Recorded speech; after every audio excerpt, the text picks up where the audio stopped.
Her drooping head and confused look indicated that she was hardly happy to meet. But now the Archduke was saying that they should have met long ago. In the semi-darkness of the shadows, the man and woman seemed like an ordinary married couple, calmly discussing pressing issues. But the reality was different. The blond man, dressed in a silver-embroidered waistcoat and with a luxurious brooch on his neck scarf, inlaid with a huge ruby, was clearly displeased. The silver-haired man, haughtily closing his eyes, said that he had been expecting his wife a week ago, but she had not come. And now, looking at Ines with eyes the color of grass, gently warmed by the first spring sun, he did not understand why the woman did not follow the order. And she, openly looking at the man with bottomless blue eyes, said that she had been ill for a long time, and even now she does not feel better. But the young man, sprawled in his chair, thought that the girl was making excuses again. There was something arrogant in his indifference. Looking down, the beauty already noticed the cold gaze of her husband, who was not at all bored. But they really hadn't seen each other for too long, she thought. In the sunset light, she again noticed his perfect features and impeccably styled hair. It was easy to fall in love with him, but it was dangerous to love. And the brunette had never seen such eyes. The color of green that does not bend under the winds, changing depending on the time of day. One could say that he was perfect. And there were even times when the beautiful woman thought that she could lean on him. However, her memory, like a fluttering butterfly, already transported her back 6 years, when the young beauty was sold to his state. She was supposed to be the crown prince, but she became the wife of another. Their perfect wedding, illuminated by a scattering of fireworks, looked elegant and romantic. A refined brunette, with a delicate bouquet in her hands, and a tall blonde man in a raincoat, moving through the flow of people, did not attract the attention of the public at all. Looking at his ideal bride, he thought that their marriage would help in the unification of the two states. After all, Ines was a member of the imperial family of Geneva. But the Archduke of the Lycan Empire, Ryan, thinking about his less-than-ideal marriage, realized that he was like an apple, beautiful and fragrant on the outside, but rotten on the inside. After all, if you look reality in the eye, then the girl he got as a bride was absolutely not the one the young man dreamed of. He understood that a rotten marriage would not bear quality fruit, but he had no choice, because Ryan, like his bride, was a hostage to circumstances. It seemed that the bride was gentle and wonderfully beautiful, but there was one unpleasant circumstance. She was the illegitimate daughter of one of the princesses of Geneva. The girl born from a forbidden relationship was a disgrace to the family. Having tarnished the reputation of the imperial family, it was subjected to ridicule and condemnation by the nobility. And even when the most powerful man of the Archduchy, Ryan, accepted her into his family, the man's pride cracked. He was cold to her. Although she, having a wonderful character, was caressed by the servants and lived quietly in her new family. She was beautiful and well-mannered, and her luxurious chocolate-colored hair perfectly matched her violet eyes, emphasizing her breed. Watching his wife from the window, he noticed more and more often that he wanted to possess her, and this irritated him. Her cheerful disposition both attracted and repelled the blonde. After all, the man was haunted by the thought that his wife was unworthy of his attention. Thinking about how to trample her feelings, he wanted the girl to be unhappy. But Ines, unaware of his terrible intentions, was already giving in to her husband's desires. But over time, she realized that there was no place for her in her husband's life. She was not at all surprised by this attitude, being aware of her position. But the Archduke treated his son Caesar in the same way. A wonderful boy, deprived of his father's love, practically did not see him. Unlike his mother, who took all the care of the baby upon herself, amazed and afraid of his resemblance to his father, she loved her son madly, trying not to let strangers near him. Tearing his emerald eyes away, he glanced at his mother, warming her heart with love. Smiling back at him, Ines knew that he was needed only by her. And now, sitting in his office and looking with hope at the man who could possibly be a good father, unlike her husband, she asked to visit her son. He crossed his legs, reminding her that she was too persistent in her requests, and he even got irritated by his wife's insistence. But he still did not rule out that he would do it in the near future. However, the disappointed mother no longer believed in words. Crumpling her dress and terribly worried, she asked to do it today because it was already the 3rd week since the Archduke had seen his son.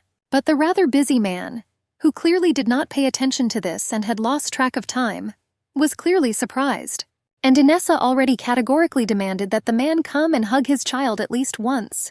Ryan's distant look told her he wouldn't do it, and she looked down, knowing she was wrong again. But her gaze had already fallen on the tray with the tea set, or rather, on the cold tea in the cup, which was clearly intended for her. She had known for a long time that he had poisoned her. And now, holding the cup with shaking hands, she noted the characteristic aroma of the drink.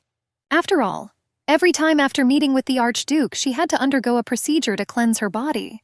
And the doctor who carried out the detoxification openly told her that her health was too undermined, and he was angry that she called him so late. The weakening girl understood that she didn't have much time left, but she was still generous to those who did this to her. Ill-wishers, noticing the changes in her and constantly collecting gossip, offended the fading Inez, and she only thought that they knew nothing. Looking at her reflection in the cup, the girl understood that being a thorn in the side of this family, her existence was an insult to their pride. She felt their hatred, knowing that they wanted to pull out the unnecessary splinter in her face. But only one question remained open: their little son. And so she hurried to ask her husband to love and protect Caesar, and also dress the boy in decent clothes and put him to bed in a cozy room. Holding the cup in her hands and lowering her eyes, Ines begged the Archduke to be a caring father, not leaving his son unattended. She dreamed that he would grow up to be a worthy person, even without her. After all, in 10 or maybe 20 years, he would not remember his mother, because he was too young. And in the future, she will become a support for her father and continue the noble line, because the man had no other heirs. But throwing his head back, the man was surprised that his wife was saying obvious things. After all, they couldn't do otherwise with a descendant of the Aleno family. However, the young mother, not calming down, insisted on her own. After all, he did not know what kind of looks the people around them gave them, but the Archduke was just as heartless and selfish as the rest of them. A rotten apple, no less. A man who waited for his wife to disappear. The agitated woman could hardly catch her breath. He, seeing that she was ill, promised to do as his wife asked, and she, hardly believing, did not stop asking for a son.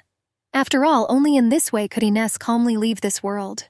Interrupting his wife, he offered to end the pointless conversation. He wanted to voice the reason why he invited her here, but the girl interrupted him again. She insistently demanded to continue the conversation about her son, because she saw that she had not reached her husband's feelings, and now Ines tried to find the words. Gathering the rest of her strength and unable to think of anything better, she already said that she hated him. The Archduke was dumbfounded for a moment, thinking that he had misheard, but she repeated the words about hatred again. She tried to explain why she had such feelings for her husband. After all, she often remembered the day when she first saw the man. Now the brunette was asking him why the man had extended his hand to her, giving her hope when she first appeared in the palace.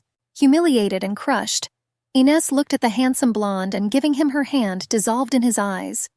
He was gentle and made a girl who had never experienced deep feelings before fall in love with him. But after some time, standing on the balcony, the brunette thought that the man was simply using her. He did not even give her the opportunity to leave him. He looked at her as if she were a stranger. The feelings that had once flared up had long since passed, and the emptiness that had replaced them had grown into irritation.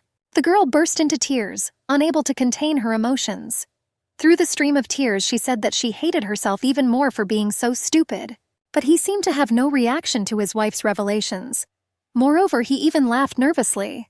The Archduke stood up without looking at the girl, but she noticed that her husband's face had changed. It seemed that Ines's words had hurt him, and the next moment the man was already approaching her. But the woman didn't care, because she hadn't loved him for a long time.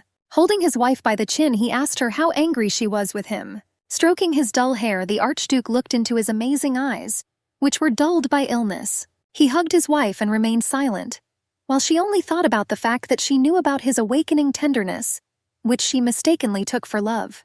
But suddenly, having moved away, he was already reproaching his wife for pestering him, and he advised her not to provoke him, because nothing good would come of it. It sounded funny, and now she only regretted that this cruel and arrogant man was the father of her beautiful son. Still clutching the cup in her hands, she thought about what his face would be like if she died in this chair. But the man watching her most likely liked it when the girl was in pain. Slowly raising the cup to her lips, she said goodbye to life. The best moments of her life and her son flashed in her head, like love and pain at the same time. And the man standing next to her understood that when his wife was gone, he would be free. And he would no longer have to experience the shame that weighed on him. The girl's strength was leaving her. Throwing her head back, Inez sighed heavily. Her strange and sad fate was being interrupted. The cup, slipping from her graceful fingers, shattered into porcelain shards on the floor. The last breath that escaped the brunette's lips quietly broke the connection with this world. The trickle of blood slowly flowing from her mouth left no hope for life. Her body, tormented by the poison, was giving in, unable to fight any longer. The bleeding that had opened up flowing down her dress deprived Inez of any hope of salvation. The Archduke froze in surprise, and then he continued calling her for a long time, shaking her by the shoulders. Stroking his wife's pale cheeks, he asked her never to cross paths with him again, even in the next life. He looked broken, screaming in despair, pain and weakness. And that was all Inez saw in the fading reality, and his green eyes so familiar and beloved reminding of his son. And now they were trembling. And 6 years ago, the emperor's entourage, outraged by the demands of the Geneva family to make a member of their family the bride of the crown prince, were already gathering for a meeting. And the emperor himself, propping his face up with his hand and looking at his beloved offspring, did not understand how they dared to come up with such a proposal. The count, who had entered the conversation, insisted on cutting off the ambassador's head and sending it back to where he had come from. After all, they should not have given in to various tricks. However, Lord Arlen, addressing the speaker, asked not to react so emotionally. But the count, not retreating, considered such a proposal humiliating for them. The situation required a solution. After all, only together could we accept the absurd demand of the enemy state or, having rejected it, resist. But there was one circumstance that did not allow to refuse. After all, the Empire of Lycaon, at the end of the 7-Year War, lost to the Holy Empire of Geneva, and the enemy accepted the emperor's request for a temporary truce, but on one condition. In return, he found a way to bring the defeated state to its knees by offering to arrange a marriage between Inez and the Crown Prince of Lycaon. But one of the advisors was already rushing to clarify that the girl, who did not even have a last name, was the illegitimate daughter of one of the princesses of the imperial family. And the emperor, realizing that he could no longer sacrifice the treasury and the young men of the empire, already knew that he would have to sign the treaty. The count who took the floor doubted that everything would be resolved so simply. He was almost certain that all enemy actions would be aimed at capturing Lycaon. Covering his eyes with his hands, the emperor thought about the fact that he would have to sacrifice the happiness of his beloved son. Realizing that this was cruel, he saw no other choice. And now, looking across the table at Archduke Eleno, his nephew, he understood that this was not the fate he had wished for his only heir. And Ryan, who had distanced himself from the crowd, was thinking. He understood that he would most likely not pass over the fate of the man who would save Lycaon. However, a decision had to be made, and the crown prince had already asked his brother what he thought about this event. The count, who turned towards him and supported the crown prince, also asked the archduke to express his opinion. But the young man, reluctantly opening his mouth, was in no hurry to answer. Folding his arms across his chest, it seemed that he did not want to talk about this topic at all. However, the next moment he still squeezed out that he saw this event as a small-scale Cold War, and the king, having switched to his nephew, already understood that he could offer him as a match for Inez. After all, they wanted to get a noble man who shines like the sun. But nowhere was it written that this tame beast should be the crown prince. After all, it wasn't only his son who could lay claim to the throne. At that moment, the father was thinking about it, practically making the decision about marriage. And the one sitting opposite him was the master of Lycaon in the north, and the wide wasteland in the west. After all, he was the ruler of the Archduchy of Eleno, strong and brave, the war hero and second contender for the imperial throne. He was cunning and strong in spirit enough, which could not be said about the king's son. And the fact that the enemy was unable to enter the capital was solely his merit. The emperor realized that the moment might soon come when Eleno would be a more threatening adversary than the state of Geneva. And now the crown prince, realizing that he might have the opportunity to tame his brother, hastened to ask him to conclude this strange alliance. But the blonde man himself wanted to suggest this. And now he was talking about how he was ready to accept a member of the imperial family of Geneva as his wife. But the emperor still doubted that Ryan would cope, and the girl would choose him. He understood that there had to be someone who would direct her attention towards the archduke. But this was unnecessary and of no importance. the Archduke assured, looking at the surprised emperor. His cold mind again surprised his worried uncle and brother. But they wanted to know the way he was going to act. But interrupting the Archduke, the short, fat man sitting at the table was already proposing the best of the options, believing that there was nothing complicated about this. After all, Ryan had a beautiful and cozy mansion, a huge number of servants and excellent food, and a spoiled girl would like all this, he added. But the emperor, interrupting him, hastened to say that in Lycan there is the same thing, and material goods most likely cannot become a criterion for her choice. The blond man who was watching the discussion remained silent, but his mind was working non-stop. Every word that was said was analyzed by his consciousness. Nervously tapping his fingers on the tabletop, Ryan searched feverishly for the one perfectly crafted argument. But suddenly a smile lit up the Archduke's face. Looking up at those present, he said in a confident and calm voice that he had a plan. He spoke with ease as he spoke, as if it had all been obvious from the start. And as the fat man had already noted, there really was nothing complicated about it. He decided to tell the girl that she would be treated as a human being. Knowing how illegitimate children were treated, he had no doubt that he would succeed. Knowing that Ryan was strong in psychology and analytics, the Crown Prince looked at him with gratitude, never ceasing to be amazed at his brother's abilities. And he, getting into a frenzy and waving his arms, was already talking about why it would be much better in Eleno than it was in Geneva, and not like in Lycan. A little nervously, he claimed that he would convince the girl of his love and show her that here she could be looked at without contempt. Then she really bought it, the Archduke finished, and his eyes, having flashed a green fire, went out. It was cruel, thought the fat man in the green vest, even towards a guest from an enemy empire. However, the Count, worried about the circumstances of this event, clarified how everything would be in order. And although the Archduchy of Eleno enjoyed authority, there was still one incident from 10 years ago that reminded us of itself, and the memory, already returning Ryan to the day when his parents died. After all, looking at his uncle with a sword in his hands, standing in front of their bodies, he did not understand everything. The teenager, his eyes wide open, tried to address his parents one by one, but could not find the words. But realizing that they were dead, his gaze returned to his uncle. Looking in confusion at the man who would later become emperor, the teenager realized that it was he who had killed his parents. The blood-stained shirt frightened Ryan, and the future emperor, looking away, was afraid to look into his nephew's eyes. But in the evening he realized that his uncle, whom he followed more than his father, had betrayed his family, and later accused his nephew of murdering his parents. But now, with his eyes downcast, the Archduke was already saying that he did not mix personal feelings and work. He crossed his arms in front of him and thoughtfully said that he was not going to do anything that could harm him. The cheerful emperor was already in a hurry to ask his nephew what he would like as a reward for his invaluable service. But without raising his eyes, Ryan said that he agreed to receive the Gelnoa plain, because the land there was quite fertile, and the young man knew about it. The seemingly generous reward was fair compensation for the illegitimate child of a hostile state.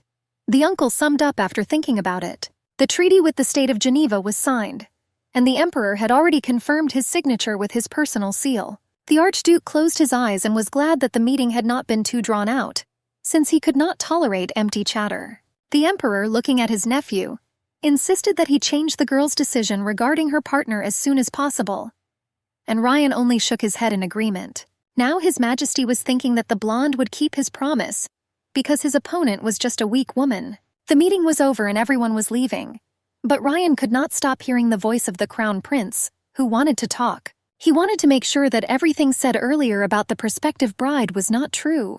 The Archduke did not understand the reason for the conversation, and he, promising that everything would remain between them, asked to speak more simply and without conventions.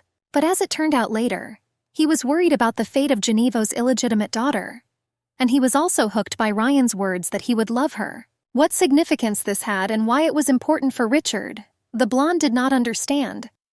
Having taken a step towards his brother, he was already talking about how he did as the emperor wanted. He hoped that everyone was satisfied and the matter was resolved. After all, he saw that the Crown Prince was not inclined to accept the girl as his bride. Leaning forward a little, the heir to the throne felt that his brother was being disingenuous, but he was afraid to ask for details. He knew Ryan and frankly was afraid of him. After all, there was a harshness and coldness in his character, behind which something dangerous was hidden. Perhaps because of this, It was not so difficult for them to assume each other's sincere intentions. And now, looking at the Archduke, the brother was angry, clenching his fists, because he knew for sure that he would not treat the illegitimate child as a human being. Moreover, Richard reasoned to himself, it was completely clear that the girl's fate was predetermined. But the Crown Prince was only repeating what he had said at the meeting.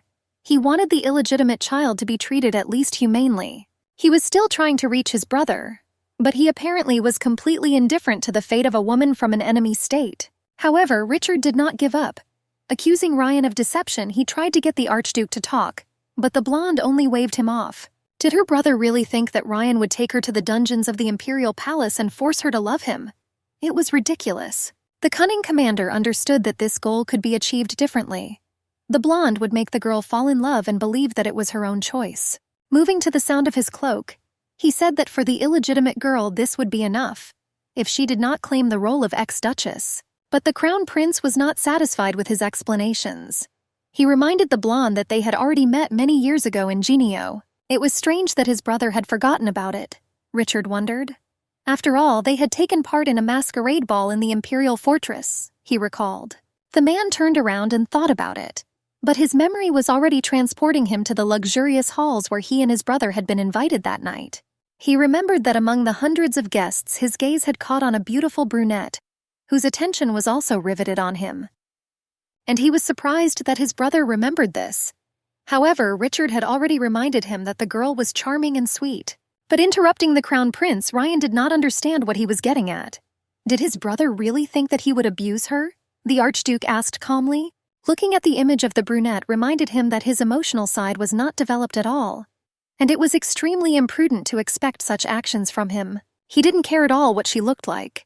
Having no feelings for her, he was simply going to do his duty. And now Ryan was saying that if the girl behaved modestly, she would be able to live peacefully somewhere in the distant rooms of the mansion. At that moment, the Archduke did not want to think about her at all. After all, it was a simple formality. But suddenly his gaze fell on the signature at the bottom of the painting. Usually artists did that. But now the name Ines was there. Covering himself with his cloak, he thought. After all, he learned the name of his future wife for the first time. But if the Archduke knew what mission was entrusted to the girl, and Ines, who had arrived, sitting on the cold stove and listening to the horse's clopping feet, could not yet come to her senses. She did not understand what else those terrible people had come up with. A nervous woman in a purple dress demanded that she try to look smart, and also not forget what she was taught. Rising from the tile, Ines understood what the lady was talking about. But knowing that it smelled bad and the dirty hair and dress completed the horrible picture, she shrank from shame. The woman, who had seen a lot, jumped back and realized that she had been treated rather cruelly. And it was obvious that the girl had not washed for a long time and was clearly starving. But in spite of everything, she did not shed a single tear when she was thrown out of the mail coach onto the stone slabs, the lady silently reasoned. Carelessly pointing her finger at the man, she reminded him that Lucifer would be accompanying her, and she demanded that the Emperor Genevo's order be repeated. In a quiet voice, the girl was already saying that she had been ordered to accept a noble man as her husband and make him admit his insignificance. She folded her arms across her chest, not wanting to waste any more time. And the man, roughly grabbing her hand, was already in a hurry to take the brunette to the mansion. But suddenly black smoke, rising up the dirty dress of the unfortunate girl, gently and tightly enveloped her body and arms. Preventing the beauty from moving, the creature of darkness was ready to speak. After all these difficult days he was next to her, and saw what the brunette had to endure. Sitting down on her fragile body, he was already asking the girl how well she was. But Ines answered with gratitude. It had been worse. He was so angry that he wanted to kill everyone, because he felt how much pain the beautiful girl was in. With her head down, the tired beauty asked not to do this, because she herself could get hurt. She had known him for a long time. After all, trying to protect Ines, he sucked the last of her strength, considering the girl a donor. Following Lucifer, the brunette did not know what was waiting for her ahead, but she was glad that she got to Lycany. After all, it seemed to the girl that the road would never end. She asked Keon, her faithful friend, to hide, because someone might suspect his existence and then she would be declared a witch. Touching the beauty's heart, he evaporated, and the girl, closing her eyes, sighed with relief. Moving quite quickly and looking around, The brunette was amazed by the luxury of the imperial palace. The luxurious mansion with terracotta towers struck with its beauty and grandeur. After all, it was much more elegant and atmospheric than the Palace of Geneva. It took her breath away, because in some places in the Lycan Palace one could feel the grandeur of a 1,000-year history that could not be underestimated. But as she moved through the corridors of the castle, Inés was sure that she would only be able to visit 2 places in it: the prison, or the largest and most radiant hall in the palace. And the obsessive words flowing from the walls of Geneva were already knocking on her ears. And even having closed them, she heard monstrous orders. After all, Inés had to do everything to ensure that the Lycan imperial family was rotten to the core, and also give birth to a child to destroy them. Believing that all men are the same and no one can resist a persistent and skilled woman, they stopped at nothing. Not wanting to engage in such vulgar things, her feminine side went on strike. After all, seducing a man and giving birth to an unwanted child who would destroy an entire empire sounded disgusting. Now she was thinking about escaping. She could do so by borrowing Kian's power. But she didn't understand what to do next. The further she went, the more thoughts were in her head. She just wanted to live despite the difficult circumstances. But the knight who had come up was already roughly grabbing the girl by the chin. Looking into the brunette's eyes, he was causing her pain. But Inés, closing her eyes, endured. Calling her dirty and nasty, the knight was angry. After all, he thought that she was sent in such a state on purpose. But a calm voice was already advising the man to watch his words. Having let go of the girl, he already heard Lucifer declaring that the brunette would rise to the most noble place in this empire. And the creature of darkness, hurrying to help his favorite, was already climbing up her dress. But now she could not allow his appearance. But before Inés could utter a word, an unknown hand softly and tenderly touched her elbow. The man who appeared behind her, lightly hugging and pressing her to himself, had already promised to take her further. Turning around, she saw Ryan. Looking at the girl with emerald eyes, he looked at her tenderly. Looking at the young man, Inés suddenly remembered that she had already seen him in her short life. His steel-colored hair was eye-catching, and his elegant look with a luxurious brooch on his neck scarf emphasized his elegance. Putting his hand to his chest, the knight hurried to greet his majesty, not expecting him to come so quickly. Hearing the address to the approaching Inés thought about it. After all, she understood that only one person in Lycan was called that. She had never seen his face, but she dreamed of doing so at least once. The confused knight became nervous, and the Archduke, looking at his subordinate in surprise, was already asking about the order he was supposed to receive. Pressing the girl to himself, he calmly reminded him that he had given the order to immediately deliver her to Eleno's room, and the Archduke did not understand why it was not carried out. Judging by his appearance, the knight really knew nothing. After all, disobeying a man who was feared more than Emperor Lycan was life-threatening. The first knight and rightful heir to the imperial throne, closing his eyes, was clearly displeased and looking at the sad knight, made it clear that he would be punished. But keeping his composure and not wanting to frighten Inés, he was already saying that he would take the girl himself. Knowing the Archduke's character, he was already stepping aside. Looking carefully at Ryan, Inés heard him quietly, but with some special accent, asking the knight to repeat the order. She shuddered as if the heir had addressed her. Now she knew for sure that it was Archduke Eleno in front of her. After all, several months ago, she studied the personal data of the aristocrats of Lycan and saw a portrait of a man. But it did not convey any details at all. And now Ryan surprised her even more. Extending his hand, he greeted the brunette in Lycan and asked for forgiveness for her inappropriate attitude. He was genuinely glad she had arrived. At least it was written on his face. And he held her hand for a long time as if he didn't want to ruin this fragile moment. Suddenly closing his eyes, he leaned smoothly and touched her hand with his lips. A light but noticeable kiss made the girl shudder. Accustomed since childhood to neglect and complete condemnation, she did not expect tenderness, but suddenly received it, awakening an unusual excitement in her heart. The blushing girl was confused, but quickly pulled herself together and was already in a hurry to thank the young man. But she noticed a cold look in his eyes. Inés crossed her arms over her chest and felt strangely uneasy. There were too many contradictions in his words and actions. They were silent as they walked along the long corridors of the castle. But after a while he spoke. His voice was flat and indifferent, and there was no interest in his words. However, the Archduke heard that the road to Lycany was quite difficult for her. She was modest, but her appearance said it all. Inez thanked the man for his concern but asked him not to worry. Walking through the corridors, he asked her to devote time to rest, because before the welcoming ceremony, this castle would become the girl's home. She was amazed by the luxury surrounding her, from the crystal chandeliers to the rare unique items placed everywhere, and the imposing man was beyond praise. But her innate mind did not yet understand why he treated her so reverently. After all, while they were standing on different sides of this life, a self-sufficient man and a dirty girl, as if living her life on the street. But she couldn't imagine anything better with her background. Looking down, Inez worried that Ryan would look at her the same way everyone else did. Catching up with the Archduke, she thought for a moment that perhaps she would have to seduce him. But now she was in a hurry to ask about something else. And the Archduke, listening and realizing that Inez was lagging behind and not following him, did not understand what the problem was. But she already reminded him that they had met before. After all, she wanted the man to be a little more lenient towards her. And Ryan, amazed by the girl's weak character, began to get upset. But this was a deceptive feeling because behind her apparent ease there was pain. But smiling, Inez continued to talk about how perhaps only she remembers their meeting. However, the next moment, lowering her head, she reminded Ryan that if he had forgotten, the girl would not talk about it anymore. And the Archduke continued to examine the brunette.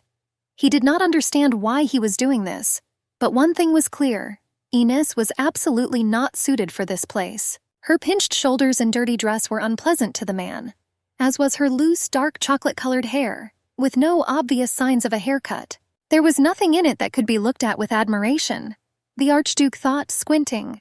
The eyes of an aesthete were upset by such a sad sight, and the servants, like the wind, were spreading the news about the ugly woman who had arrived at the mansion. After all, they had never seen anything like it. Huddled in a corner and looking at the girl, they whispered and laughed. Their looks were full of mockery, and their smiles were full of poisonous malice. Passing by the servants, Inez heard words filled with contempt. And now she understood that her whole future life could turn into a fight against gossip. And the Archduke, noticing with what curiosity the maids were watching what was happening, was already casting an icy glance at them and demanding that they observe propriety. But Inez, looking at the man, thought only that one could only dream of such an enviable match as the Archduke. Perhaps they would meet again someday, but under more favorable circumstances. But suddenly he gently put his hand on her shoulder. Feeling that the girl was trembling, Ryan, without thinking, threw his waistcoat over her. It seemed as if the world had stopped. No one had ever cared for her like that. Inez interpreted his actions completely differently, because she wanted to love and be loved. Looking into the girl's eyes, the man asked her to remember whether he had said that Inez looked too small and naive. She blushed and smiled. Inez couldn't even imagine that he remembered that conversation at the ball. It was incredible. The emotions that overwhelmed the brunette were impossible to describe. Her chest filled with a sweet tremor, and a warm, almost childish smile played on her lips. The conversation during the ball had unexpectedly helped him to win Inez over. It was a good start, the Archduke thought, because he wanted to lull her vigilance. She spoke shyly about how she wanted to apologize for not recognizing him right away. But it wasn't easy, because the white mask practically covered her entire face. But Ryan didn't think there was any need to apologize. He continued to look at the brunette, not knowing what to latch on to. It was obvious that she hadn't had it easy her whole life, and that's why she tried to please him. Apparently, Inez thought that the intersections in their destinies could play into her hands. Not knowing what else to say, the girl sadly hung her head, and the Archduke, not understanding how much longer he would waste time, suggested going further.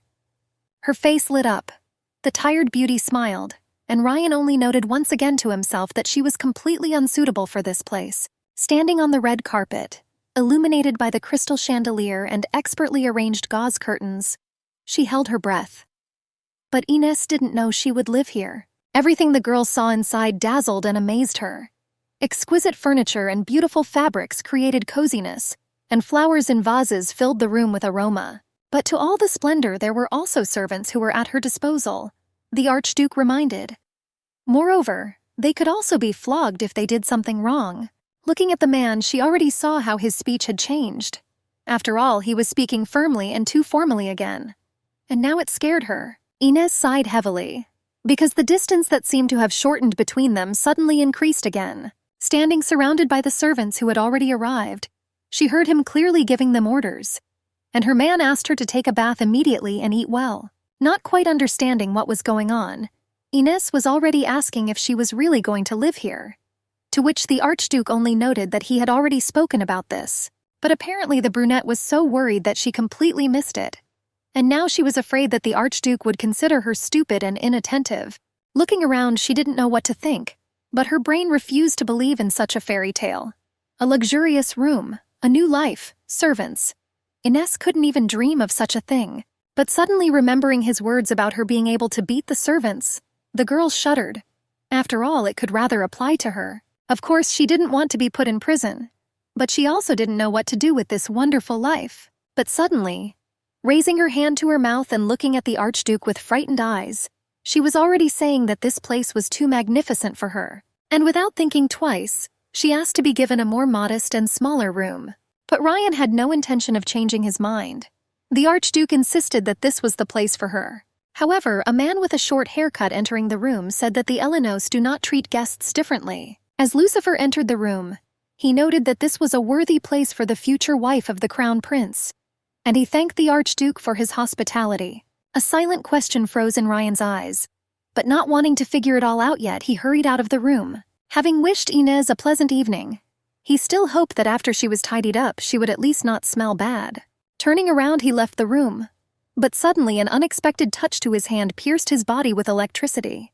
The Archduke stopped abruptly. He had not yet seen her face, but the tension emanating from the girl was almost tangible. Turning around, the man glanced at her briefly, trying to figure out what had her so worried. She was shaking, and although it was barely noticeable, Ryan saw it. But the next moment, Ines was overcome with panic. It seemed that she was going crazy, because she had no right to behave so insolently with the Archduke. But it was even more frightening to stay with Lucifer. The very thought of it paralyzed the brunette with horror and despair. But the very next moment, pressing her hands to her chest, Ines was already apologizing, still hoping that the Archduke would stay a little longer. This was not his plan at all.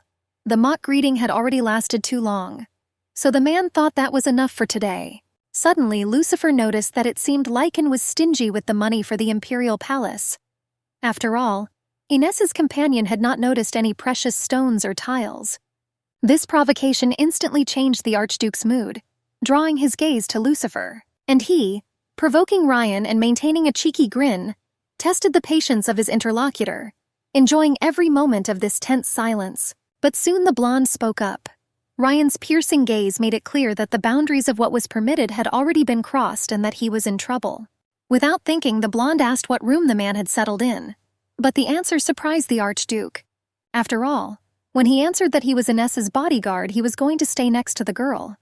But the Archduke suddenly realized that this was what scared the brunette. But now Ryan was in control, and there was a hidden threat in every look he gave. The question of Lucifer's possible spying in the palace hung in the air. By closing the door to Ines's room, the Archduke hinted that they needed to talk. He squinted his eyes and said that he doubted that he was a bodyguard. And he hurried to warn that if the man dared to do anything, death awaited him. And Lucifer was now thinking that if Ines messed up the matter, he intended to kill her immediately. That's why the girl, knowing about this, was shaking so much. And while she was being watched, he saw that she would most likely choose the Archduke. But now, worried, he told Ryan that he had arrived as a member of the delegation, and therefore was the face of the Genevan Empire. But the Archduke was already getting worked up. However, Lucifer did not know then that by telling the Archduke what to do, he could lose his life. Therefore, he continued to talk without stopping about how the Archduke had attacked the wrong person, thereby signing his own death warrant. After all, Ryan was called the Demon of the West, and legends were made about his cruelty and cunning. But what he had in mind now was impossible to implement. Brandishing his jewel-encrusted sword, Ryan didn't care why he had come from Geneva. But now Lucifer was ruining his plans. And the very next moment, he struck the bodyguard in the back with a sharp blow of the weapon handle. The man collapsed on the tiles and lost consciousness. Ryan asked to remove his body by locking it in one of the rooms. He turned around and left. He thought that he needed Lucifer alive, at least until Ines chose a husband for herself. And the beautiful girl, I feel happy, had been living in an unfamiliar room with a servant for several days. And she really liked the quiet life. The days flew by so quickly that she lost count of them.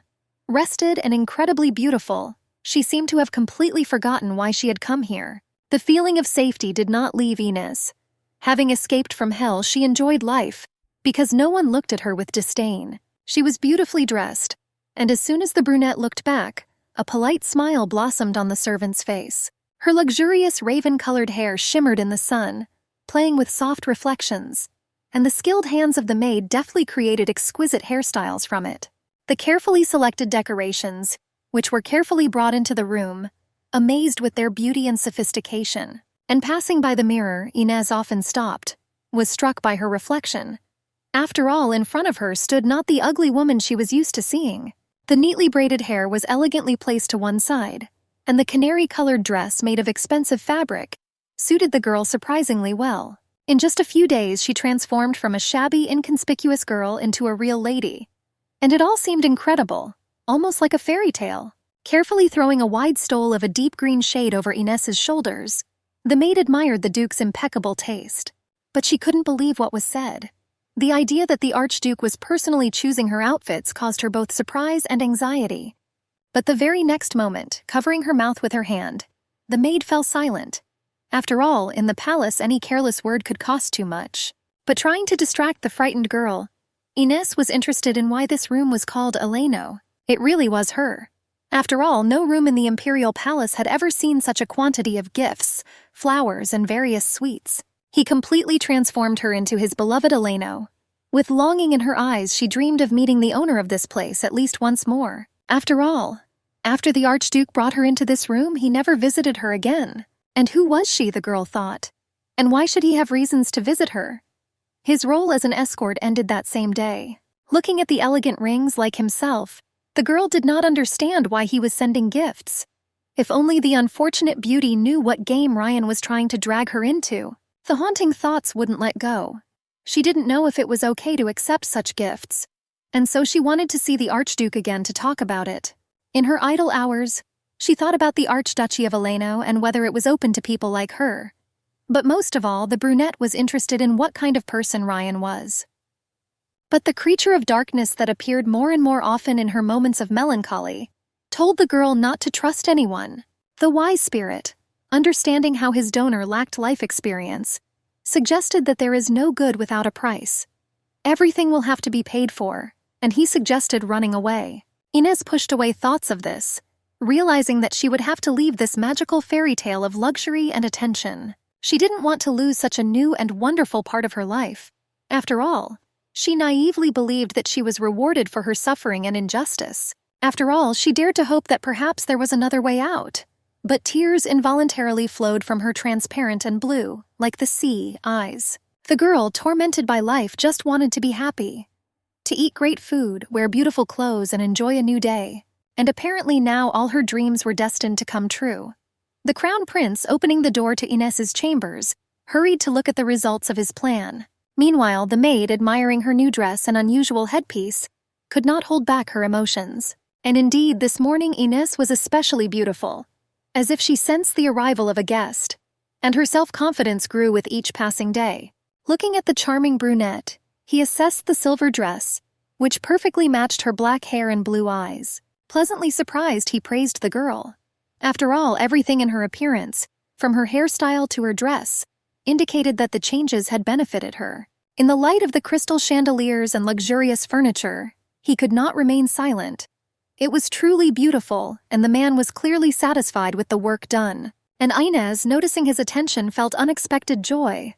Excitement spread like a light blush on the brunette's cheeks, and an elusive sparkle flashed in her eyes. She said that Perry had chosen him, and the blonde responded by emphasizing that her maid had excellent taste, and also asked if everything was okay with the girl.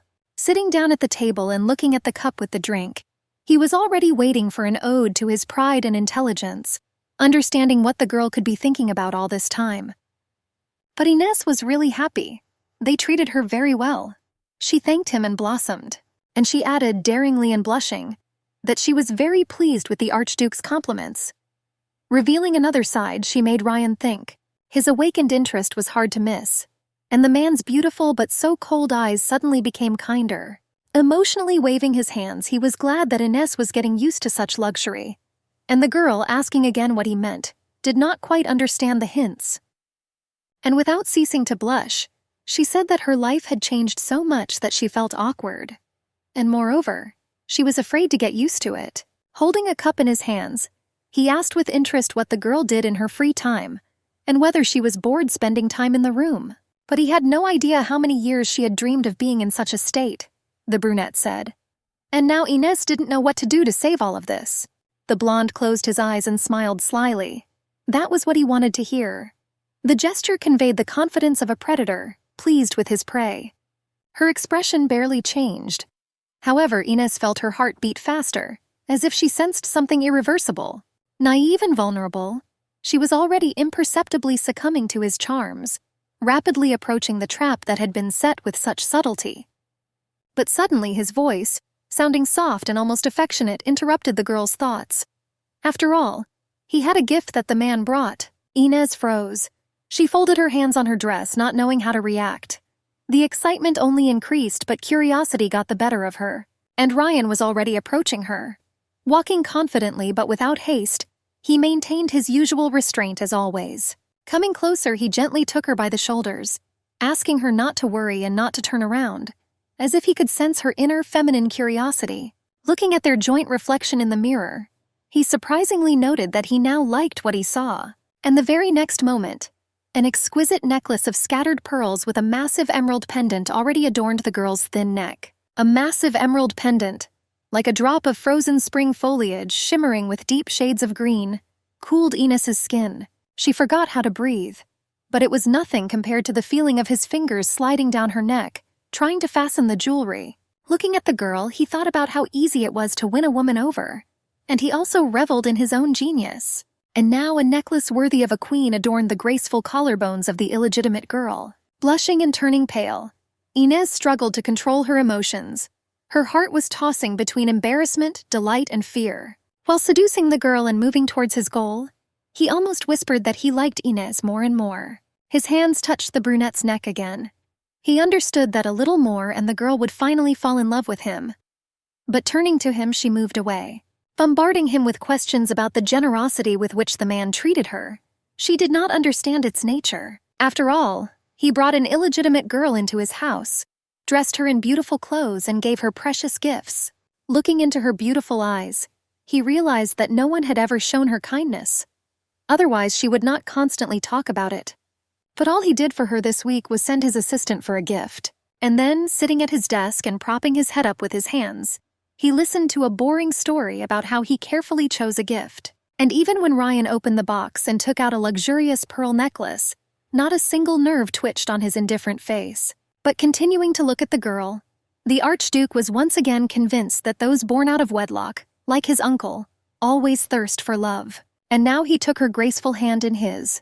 The impulses running from Inez were transmitted to the man. Leaning towards her face, he thought that he didn't have to do anything at all, because the prey itself was rushing towards him. The brunette blushed but did not move away again, despite the fact that she still had not received answers to her questions. Feeling her heart beating, he understood that Inez was nervous, which meant she was struggling with her feelings and emotions. He read her very easily. After all, being an emotionless person, he felt her feelings to the fullest extent. And every time Inez blinked her trembling eyelashes, the man saw her infinitely blue eyes, which had never seen such a cunning person. But suddenly he himself blushed, unexpectedly and completely uncharacteristic of a man who had seen things. Her sincere look, melting the ice, brought out tenderness. Wanting to kiss her beautiful lips, he wanted to see how the beauty's expression changed. It seemed that Ryan had no equal in the art of seduction. He also wanted to understand what her voice would be like after a long and passionate kiss from a man. Stepping back a little, he calmly asked her to repeat the question, as if he had not heard it the first time. Inez spoke again, trying to remain formal in her address, but suddenly froze. Something in his gaze made the girl stop. Taking advantage of the moment, he was already approaching her face. A light kiss burned her lips. Her breathing was ragged and her heart was beating wildly in her chest. Kissing slowly and with some languid tenderness, he could not tear himself away from Inez's lips. His hands, carefully stroking her back and clasping her waist, made her forget about everything. And the girl could not understand what was happening to her, because she was experiencing such sensations for the first time. And the warmth spreading through her body pleased the brunette. Of course she thought it was an impudent intrusion into her world, but she didn't mind it at all. When their lips finally parted, she took a sharp breath, as if she was just now realizing that she had been holding it this whole time. They didn't know what to say to each other. The shyness was holding them both back, forcing them to look away. But the girl didn't understand why he kissed her so suddenly. She had been told how to behave in such cases, but Inez thought that she did not want to ask him about it. She simply blushed without saying a word. But one strange question did not give her peace. She was worried whether all the aristocrats in Lycan were like the Archduke. After all, Inez was afraid that the Crown Prince would be completely different, and she hoped that the brothers had common character traits. But now she was worried about the fact that without meeting the Crown Prince, she was already kissing another man. After all, looking at his portrait in Geneva, she remembered that the man depicted in it made a pleasant impression on her. And now the girl was asking Ryan about when she could meet his brother. Not expecting such a question after a fiery kiss, the blonde thought about it. With his hands behind his back and his body leaning forward slightly, he indicated that Inez had brushed past him. Surprised that the girl was still interested in the Crown Prince, he suggested taking a walk in the garden the next day. After all, it was quite possible that the brunette would be able to meet him. Remembering the red-tiled pointed towers of the palace, she was already dreaming of a walk, and the Archduke was in a hurry to return to a polite tone. And now the elegant and at the same time so cold man was watching the girl again, and she did not know where to put her hands. His self-control amazed her. She looked down upset because she was partly jealous of Ryan. After all, no matter what he did, he never looked strange. She had long noticed how her intuition kicked in unusual situations, and now she was telling the girl not to be mistaken. Smiling, the beauty thanked the Archduke for telling her about it. After all, she realized that time was passing, and she had not yet done anything to fulfill the order. And he, looking down, said that he hoped that everything would work out for Inez. The man was surprised by the simpleton's cynicism. After all, Ryan believed that the girl was mocking him when, after the kiss, she immediately began to take an interest in his brother. Closing his eyes and holding his chin, he believed that he had made a mistake. Having unforgivably forgotten himself, he felt like an idiot, but his feelings didn't matter now. And if Inez was treated harshly again, Ryan thought, she would come running to him in tears. When saying goodbye, he asked the girl to tell him how the meeting with his brother would go. After all, he had already thought everything through to the smallest detail. However, lowering his eyes, the soulless man only dreamed of seeing tears on the beautiful face of the brunette. And the next day, Inez, following the instructions of her caring maid, was already carefully leaving the room, looking around. But now she was in a hurry to finally see the man destined to be her husband. Her yellow dress harmonized perfectly with the rich green foliage. The onlookers surrounding the brunette, watching from the side, recognized in her the woman who had recently been brought to court. But Inez didn't care about them at all. After all, they were as simple as the dress she had arrived in at the palace. Enjoying the fresh air and the singing of birds, she moved further and further into the park. Considering that all the conversations around her were the same, the brunette did not pay attention to them. She had long been accustomed to the fact that people despised her, and although she had never done anything bad to anyone, only by looking into a person's eyes did she understand what he thought of her. And only Archduke Eleanor was an exception. After all, he skillfully put a mask on his beautiful face. Raising her eyes to the sky, she thought that she still did not trust the Archduke. However, it was necessary to notice that when he appeared, the girl's heart beat faster. Holding her skirt, she couldn't help but wonder why the Archduke was trying to get closer to her. But not finding the answer to her question, she decided to simply enjoy the beauty of nature while waiting to meet the Crown Prince. Looking at the palace from behind the trees, Inez caught herself thinking that she was not at all accustomed to this majestic place, and she quietly rejoiced at this discovery. But suddenly her eyes went dark. A familiar chill ran down her spine, indicating that the messenger of darkness was nearby. Closing her eyes, the brunette was upset. Wrapping her fragile body, he was already in a hurry to tell his donor that if she really was planning an escape, then the time had come. She begged him not to be so insistent. But now, in the garden, in all his glory, he advised Inez not to be afraid. Kian was clearly not pleased, but looking into his eyes, she understood that the mysterious friend was serious, and she could trust only him. And he, sensing the danger threatening the girl, pushed her to flee, not giving her time for doubts. And Inez, before she could look back, was already running towards the thick bushes of the garden. She was so afraid that the beating of the brunette's heart drowned out the noise of the leaves. Her thoughts were confused, and the girl did not know what to do. Meanwhile, the crown prince, dressed in a simple shirt, was already looking for her in the thicket of trees. He had known these paths since childhood, and having walked them twice, he could not understand where the brunette had disappeared to. The anxiety was growing, but he could not explain it. Memories covering him returned him to the blooming garden of the Imperial Palace of Geneva. After all, there he first saw the beauty with blue eyes, but the girl did not see his crown prince, because he was covered by a rather thick mask. 8 years have passed since then, but Richard could not forget her eyes. Calling the knight, he ordered to strengthen security on the border, and if the girl with black hair crosses it, he asked to report to him immediately. However, the knight offered to bring her by force, but clenching his fists, Richard did not want to act using the methods of his heartless brother. Looking into the sky, he dreamed that Inez would cross the border unharmed. He understood that he was acting unbecomingly to the crown prince, but he could not do otherwise. And the news of Inez's escape caught the Archduke in his office. He froze in surprise. This situation was not in his plans at all. After all, considering the brunette weak and naive, he did not expect such actions from her.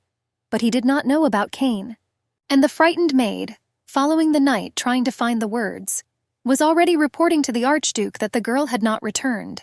Afraid to raise her head, she muttered that Ryan knew without her.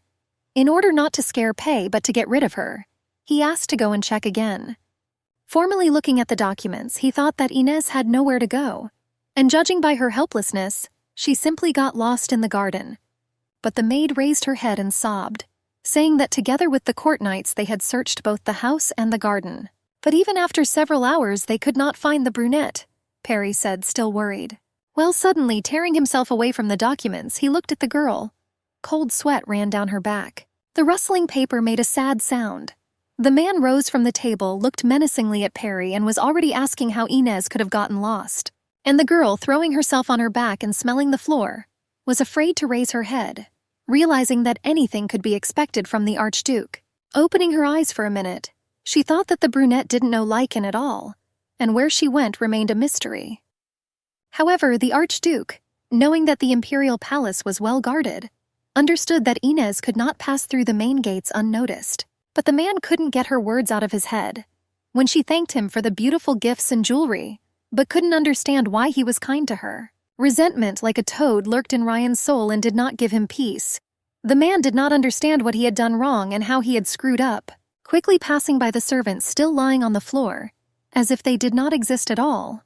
The Archduke left the office. However, under cover of night, he returned to the room where Inez had lived before. Standing on the red carpet, he looked around, but there was sadness in his eyes.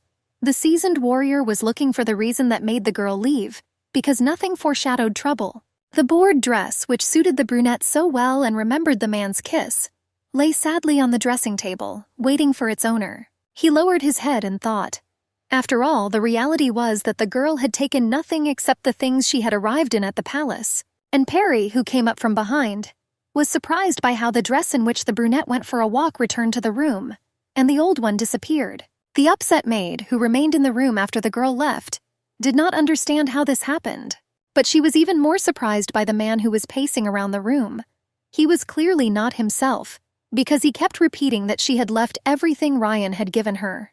Approaching the chest with jewelry, he was already taking out the necklace that he had given her the day before. Standing in front of the mirror, he clutched the necklace in one hand, remembering how he fastened it on the girl's thin neck, and with the other he stroked her dress. The irritation that had flared up did not go away. No one had ever dared to reject his attention before. But she left without looking back, without thanking him, without appreciating him. Slender fingers tightened around the necklace. At that moment, the blonde realized that he didn't just want her back, he wanted to punish her. But suddenly sadness flashed in his eyes. Cruel fate constantly took away from him what Ryan desired, and even the worthless woman abandoned him. And now, giving the order to find the fugitive at any cost, the Archduke was not going to wait any longer. The loyal knight who was entrusted with the task knew that it was impossible to disobey.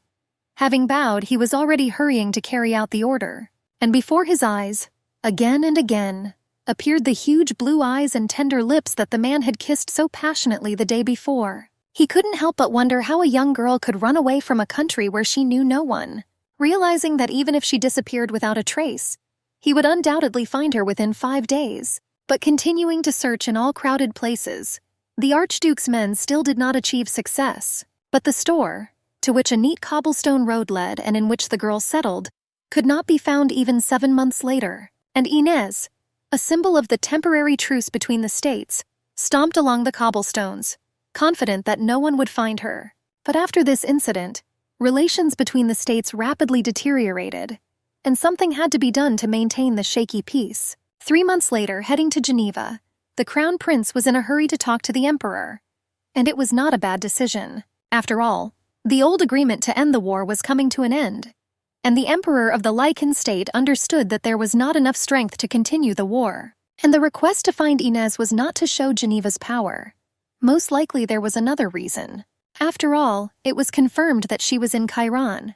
And although there was no reason to worry, the brunette could have health problems, Richard read in the reports. But it was better to check, the young man thought, because all these months he had been worried about the girl. He wanted to be sure that everything was okay with her.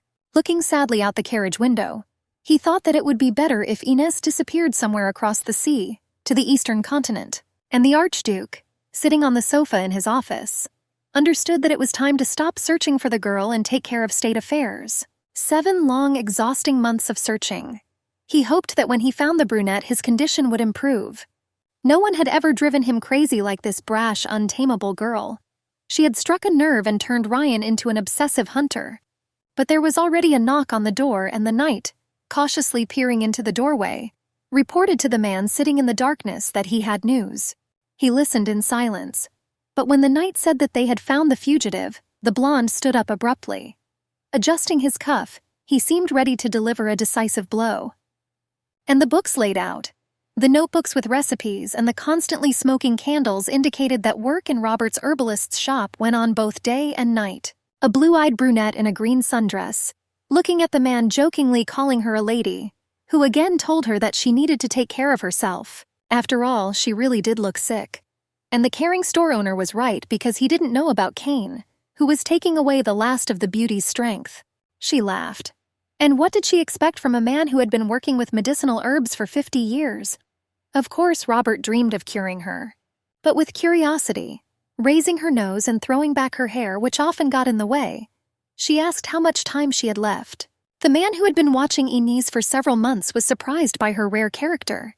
After all, there was no fear, no despair, no regret in the beauty's eyes. But while reassuring Robert, she said that she felt well and asked him not to worry. However, the man was not fooled, because he saw that Inez was underweight. And despite the fact that the girl ate well, her skin remained pale. When Robert found the brunette on the seashore, her heart was barely beating.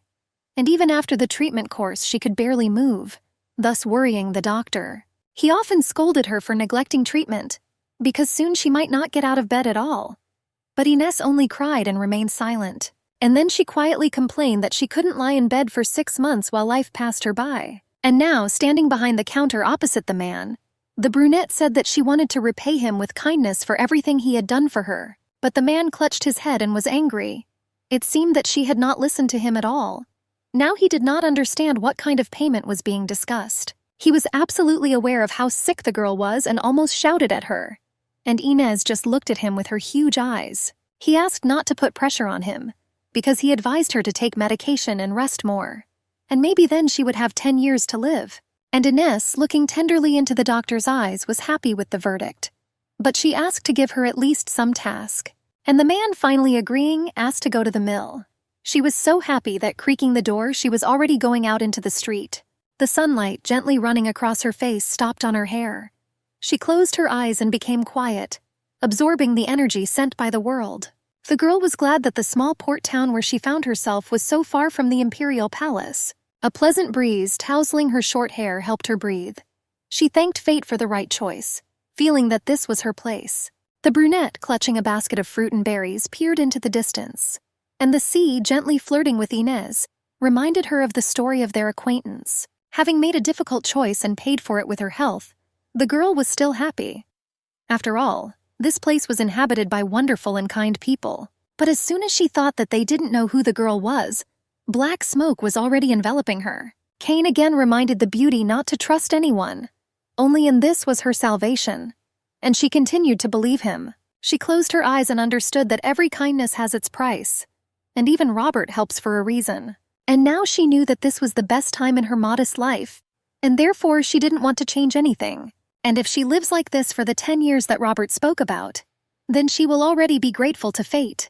The brunette had no idea that the air outside the palace walls could be so fresh and wonderful until she found herself here. And now, holding a basket of fruits and berries, she thought about how her life would have turned out if the girl had remained in the palace. Most likely she would have become the wife of the crown prince, the girl thought. But she had never seen this man, and her fantasies were clearly lacking. But the most terrible thing was to think that the girl could become the Archduke's lover, whose kisses she still remembered. Mentally addressing Richard, she said that she did not remember his face, much less his figure. But the young man was kind to her, and that was the main thing. But the brunette thought incessantly about the cold and secretive Ryan. Under the rustling of trees, she was already entering the city, dispersing empty thoughts as she went. After all, now she understood that only circumstances could change fate. But the rumble that came from near the bakery stopped her, and the girl sitting on the sidewalk covered herself from the blows. Not understanding what was happening, Inez was already rushing to ask the angry woman in the purple dress about it. And the lady said that the man was very angry because he raised someone else's child, taking it for his own. And now he was trying to figure out whose it was. Pointing his finger at his wife's face, he said that these illegitimate children were already on everyone's lips. And here she did the same as the one they were looking for. Having overheard the last words of the angry man, the girl shuddered. Turning to the woman, she asked again what they were talking about. And she, complaining that news was arriving in their town with a delay, already knew that the imperial family was looking for the illegitimate princess of Geneva. And not long ago, added the blonde in the purple dress, even Archduke Eleno asked for help from a neighboring kingdom in finding a runaway girl. Inez already felt how people's condemnation was washing over her from head to toe. She wanted to scream, but her strength was leaving the brunette, and the blonde man who arrived in the kingdom of Apple under cover of night, accompanied by a faithful knight, already knew where the fugitive was. He was angry that the girl ran away to another country, but Ryan was even more worried about the fact that his brother was deceiving him. Ever since he learned 6 months ago that one of the servants was reporting to the crown prince about Inez, he had become more secretive. And now, moving along the city square, the Archduke thought that it seemed his brother should have married her. After all, he saw feelings for the brunette in his eyes. He swore, pressing his lips together. He was unbearably torn apart by the feeling that comes from being constantly deceived. But he knew how to get rid of the thorns that caused unbearable pain. And now the man was heading to Chiron, because the time had come to look into the eyes of the one who dared to disturb his peace. And there was already a knock on the door.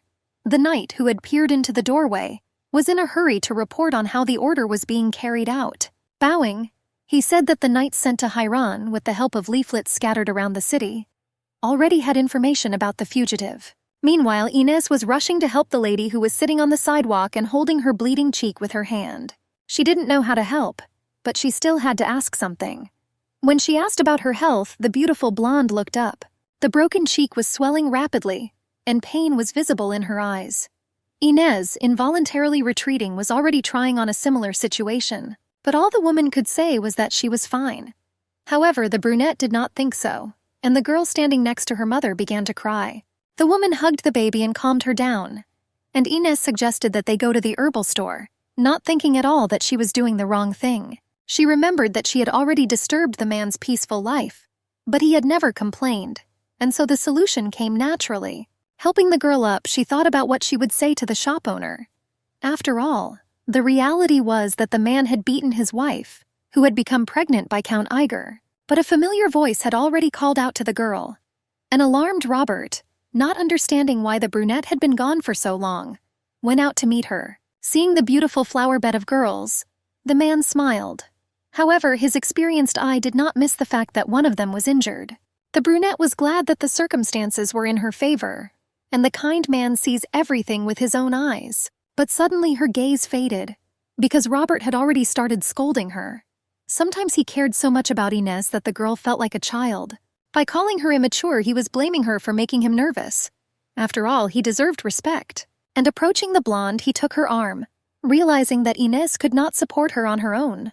On the way to the herbalist's shop, she told the lady that Mr. Robert was a wonderful doctor who would quickly get her back on her feet. And in a quiet voice, she asked the man to leave the girl for the night.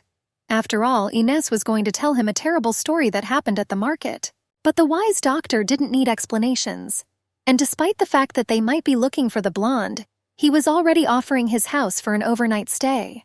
After all, help had always come first for him, and everything else was completely unimportant. And now Robert asked the girls to go into the store quickly. He heard that a judge from Iran had been sent to accuse Inés of adultery with him, so the man asked him to hurry. And the blushing girl, frozen in place, could not believe his words. She understood that they would probably find her soon, and this made her afraid. And on the other side of the city, the Archduke covered his mouth with his hands and thought. He understood that if the connection between them was confirmed, Inés and Robert would be arrested, and the knight asked Ryan to act without delay. However, he was in no hurry. In the intercepted reports, he read that the girl was ill. Now he was angry with her again, because he had waited for this moment for so long, and now he could not take full advantage of it. But the knight insisted, and under his pressure the Archduke gave in. However, he wanted to go first, and at the same hour, taking out drugs and dressings from numerous boxes, Robert hurried to help the lady. Having come to her senses a little, the blonde hurried to thank the girl for her concern and help, and Inés was already thinking about the woman's difficult story.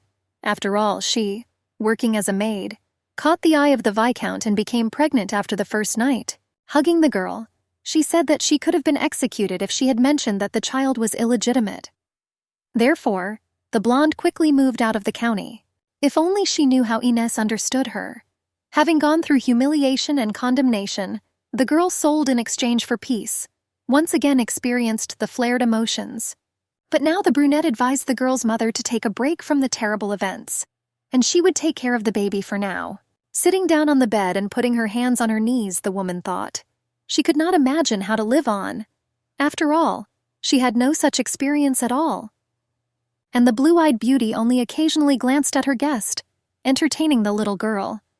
The woman was breathing quietly, but still decided to lie down. Her cheek was burning and thoughts were scurrying around in her head. But suddenly, turning her head towards Inés, the blonde quietly said that she had a look like the illegitimate children of a viscount. She didn't mean to offend the girl in any way, speaking in images and feelings. She just thought that she was too noble. Inés lowered her head and agreed. But she was not ready to talk about herself, realizing that getting closer on this basis would not end well. In the light of the night lamp, she asked forgiveness for her words, and thanked him again, because she understood that if it weren't for the meeting with the girl, they would have to spend the night on the street. But people who found themselves in the same circumstances understood each other without words. Opening Robert's travel suitcase, the brunette took out tweezers and a bandage. She understood that she could do little to help the girl, but she knew how to treat wounds. And without wasting time, she was already doing it under the new sounds of gratitude. Trying to calm the woman down, she asked her to sleep. And in the morning, the brunette promised. Together with the wise Robert, they would come up with a plan for further action. As she left the room, Inés stopped. She really wanted to help, but she knew that her options were extremely limited, and she couldn't rely on Robert's kindness either. After all, she felt that it was wrong towards the man, and he didn't owe anyone anything. However, she was now going down the stairs in search of the man. The girl knew that late at night he could only be in the laboratory, but as she walked along the parquet, the brunette already heard someone else's voice. Inés stopped and froze. After all, Robert was answering someone that there were no such people in his house. However, the person to whom these words were intended was sure that the store owner was lying, and he had verified information. She suddenly understood everything. Her aching heart sank. Through the gap in the wooden railings, she could already see a man dressed in uniform. No doubt she heard the judge, and now the man was saying that witnesses had seen a young woman bring a lady with a child into the house, threatening Robert. A man in a blue suit and with a thin mustache on his face threatened to search the house if he did not voluntarily hand over the baker's wife. Cautiously peeking out from her hiding place, the girl realized that Nea's husband had most likely contacted the police. She thought with longing that she couldn't leave the shelter, because she would give herself away. Her life was at stake now. But suddenly a child's voice called her. The girl who appeared from behind her was clearly afraid and tried to attract Inés's attention. Calming the baby, she asked to return to her mother. After all, the brunette could not leave this place without understanding how the conversation would end. But the girl, being persistent and grabbing the girl's skirt, did not want to return to her mother. The desire to protect this family pushed Inés to action. As she went down the stairs, she already saw Robert standing in front of the unknown man. She admitted that she had heard something from the conversation, and she decided that the men were talking about her. And now she asked the judge to ask her the questions that interested him. But as Inés came closer, she already understood that he was not alone. And the judge, recognizing her from the description of the witnesses, was already asking about the whereabouts of the woman with the child. Without taking her eyes off, the brunette was already saying that they were not in this house. However, the judge was already taking out his sword, threatening Robert. Making it up as she went, Inés calmly said that she had taken them to a hotel located on the square. Stepping forward a little and covering Robert, she offered to lead the men to the place where she had left them. She knew it was dangerous, but in an attempt to help the man who had given her shelter and love, she could not do otherwise. Turning and hugging Robert, she asked him not to worry. Planning to return by midnight, she asked him to go to bed. Inés, who was used to violent treatment, knew that she could cope, but the anxiety of a loving person could hinder her. And heading towards the door, the brunette was already trying to drag the uninvited guests, who were threatening the owner of the shop and their new guests, along with her. And the weather, as if foreseeing trouble, cried large drops of rain. The lightly dressed girl, afraid of getting wet, froze on the threshold. Without hesitation, moved forward. The confused man, silently watching Inés leave, suddenly realized that he heard the sound of rain. Knowing that hypothermia was equivalent to death for the brunette, he was already hurrying after her. Throwing open the door, he called for Inés, but the tons of water falling on the ground, drowning out his cry, killed his hope. Robert understood that he was not keeping up with his youth. Looking at the wall of rain, the doctor hoped that the brunette would survive after such an adventure. But he didn't know yet that another man had already responded to his call, who was many times more dangerous than the judge. And he, like a hunter, was already approaching his store. A handsome blonde man in a cloak to his heels, accompanied by a knight, was already asking about Inés. After all, he guessed that the owner of the shop was standing in front of him. Large drops of rain running down his silver hair, clouding his eyes, prevented him from seeing the man. But recalling the reports, he was sure that he had come to the right place. But the disappointment that awaited him at the threshold spoiled the Archduke's mood.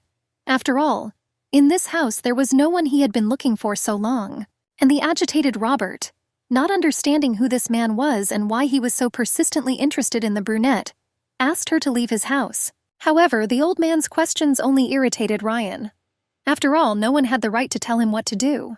Looking at the light in the second-floor window, he ordered the knight to search all the corners but find the fugitive. And Inés, squatting and leaning against the wall of the hotel, cried. After all, accompanying the men, she understood that she could not do without Kane. And the faithful friend, enveloping her in black smoke, was glad to help the donor. But the brunette barely had enough inner strength to live. And now, stroking her blue hands, she trembled from the cold pain and fear.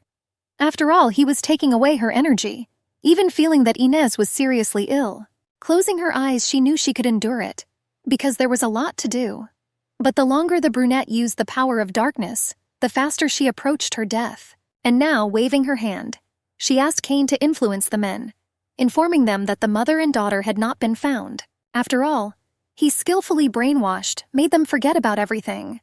And now the men, not understanding why they were near the hotel, slowly went home.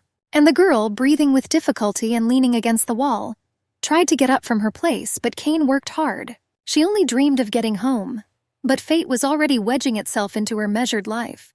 Her heart beat in a strange and incomprehensible rhythm, drowning out the sound of the rain, and only the thought of Robert kept the girl on her feet. But the sound of the Archduke's heavy boots, confidently striding towards the brunette, left any hope of meeting a man in the past.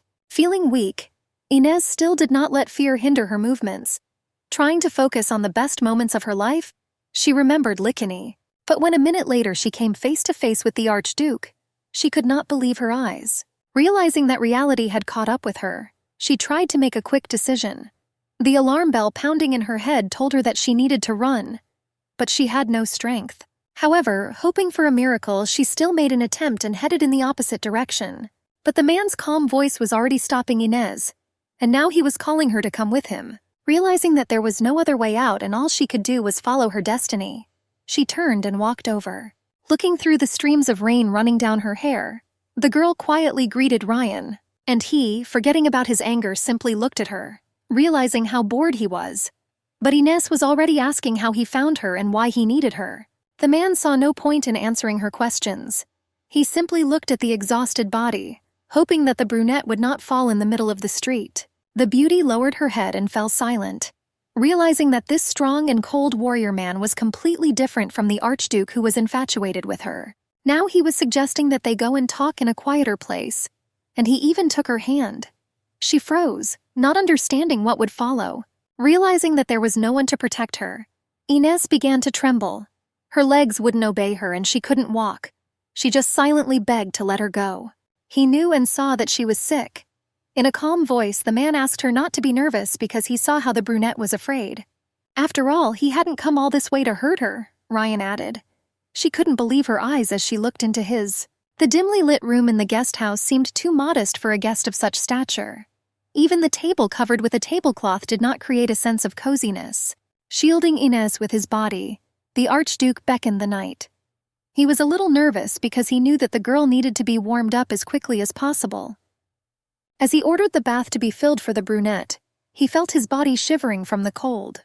The knight, with his head down and his hand pressed to his heart, was ready to immediately carry out Archduke Eleno's order. Pulling off his wet cloak as he walked, the man hurried. He felt he had to make it in time, otherwise it might be too late. And Inez, tensely watching the blonde's actions, did not understand what he was going to do. However, the man was already quickly approaching her.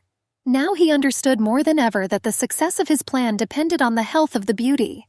Perhaps Ryan seemed harsh and unrestrained in desperately tearing the wet raincoat from the girl's shoulders, but everything was justified by the circumstances. The girl understood that she was unable to resist the man. Deep inside, she realized that he would do what he had planned anyway. But when he reached out to take off her dress, Inez quietly asked him not to do it, making it clear that she could handle it herself. However, hastily wiping her damp hair, he tried to warm the brunette. He knew how to act and did everything he could. Now he seemed calm, although anxiety was raging inside the man. He demanded that the girl simply stand and not move. His hands moved lower, wiping his arms and chest. He realized with pain in his chest how attractive she was at that moment, and Inez's body, responding to the man's touch, shuddered. After all, she had never felt anything like this. Dozens of questions requiring answers were already being born in his head, but now he did not understand why he was unable to take his eyes off this fragile girl. But there was one question that particularly haunted him. After all, he still could not understand how she managed to escape through difficult terrain. At that moment, Inez, even if she wanted to, could not answer him. After all, it was becoming increasingly difficult to breathe, and her voice was stuck somewhere deep inside. Taking a few breaths, the brunette tried to pull herself together, and Eleno continued to insist on an answer, trying to get everything at once. Squeezing her blue fingers, she was shaking from cold and fear. Her sick heart was beating so slowly that it seemed like the brunette was about to fall. Having gathered her courage, she nevertheless reported that escaping from Lickany was her personal decision. But he was least interested in the reasons. Right now he only wanted to hear how she managed to do it. However, the brunette knew that if she mentioned Kian, she would be considered crazy. Therefore, she only said that Ryan would never know the truth. Gently touching the girl's hair, he felt how much he missed her. But the man was sure that she would not be able to hide such an important fact. He looked at the beauty's tired face for a long time, and then slowly said that he was leaving. But there was discontent in his voice. Ryan was not one to give up so easily. After all, being a born warrior, he still remembered that he himself had suggested to the Emperor to deal with the lichen problem. But realizing that he had to use cunning, the man lowered his head and quietly asked if he had ever harmed her. And Inez had already assured that everything was different. Taking off his jacket, the man asked that in the future she should inform Ryan if anyone treated her rudely. Trying to restore justice, the beauty repeated again that everyone was friendly. She had no complaints about the courtiers. Looking intently at the girl, he again asked if the beauty was lying to him. After all, now he did not understand why Inez had betrayed him. Unbuttoning his shirt sleeves, Ryan reminded the brunette that he had shown her kindness and generosity. and she should be grateful. The tension between them thickened like a thundercloud. Inez's heart sank as she began to realize where this was all heading. The beauty kept her head down and remained silent, but the Archduke did not stop. In a dry voice, he reminded her that after everything Ryan had done for her, she had run away the next day. Although the girl was sure that she had fooled the servants. In fact, she had deceived him, the Archduke added. And now his olive-colored eyes piercing space looked deep into her. After all, he had already returned her to the royal garden, where the girl thanked him for bringing her to the warm chambers of the palace instead of the damp dungeon. Of course, Inez remembered the best days of her life, and she was very sorry that she had caused the Archduke pain, and pangs of conscience were already tormenting the beauty. But the next moment, the creature of darkness was already forcing the girl to wake up, and she shuddered, realizing that she had almost believed in the sweet lie. However, Inez did not want to remain silent any longer, and she already said that the Archduke wanted to use her. After all, this was what caused the wonderful attitude towards her. The Emperor could not allow the girl to become the crown princess, she added, and Ryan only helped him in the implementation of this insidious plan. With her head down, the girl bitterly noted that she was not as naive and stupid as they thought of her. Somewhere inside her there was resentment, and now her voice betrayed it. When she addressed him, she did not believe that the man would hear her, but Inez had to try. Realizing that she was starting to shake, the brunette in a trembling voice was already saying that she would not go back. Looking at the starry sky, Inez regretted that the Archduke felt deceived. Although she understood that her words meant absolutely nothing, but the man, interrupting the brunette, is already saying that words alone are not enough. After all, because of her escape and the terrible rumors, Lycaonie may find itself on the brink of disaster. And if a war starts because of Inez, then tens of thousands of innocent people will die like dogs, he added. But that wasn't the worst thing. After all, this time the heads of the Lycan royal family could be hanged on the castle walls, and so Ryan had no choice but to return Inez to the kingdom.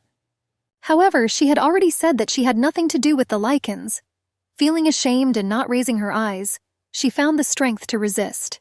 And the next moment, turning away from Ryan, she was already talking about how she had never even belonged to Genio. Nobody needed her. Everyone just used the girl, and even in Lycaonie she experienced hostile looks from the servants. She didn't want to sacrifice herself for all these people. After all, it was only after meeting Robert and moving into his house that she felt like a human being. Blushing and crying, Inez asked with pain and hope whether illegitimate children really do not have the right to happiness. Clutching her wet dress tightly, she felt that this was absolutely wrong. Knowing that now was not the time, Inez wanted to lift the curtain on her upbringing. After all, in Genio she was taught how to entertain and seduce men, and the revelations that the girl shared with Ryan were shocking. The Archduke tensed up. It was hard to believe, but he asked the girl again and again, trying to understand that everything he had heard was true. However, the brunette did not stop talking, saying that the bastard girl's fate was predetermined, and she could only become a prostitute. Without stopping crying, she said that she understood what her fate would be. But with a voice full of disgust and despair, Inez said that she did not want to live like that. However, the next moment, raising her beautiful blue eyes to the Archduke, she asked Ryan to let her go. But it seemed that the man was already thinking about something completely different. Perhaps the girl was pathetic and strange, but there was something about her that he couldn't take his eyes off of. Already knowing that she lived in a herbalist's shop, the man assumed that she would stay there. After all, Inez's health condition would not allow her to move on. The warrior's cold and calculating brain, working quickly and accurately, thought that the old man who was looking for the girl that evening would look after her and treat her. Putting aside Inez, he was now thinking about keeping her with him. After all, he already felt that he couldn't part with her so easily. But looking again at the beauty who was wiping away her tears, he suddenly said in a soft voice that he had heard her and understood everything. The brunette perked up. Looking at the Archduke with hope, she was already asking again how serious the man was. But the smile that appeared as it seemed to her, sincere, and the nod of the head in response instilled joy in her heart. However, a knock on the door was already distracting the young people from their conversation, disrupting the fragile moment of understanding.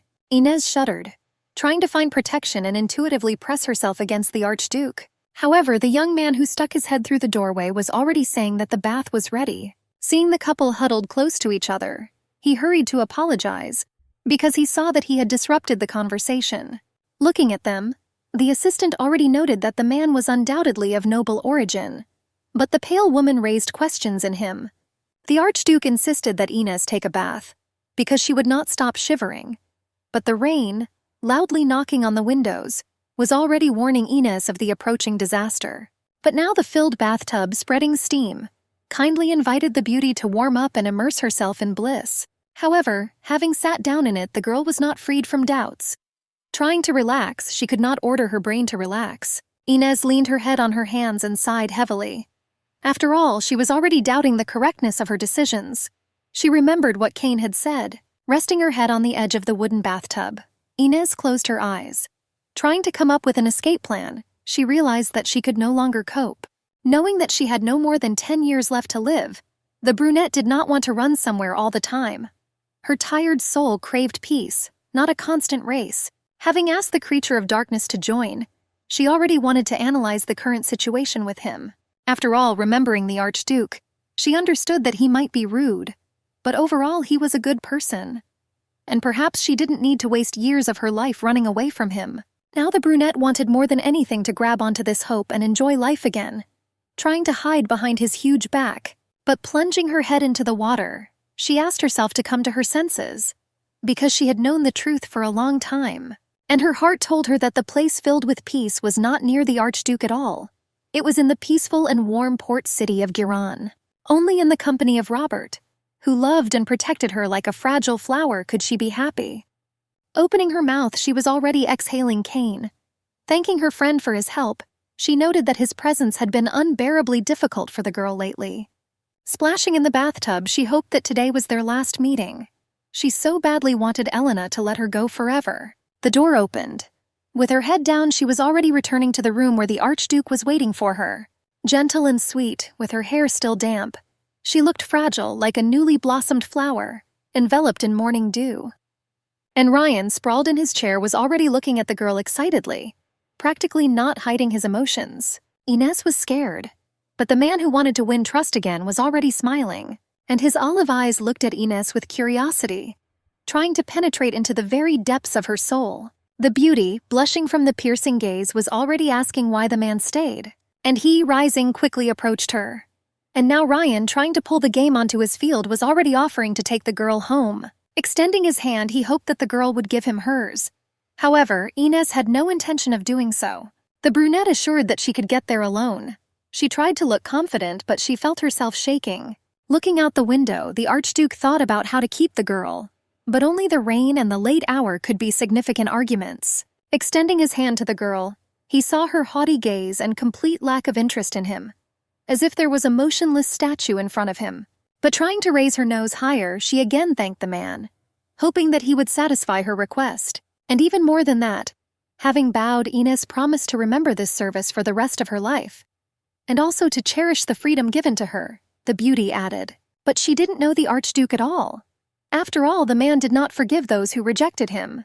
He was a vengeful man who did not tolerate disobedience. However, already rustling her dress, she headed towards the door, hoping that she could do this for now. Reaching out for the door handle, she was already pushing it, preparing to leave. After all, the desire to feel freedom with all her might was pushing the beauty.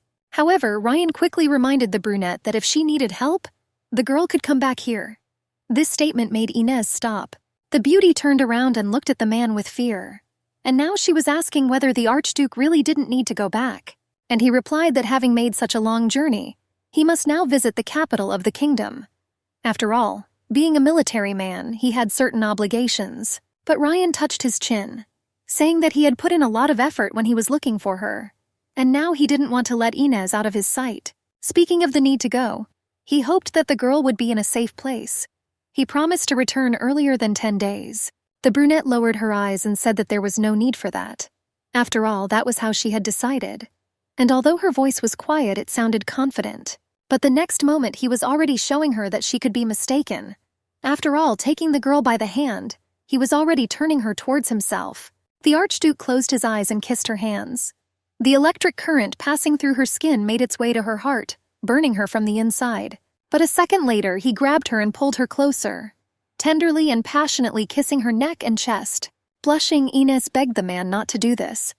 After all, the girl's will was trying to melt in his arms.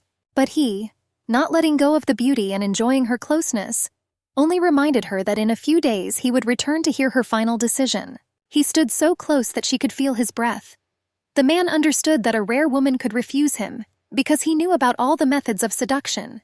His gentle voice whispered in her ear to think it over while he was gone, and Inez, blushing, doubted her decision again. Trying to escape from the Archduke's embrace, she realized that it was not at all easy. The brunette tried not to remember what he had done for her. After all, she wanted to be free more than anything in the world, and she was already running away. A few minutes later, she was sitting in Robert's favorite shop, and the caring man, giving the girl a cup of hot tea, reproached her for such a long absence. The brunette, covered with a blanket, looked into such familiar and beloved eyes. Inez understood that only here would she experience true feelings. But Robert did not calm down. Continuing to scold the girl, he noted that a real storm was raging outside, and the beauty, knowing about her health, should not have gone out there. However, warming herself by the fireplace and holding a cup of aromatic tea in her hands, she enjoyed such comments. The old man approached and asked in a reserved manner what the brunette had told the judge.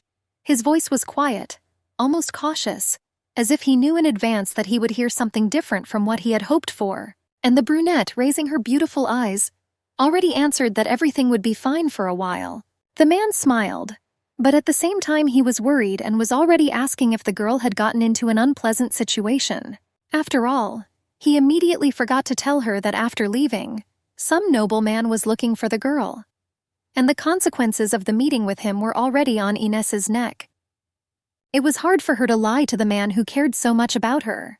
But now, looking down and wrapping herself tighter in the blanket, she answered that she was fine. Returning to work, the old man loudly tapped the pestle in the ceramic mortar, trying to calm not only her but himself as well, and the sad girl Inez quietly thanked him.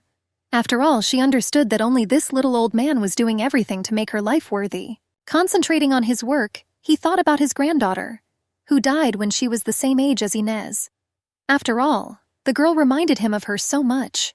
Looking at the neat rows of shelves with jars, the beauty understood that now she had a warm home and a person who cared about her. Reassuring herself, the brunette believed that there was no reason to dream of anything better, hoping that 10 days would pass as quickly and happily as the 6 months before meeting Ryan. However, after a few days, everything changed dramatically. After all, reading the brochures about the breaking of the peace agreement, as the Archduke predicted, she was horrified. People were panicking. Trying to figure out which state to join, they were plunging into chaos. However, the state of Lycan remained tense. Returning from the market, Inez had already heard that the illegitimate girl who had fled from the Jineo Empire was to blame for the event that had taken place. But the young man, like an actor on stage, calling on the crowd to gather in the square, had already announced the announcement. And people, continuing to gossip, were serious. After all, they believed that this rat was now hiding in the city. Unfolding the portrait of the fugitive, the envoy demanded that they begin searching for her, because this was the only way they could stop the war. In the portrait raised higher, Inez was already looking at the crowd as if she were alive, and the guy was already in a hurry to say that a similar girl had appeared in the city about 6 months ago. He insisted on grabbing her and dragging her to the police. Inez, who found herself in the epicenter of events, was already thinking with horror about what to do. Already feeling like a bird in a cage, she was rushing around in search of a way out. After all, the search for the girl, he added, would bring peace not only to Chiron but to all of Lycan. Realizing that the circle was narrowing and life would no longer be the same as before, she froze in place. And a random boy, tugging his mother by the hand, was already reporting that the woman depicted in the portrait was standing in front of him. Pointing his finger at the frightened Inez, he was already saying that the girl had the same black hair and blue eyes. His remark sounded like a sentence. However, Kane could not allow this. Trying to save the donor, he quickly blocked the boy's ability to see the brunette. And the next moment, realizing that the beauty was in real danger, he asked her to quickly leave the square. He reminded the brunette that she could use force to shut everyone up. Kane got angry, and she, clutching her head, made it clear to him that it was impossible. However, the power of darkness did not calm down. He insisted that Inez teach them a lesson once and for all.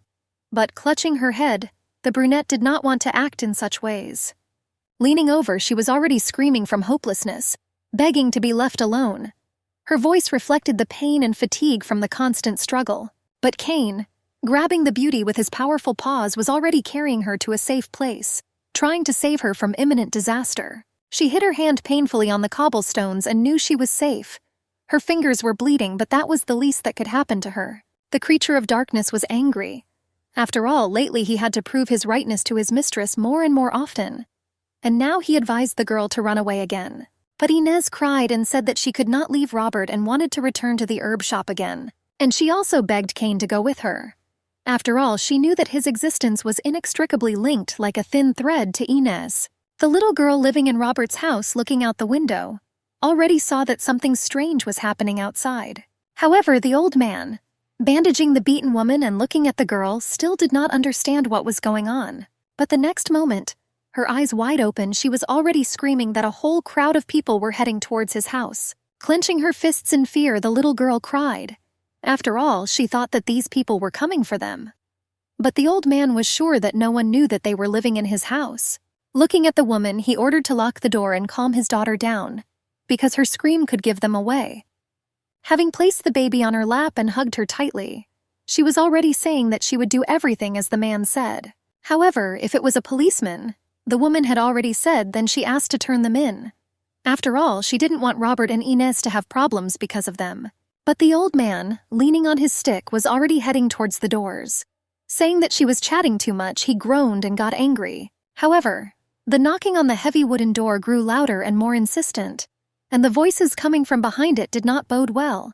Without thinking about the troubles, he shouted out that already and complained that people were so impatient. However, a few minutes later, Inez was already entering that very door. With her head down, she already understood everything. It seemed that the girl could barely stand on her feet. Looking at the broken objects scattered across the floor, her eyes filled with tears. And the next moment the brunette was already running up the stairs. The fear that penetrated every cell of her body did not allow her to catch her breath. Opening the door upstairs, she could already see that in the room where children's laughter had recently been heard, a ringing silence reigned. The beauty stands frozen in place, realizing that the past will never let her go. After all, the life of an illegitimate child is predetermined by the stars. Covering her face with her hands, Inez began to cry. Bitter tears choked her. And with them came the understanding that her quiet life would remain only in memories. In the dimly lit prison, one of the guards was already asking another if the townspeople had found the black-haired girl. But the other, puzzled by the failure of the negotiations, only frowned. Speaking about the fact that news reaches Chiron late, he was surprised that this time everything happened immediately after the end of negotiations. However, his interlocutor explained that perhaps in wartime rumors and orders spread faster. But the men did not yet know that Kian had already heard their conversation. Trying to add something, the young man already felt the influence of the dark creature. After all, without realizing what was happening, he was fulfilling other people's desires. And the next moment, a trembling hand treacherously unclenches the ring with keys. And the young man, feeling inner danger, was nervous. Throwing a bunch of keys onto the tiles, the guy shouted that it was necessary to leave the building immediately. A minute later, the muffled footsteps of the guards' boots were already echoing across the stone slabs. Inez, who had appeared after them, was ready to act. But the cold of the dungeon increased the girl's growing tension. Quickly grabbing the keys and heading deeper into the prison, she was already running in search of the necessary cell. And the crying heard in the darkness, getting closer and closer, made Inez speed up. The air suddenly filled with blood and iron stopped the beauty. Closing her eyes, the brunette felt how it prevented her from breathing. Gradually getting used to the darkness, she tried to keep her cool. But the girl's sick heart trembled with fear. But suddenly a weak voice was heard behind the heavy lattice door. Opening the cell and going inside, the brunette already saw a woman with a child. Pressing the girl to herself, the blonde begged Inez to leave them. After all, this place was dangerous for her. However, the girl, as if she had not heard her, only apologized for coming too late. But the woman, continuing to persuade her, reminded her that the police were looking for her. But Inez seemed not to hear the blonde, only repeating that she was fine and had nowhere to go anyway. Trying to support her, the brunette smiled, even though she was afraid for both of them. But Kian, looking at the lonely moon outside the bars of the window, urged the girl to return to Robert's shop. And a few minutes later, Inez was sitting by the old man's bed, thinking only that she was the only one to blame for all his troubles. Thoughts were tearing him apart from the inside. The man was old, and after such injuries he might not survive. The brunette was shocked by the cruelty of the people who did this to him. Adjusting the blanket, the girl thought about how they used to come to his store more often than to the drugstore. Without taking her eyes off Robert, she regretted that he was too soft a person, and the girl should not have dragged the old man into this story. The blonde approached, gently touched her shoulder, and was already offering her some tea. But Inez was only interested in how it all happened. She said that at first ordinary townspeople came. When they questioned Robert, they realized that the brunette did not live with him. And then the royal army arrived, the woman added. And Inez shuddered. She suddenly understood everything. After all, Archduke Eleno had not abandoned his goals. Sitting down by the window, the brunette thought about it. And Cain was already complaining that lately he had to brainwash those around him more and more often. Inez barely heard him. Her thoughts were far away, focused only on how to save herself and Robert. After all, it was impossible to run forever. However, the little girl, tugging at Inez's dress, was already trying to attract attention. Looking seriously at the girl, she said that she was going to go with her mother to the police station. The brunette didn't understand yet why they wanted to do this, but the girl was in a hurry to explain. After all, they wanted Inez and Robert to have time to escape. Looking at the baby, Inez couldn't believe her ears. After all, the mother and child wanted to put the police on a false trail, and their selflessness touched her to tears. However, Inez had already reminded her that it was dangerous to do so. After all, they had to hide in a safe place. Without letting go of Inez's dress, the little girl assured that everything would be fine. Her childish spontaneity touched the brunette, and her natural courage delighted her. But already in the morning, a young man who appeared on the streets waving leaflets attracted the attention of passers-by. As they pasted them on the walls, the crowd of onlookers already knew that Genio's illegitimate daughter was turning herself into the police. The townspeople were pleased. After all, no one wanted war, and their assumptions that the girl lived with Robert were confirmed. Looking at the men who were leading Inez by the arms, people kept gossiping, comparing the girl to a wolf in sheep's clothing. Her downcast gaze indicated that the brunette was broken under the weight of circumstances. But there was one man in the crowd who had his eyes on her, and now he was planning how to wrest her from the clutches of the law, even if it meant crossing the line. Interrupting his thoughts, the knight standing behind him was already asking what they would do next. However, the Archduke, lowering his head, told him to remain silent for now. The man was confused and didn't understand Ryan. After all, he had been trying to find her all this time, and now he was ordering her to spread false information. Not understanding the blonde's actions, he knew only one thing, that they had gone too far in their search for her. And if the Archduke had simply called her name, everything would have been different. However, he did not miss the moment when Ryan was watching the brunette. Perhaps he wanted to hide something, the knight wondered. Turning to the Duke, he was already asking whether he should prepare to leave. His voice was cautious, as if he were treading on thin ice. But in response, he only heard one thing, that they needed to wait a couple more days.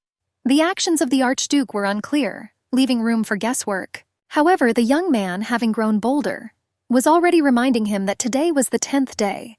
But Ryan, rudely interrupting, demanded that he shut up. With his head down, Lux was already asking for forgiveness. Returning to the hotel, the Archduke already understood how events would develop regarding the liberation of the brunette. And turning around, Ryan, in a completely calm tone, gave the order for the knight to break the wrist of the soldier who dared to touch the girl. Inez, moving towards the hotel, thought only about how long she would have to endure humiliation and live in constant hiding.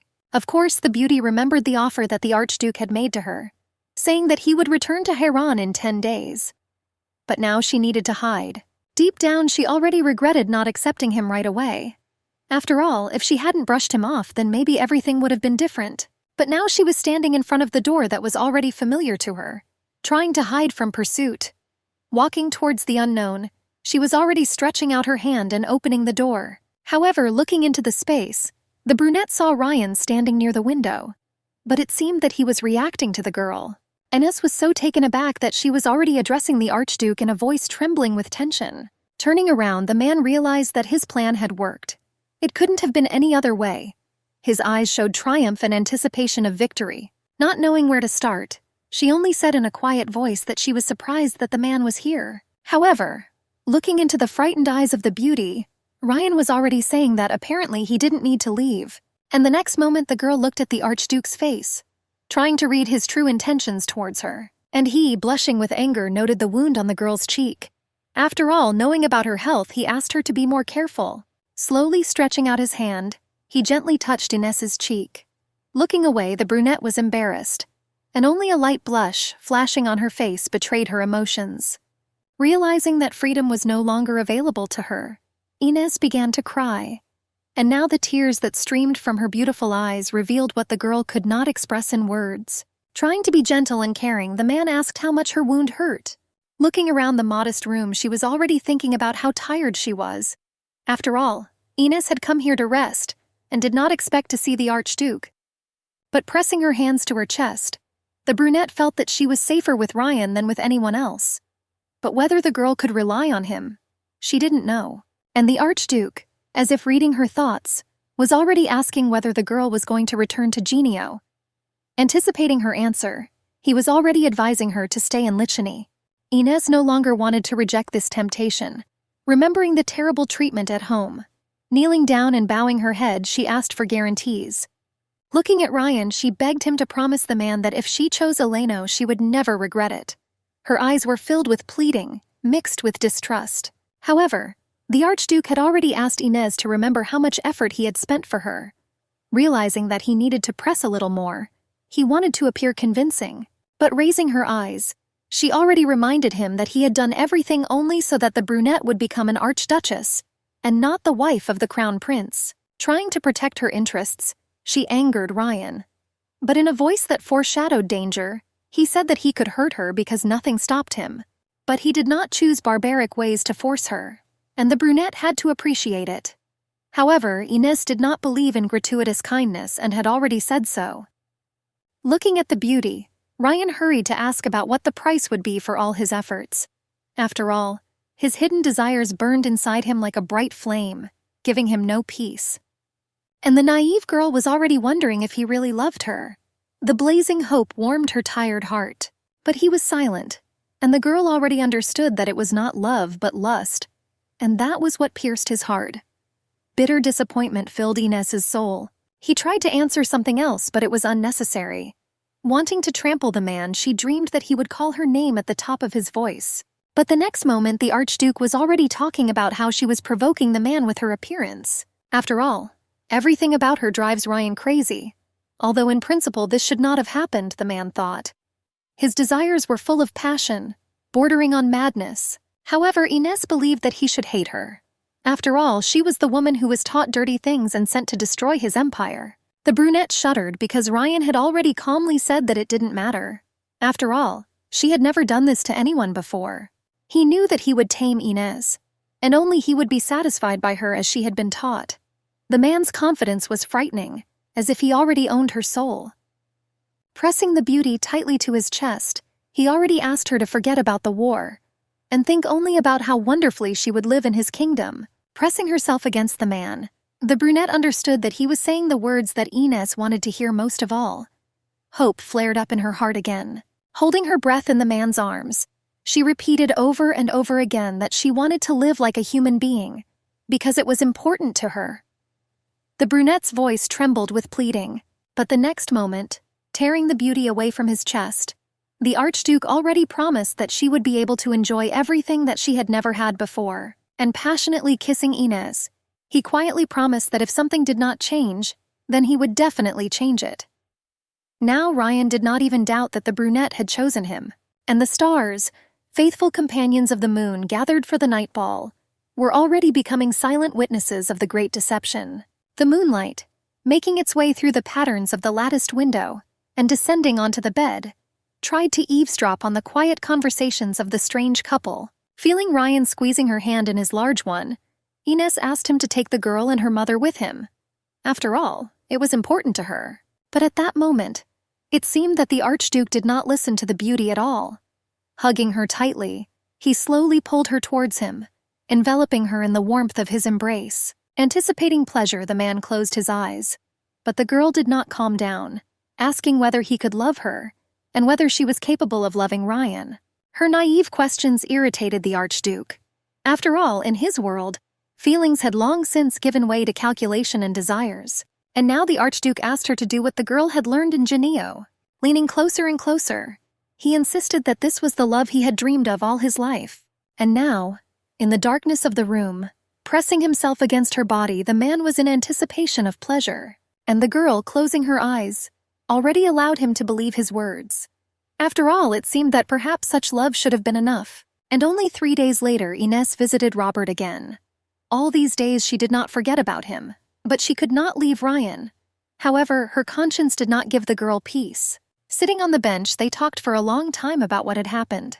Robert understood that the girl would leave him, and at first he was even scared.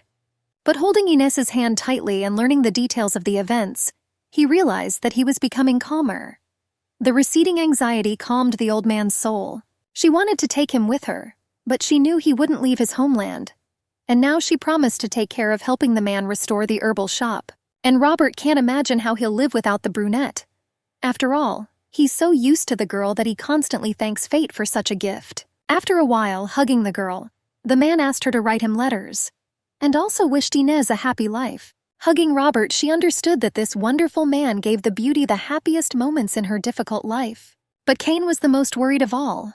His voice was wary, and he asked to think about everything again. Ines understood that there were many questions. However, there was nothing left to do but tell the being of power that the man had promised to love her. However, her loyal friend insisted that she should not trust anyone. But Ines really wanted her dreams to come true. After all, the struggle between her mind and heart was tearing her apart. Looking at the pendant that Ryan had returned to her one of those nights, she knew that she deserved to be happy, despite the fact that she was an illegitimate child. Remembering moments of intimacy, she thought that she didn't want to live like that anymore. She dreamed of living in a good place with good people, but the creature of darkness reminded him that there might be no more chance to escape. And she, putting the necklace on her neck, already accepted her new life and said that she understood everything perfectly well, but was still ready to take a risk. Leaving Robert's house, she had already told the Archduke that she was ready to go with him. Doubts tormented her soul, but the girl saw no other options. However, Ryan, realizing that he had carried out his plan, looked at the girl with satisfaction. Stretching out his hands, he was already ready to take the girl to a new life in which only he ruled. Beautiful autumn, painting the trees in its favorite colors and shades, came into its own. A year had already passed since Ines settled in Eleno. As he raised the cup to his mouth, the Archduke already heard complaints about him keeping an illegitimate child for himself. The majestic woman in luxurious attire did not understand why Ryan kept the brunette in Eleno, and he in turn did not understand why the lady was interfering in his personal life. Looking out the window, he was already looking for the girl with his eyes, realizing that she loved spending time in the garden. And indeed, in the light of the gentle autumn sun, he already saw Ines, who was moving with a book in her hands towards the swing. Remembering the previous night, he peered at the brunette's silhouette with undisguised longing, as if hoping to catch a reflection of that moment in her movements. Meanwhile, the lady, not hiding her impatience and speaking about the girl in a derogatory tone, pointed out that she did not like Ines's presence in the garden. However, the Archduke, admiring Ines's beautiful hair, had already said that the archduchesses always took care of the garden. And the next minute, completely relaxed, he asked the lady not to pay attention to her. However, the frowning blonde reminded Ryan that he had forgotten the will of her late brother. Ryan asked him not to say anything stupid. He remembered what his father had said about him not bringing illegitimate children to Eleno. But finishing his tea, the Archduke was already saying that it was too early to send the brunette away. After all, he could not part with the one who truly loved him, and the woman with a luxurious tiara on her head was already recalling the reports. After all, in them she learned that, returning from military campaigns, he immediately ran to Ines. Running her finger along the edge of the cup, the woman did not understand what her nephew saw in the skinny to the bone and not very pretty brunette. But Ryan, trying to end the conversation that was unpleasant for him, was already telling his aunt that everything has its time, and he asked her not to worry about trifles. However, the lady did not calm down, demanding clarification. But Ryan, who at that moment was admiring the brunette, who was sweetly looking at the birds, had no answer. And it couldn't have been, because when he returned home after difficult hikes, only her smile and tender heart warmed him, Ryan recalled. The brunette, slightly chilled, was already in a hurry to return to the mansion. However, something stopped her and the brunette returned to the garden. Sitting on the swing, she looked upset, because she understood that everyone in this house hated her. And even the servants, who were supposed to carry out all the orders of the Archduchess, ignored her. With her head down, Ines thought about telling the Archduke everything, because hiding the medicine and laughing behind her back was too much. Memories took her to the hotel where Eleno promised to give her a new life, and it would be significantly different from life in Geneva.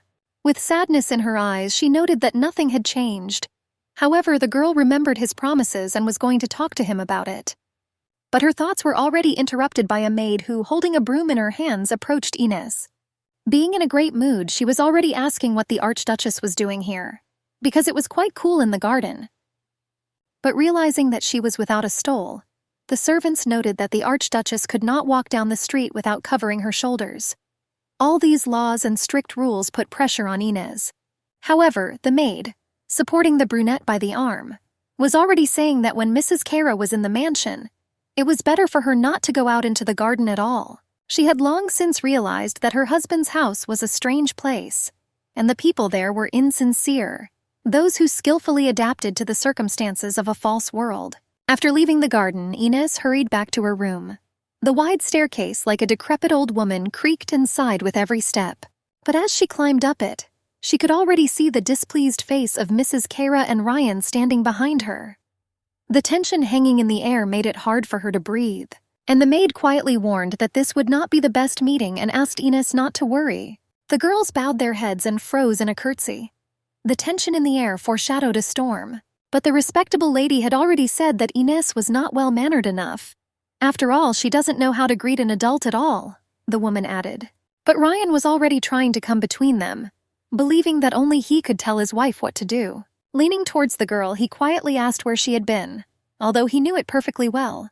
His words sounded like hidden concern, covered with displeasure. Clutching the book tightly, she was already preparing to answer. But her husband quickly interrupted the beauty. He was not pleased that Ines had been wandering around the streets all day. The Archduke's stern voice was filled with worry. She recalled such remarks, but she did not have the strength to sit in the room all the time. And besides, fresh air improved her health, she noted. But the husband said that there was a strong wind today, and therefore he did not want Ines to get sick. Therefore, he insisted that she quickly return to her room. Blushing slightly, she turned to the man and asked if he would come this evening. Her gaze showed timidity mixed with hope.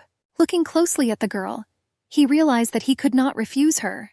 Her defenselessness touched him to the depths of his soul, and the delicate wedding ring, which looked so graceful on her thin fingers, was a fragile symbol of their uncertain connection. He promised that he would come, especially since he himself wanted it madly. After all, his wife was like a breath of fresh air for him among all these lies that he himself invented. But the next moment he was already offering his hand to his aunt, saying that they should go. The woman was clearly unhappy that she was not allowed to mock the Archduchess. Her face was distorted with displeasure, turning into a bitter grimace. However, Ines had completely forgotten about this incident, and clutching the book tightly to her chest, was already thinking about the upcoming meeting with the man. Frozen in silence, the beautiful castle was once again falling into the power of darkness, and only the lonely moon, the companion of the lovers, constantly watched them. Beautiful moments of love always ended the same way. Because the man left, she understood that she would be left alone again, but it seemed that he didn't like it either. And lowering his head, he thought that he couldn't stay, because he understood that he was getting attached to her. Reaching for his shirt, Ryan heard her pleading voice asking him to stay. She had a way of doing it so piercingly that the words penetrated his soul. But looking at her, the Archduke understood that he was not ready to fulfill his wife's request, since he had already violated the established prohibitions. Looking at her husband, she remembered that in moments of intimacy, Ryan did not hold back his emotions, and Ines liked it. But then he returned to his cocoon. And despite the fact that they were already connected by feelings that the man wanted to hide, they never once greeted the morning or fell asleep in the same bed. Touching his beautiful body with her small and tender hands, she asked him to stay a little longer. Looking at the man with bottomless eyes, Ines wanted to ask a question that had long lived in her heart, but had not yet dared to become a sound. Now she wanted to remind them of Rani, the girl they had taken from Chiron. She knew that the little girl had been abused by the servants, but he cared little because he was focused on Inez. Her scent was driving the man crazy, and the desire to possess her, enveloping his consciousness, prevented him from thinking. Holding his wife close, he felt himself getting excited. After all, if she wanted Ronnie to be her personal maid, he added, all she had to do was tell the manager. Pulling the robe off the girl's shoulders, he already heard that she was saying something about walks. But without giving it any importance, he tried to involve her in the world of pleasure and bliss. Drowning out all sounds, he was already closing the brunette's mouth with a kiss. But for a moment she froze and fell silent, but was already hurrying to ask her husband for a favor again. Having slightly moved away from the man, she was already talking about the fact that the most important thing a person can enjoy is freedom. Leaning over the beauty, the Archduke did not understand what Inez was talking about. His gaze showed bewilderment mixed with irritation. However, her dreams were already there, behind the fence of a beautiful but cold mansion, and now she asked for permission to leave it. Ryan was visibly shocked. After all, the first thought that entered the Archduke's head was the alarming guess that his wife had run away. But of course the girl didn't want that. She just wanted to see life beyond it. It seemed to her that the desire was so simple but still unattainable. At that moment, the man's anxiety reached its peak. But looking at her with his grass-colored eyes, he forbade her to do so, citing the fact that the doctor was against long walks. But when he came closer again, he promised that he would allow Inez to go out when spring came. But for now, he thought it was safest to remain in his domain. But slightly pushing her husband away, the beauty was already saying that this place was not as safe as the man thought. There was anxiety in her voice, and he already felt it. Turning his wife's upset face, Ryan asked what was wrong. It seemed that at that moment the Archduke could kill anyone for the brunette. But she had already told about the servants' attitude towards her, about rumors and their unwillingness to carry out her orders. Old grievances having burst out, now did not give Inez any peace. Ryan was surprised. He never thought that such things could happen in his house. However, Inez had already said that they didn't even notice her, as if the girl didn't exist. Her voice trembled with humiliation. Recalling all the cases, the brunette noted that it would be nice if the servants answered her questions. After all, Inez wanted to be noticed. And remembering her husband's assistant, the beauty added that some of them even try to hide the brunette's medications. Now she stated, with restraint but firmness, that over the course of a year she had noticed that the behavior of the servants in Eleno was not much different from what it was in Geneo. Ryan promised to sort it out. The man knew that all it would take was a simple order to stop them from treating her like that. However, kissing the girl again and again, he asked not to say that this could serve as a reason for her to leave him. The moonlight, penetrating through the huge windows, softly illuminated the lonely chairs and empty cups left after evening tea. Trying to fall asleep, the beauty remembered how the day before, sitting under the crowns of golden trees, she read a poem about love. The tender lines made their way to her heart, leaving an indelible mark. Closing her eyes, she enjoyed how the poet compared love to a timid spring flower and a warm wind. She was especially struck by those moments when he wrote that a great feeling is beautiful and wonderful, but sometimes this still does not prevent it from being delightful. The depth of those words resonated in her soul. And now, lying in bed, she thought about how she felt about Ryan.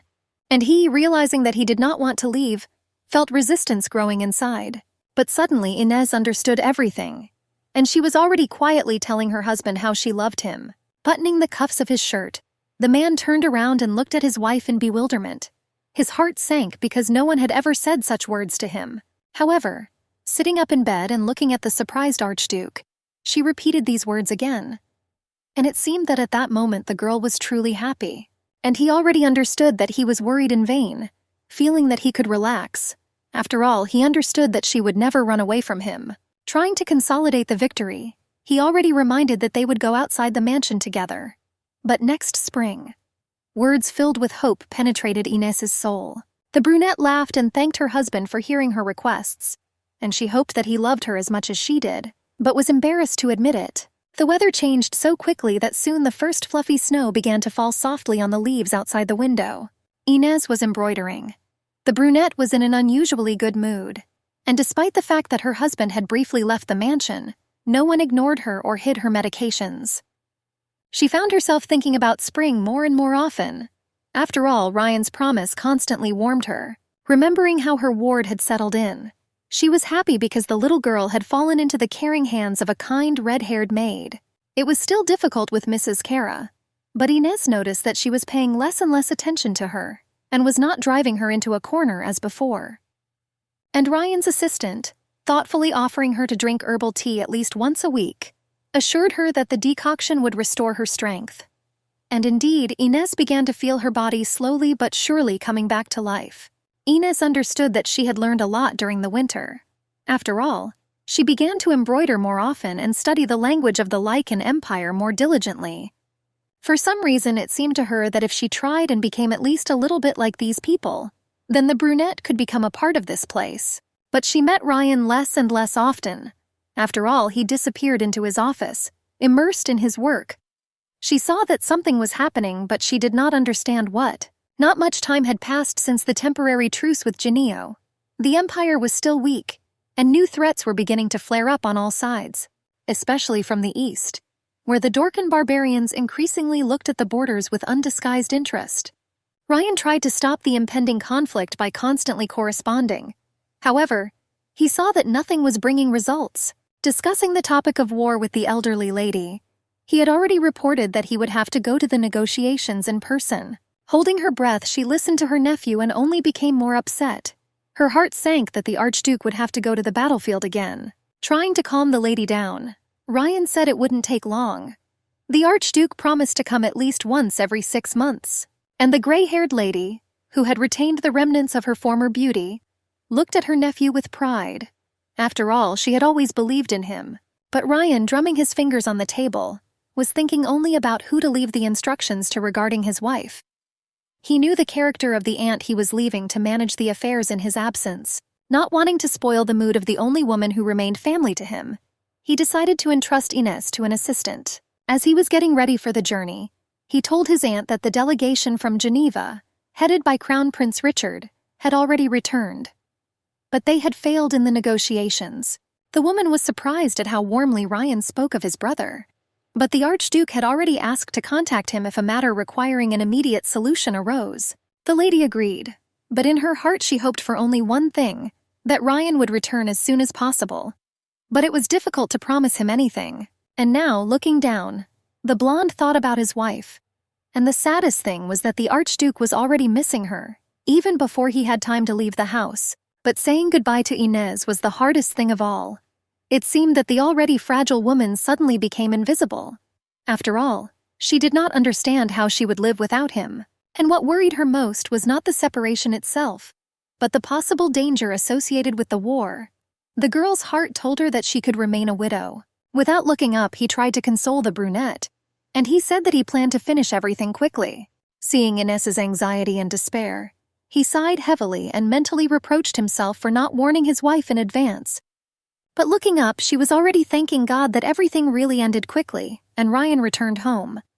But then suddenly his wife asked when he would return.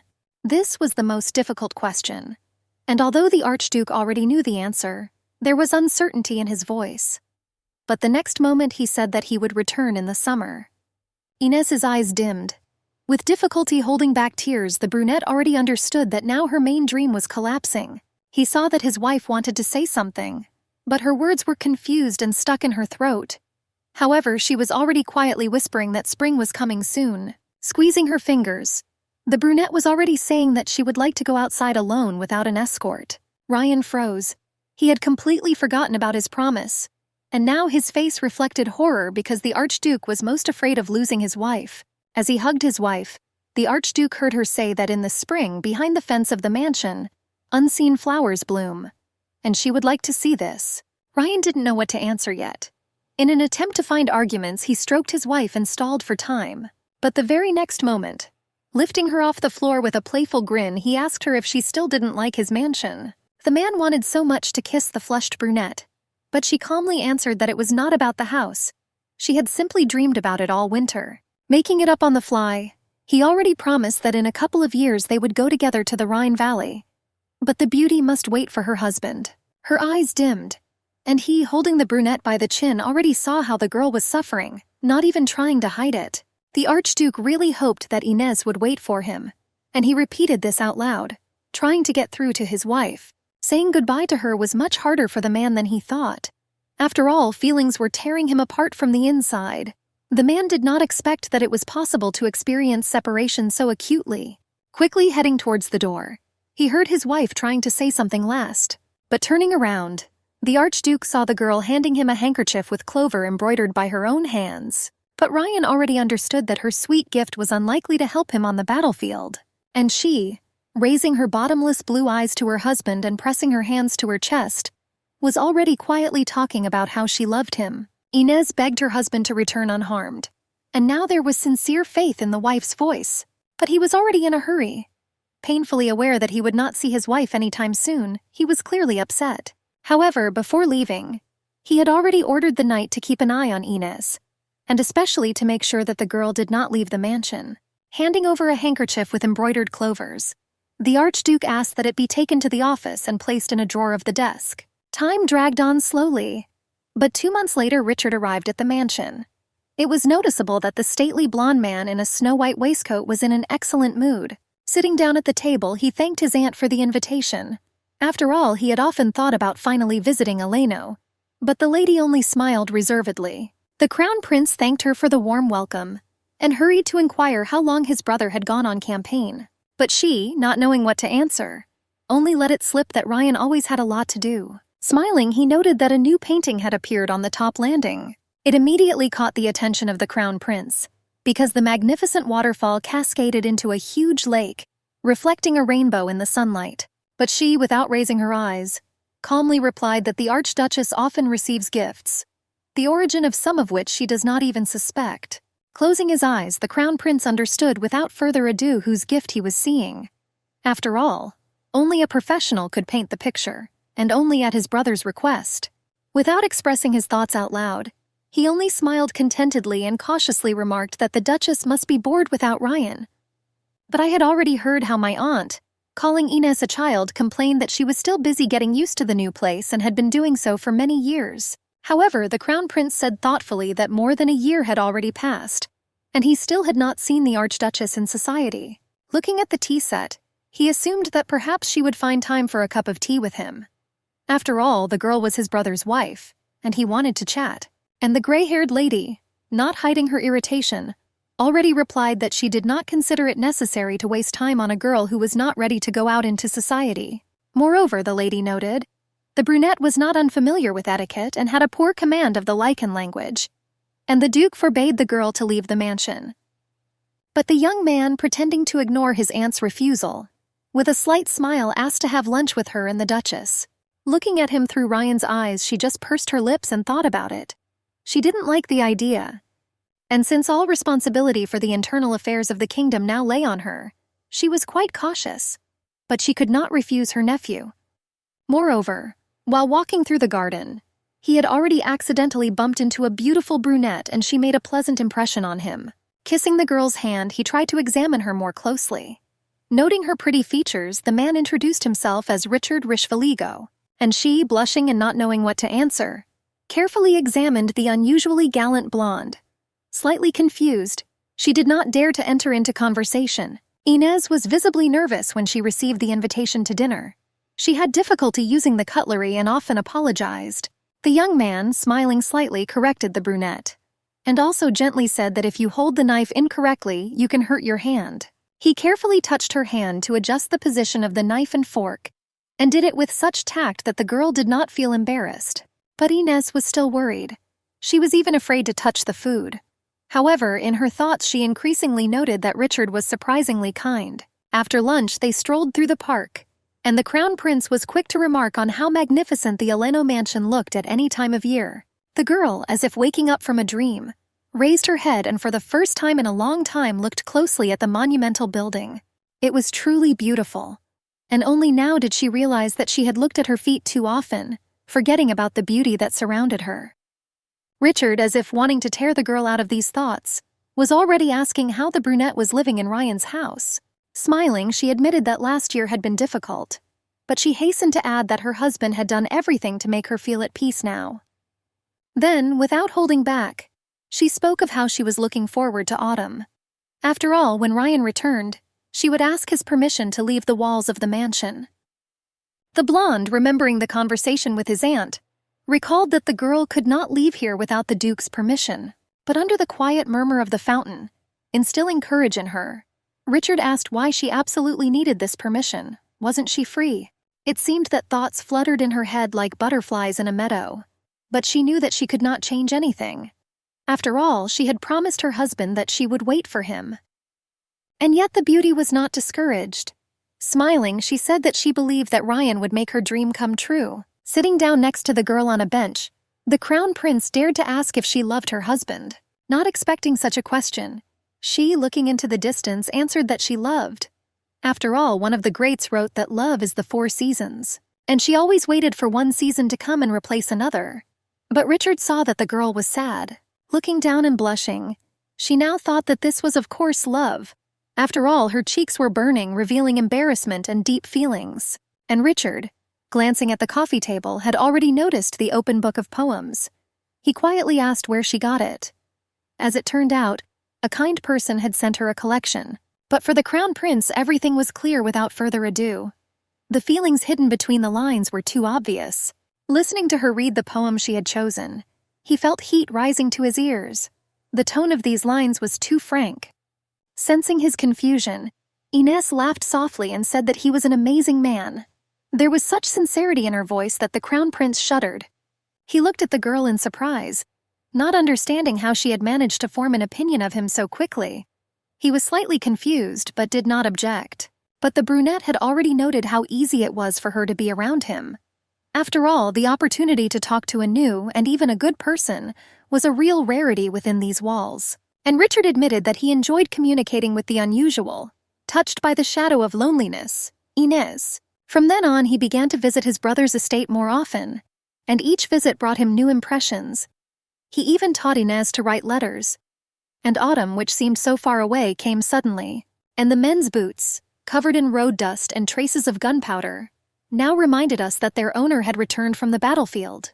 And the voices of the servants already confirmed this.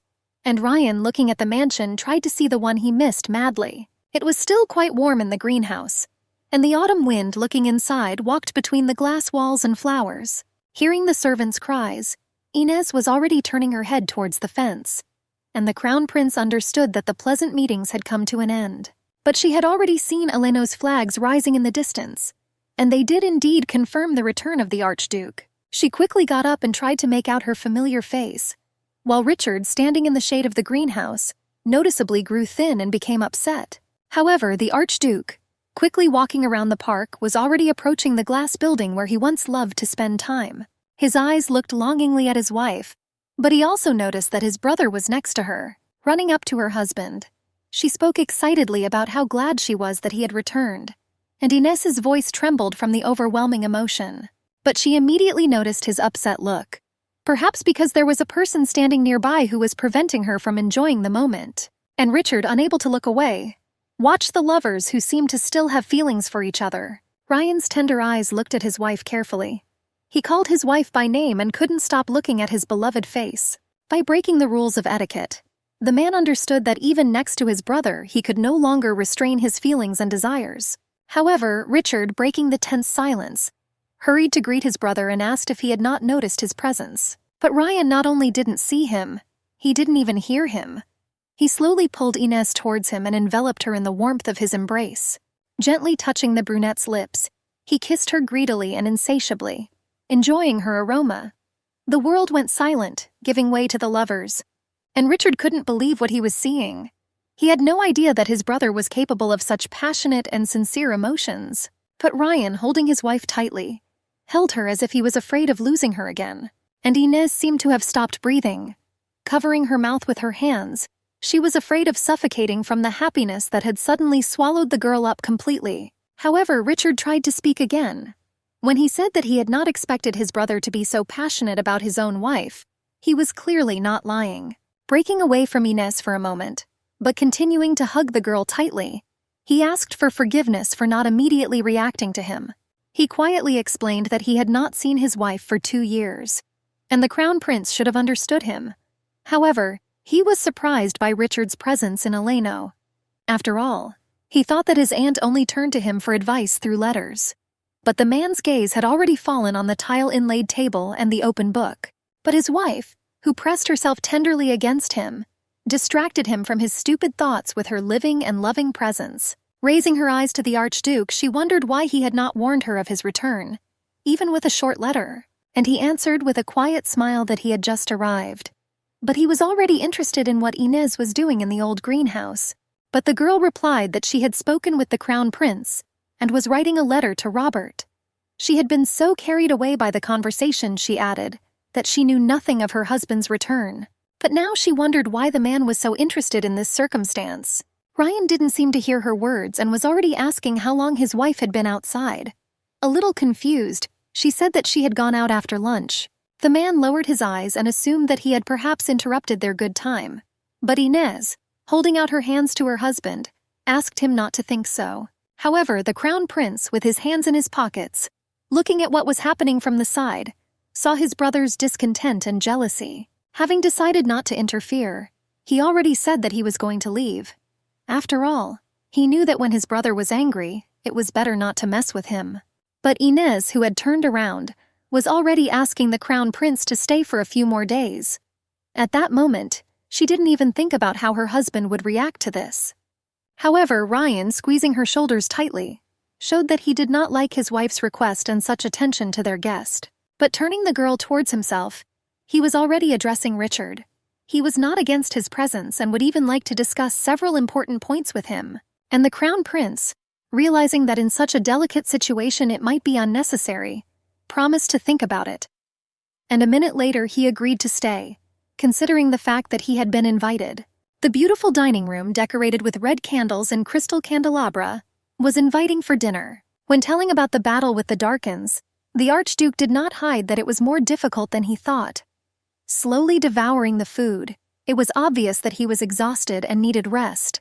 The Crown Prince supported him and raised his glass to wish him health. He said that his brother had worked hard and deserved recognition.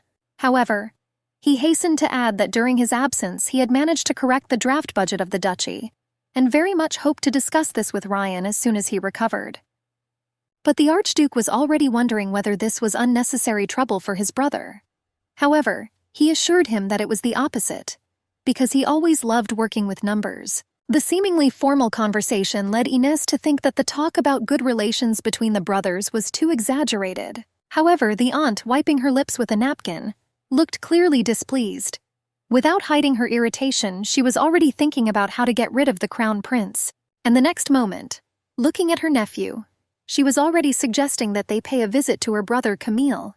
The Crown Prince, realizing that he was unable to refuse his aunt, had already replied that he would be happy to keep her company. After all, he had not seen his distant relative for a long time. Turning to his brother, the blonde asked with interest whether this trip would be the Archduchess's first exit outside the mansion in a long time. However, Ryan had already said that Inez did not have to go. In turn, he asked his wife to pretend that she had not heard the Crown Prince's proposal. However, the gray-haired lady supporting her nephew believed that Camille would hardly be happy to meet an illegitimate child. But Richard was not going to stop. Continuing the topic, he reminded that Inez was the wife of the Archduke, and therefore all the conventions were irrelevant. He asked his brother not to interfere in his family without his request, and a tired Ryan was already saying that this was Elena's business. The silence that followed didn't bode well, but it seemed like everyone present finally felt like Ryan had come home, and the blonde, realizing that he had gone too far, was already agreeing with his brother, accepting the fact that the Archduke would figure everything out himself. As they said goodbye in the hall, he realized that there were unsaid things between them that they could only discuss in private. But Ryan wanted most of all to stay with Inez. He was tired and missed his wife and wanted to put everything aside. But at the same time, he thanked him for his support and participation in the affairs of the duchy, as well as for taking care of his aunt and Inez while he was not around. And it even seemed that for a moment the old kinship and mutual gratitude flashed in their eyes. After all, the Crown Prince was not only a brother to Ryan, but also his closest friend since childhood. They had a lot in common. They grew up close and shared their dreams. But interrupting her husband's reverie, Inez was already asking whether the Archduke was hiding something important from her. Ryan assured her that everything was fine. But as they moved through the corridors of the mansion, She was already asking about where the men were going next week. With her arms folded and a melancholy voice in her voice, the brunette said that she did not want to part with her husband, because he had just returned. However, Ryan replied that the trip concerned Eleno's affairs. But he hurried to say that they would return in a week. Her gaze showed resentment, because the brunette did not understand why she could not accompany her husband. But Ryan couldn't tell her the truth. After all, before his death, his father had made him promise not to have illegitimate children, and not to allow the family to be disgraced. Feelings of bitterness and duty fought in his heart. But as he embraced his wife, he understood the inevitability of the gap between desires and duties. Stroking Inez, the man was already trying to relax. After all, he had been waiting for this moment, and now he hoped that he would soon throw off the burden of fatigue and tension in her arms. But suddenly the man stopped, felt someone's presence. Quietly asking if the crown prince had left the palace, he felt a chill run down his spine. Turning around, they peered into the darkness. After all, they again felt that they were being watched. However, the next moment, Ryan abruptly grabbed his wife and sat her down on the balustrade of the terrace. Feeling the wind touching her hair, the girl froze. Inez hurried to tell her husband that she was very scared, but it seemed that her voice, trembling with fear, only increased her husband's desires. But the Archduke only spoke of her holding on to him. The sound of confidence could have calmed the girl down, but she did not like what was happening at all. Hugging the beauty, he covered her body with kisses. And the girl, trying to survive in a personal fight with the height, only repeated that someone was looking at them. But the men's quick hands were already unbuttoning the dress. Erzgerog asked them not to pay attention to the rustling, because he did not want to worry about propriety. Ryan's desire was so strong that she could already feel his hot breath and warm body. But the next moment he called his wife to be honest. Having moved away from her a little, her husband was already asking about what she had done while he was away. The torments of jealousy, tearing him apart, were burning from within, causing pain and pleasure to the fragile body of the beauty. He really wanted to know how she lived and what she thought about. However, Inez could not understand what he was talking about. After all, the girl was faithful, both in thoughts and in actions, and the memories already transported the Archduke to that evening when he first saw her at the ball. Being in a wonderful mood, she was glowing with happiness. But Ryan remembered not that, but how the smiling girl asked about the name of the man in the white mask under which the crown prince was hiding. However, now, on the open terrace, Inez already wanted to cry. After all, the brunette had imagined the meeting with her husband completely differently, but the interrogation was just beginning. Continuing the torture with heights, the man was already asking about what the girl had written in the letter she had sent to Robert. Perhaps she wanted to leave this place, Ryan wondered. But Inez only said that she was waiting for him. After all, he had promised to take his wife to the valley she had dreamed of so much. Without letting go of the brunette, he covered her body with kisses. She was so scared that bitter tears were already flowing down her face. The man saw that the girl was afraid. However, he insisted that she should depend on him and look only at him, thinking that after all, it was he who had met her first at the ball. He had no intention of sharing her with Richard. This thought did not give him peace, burning everything inside. Having lowered the girl from the balustrade, the blonde man was already saying that he forbade her from meeting with the crown prince. Inez was upset. After all, her life was rather boring. But next to the crown prince, she felt alive, because he knew how to listen and never judged. But the very next moment, the Archduke clarified that if such meetings were to take place, they should take place in his presence, but not alone. The beauty promised that she would do everything as her husband wanted, and he kissed her again and again, because he loved her more than anything in the world. However, the next morning, when she opened her eyes, she thought that she had gone crazy. After all, everything that had happened the day before still terrified her. Her body ached, and the girl understood why. Because they were making love in such a dangerous place and she was in constant tension. However, the words of love flying across the terrace warmed the beauty's soul. Inez caught every word, as if she was afraid that the wind would carry them away forever. And now, remembering this, the girl blushed. But the thought that came to her that she needed to take a bath distracted her a little. Reaching for the rope, she was already tugging at it. But the servants were in no hurry to come to her aid, and the ominous silence did not bode well. Repeating the movements, she looked towards the door in surprise. Misunderstanding gave way to anxiety. Without thinking twice, Inez was already leaving her room in search of a servant. But the quiet whispers flying around the mansion were already catching up with the brunette. This was not surprising, because the servants were already discussing yesterday evening, and not at all skimping on disgusting expressions and words. And in the hall, foreshadowing changes, the servants hastily removed a painting from the wall, clearly following the Archduke's orders. The mansion had turned into a buzzing hive, frightening the Archduchess, and what reached her ears was disgusting. Making up legends on the fly, they said that Inez had become the Crown Prince's mistress, and this lie was already spreading like a spider's web. She had become a rumor, and she had already heard that Eleno's people were gossiping about how Inez had first seduced the Archduke and then tried to seduce the Crown Prince. Considering her already low origin, they considered the brunette a witch, and they were sure that the girl was born to seduce men. Trying to escape from these terrible rumors, she did not know what to do. But the girl already understood that it was Ryan who had a hand in this. In desperation, she ran into her husband's office wanting to talk to him, but it was empty. However, hearing sounds outside the window, she quickly approached him, and what the girl saw did not please her at all. Her aching heart was squeezed with disappointment and hopelessness.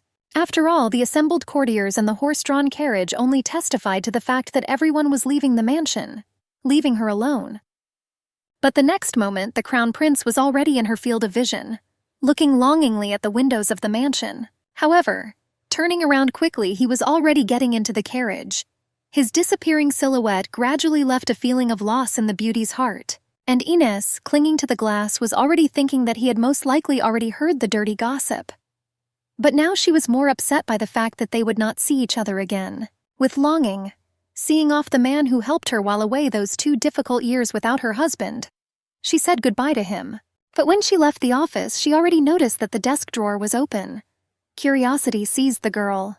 Looking inside, she saw the stationery that Ryan used for writing letters. But the very next moment, her gaze was drawn to the scarf that she had embroidered especially for him. And on the eve of his departure, she had asked him to take it with him. However, soon the girl realized that he had been lying there for so long that he was even covered in dust. This meant only one thing, that the Archduke did not take him with him.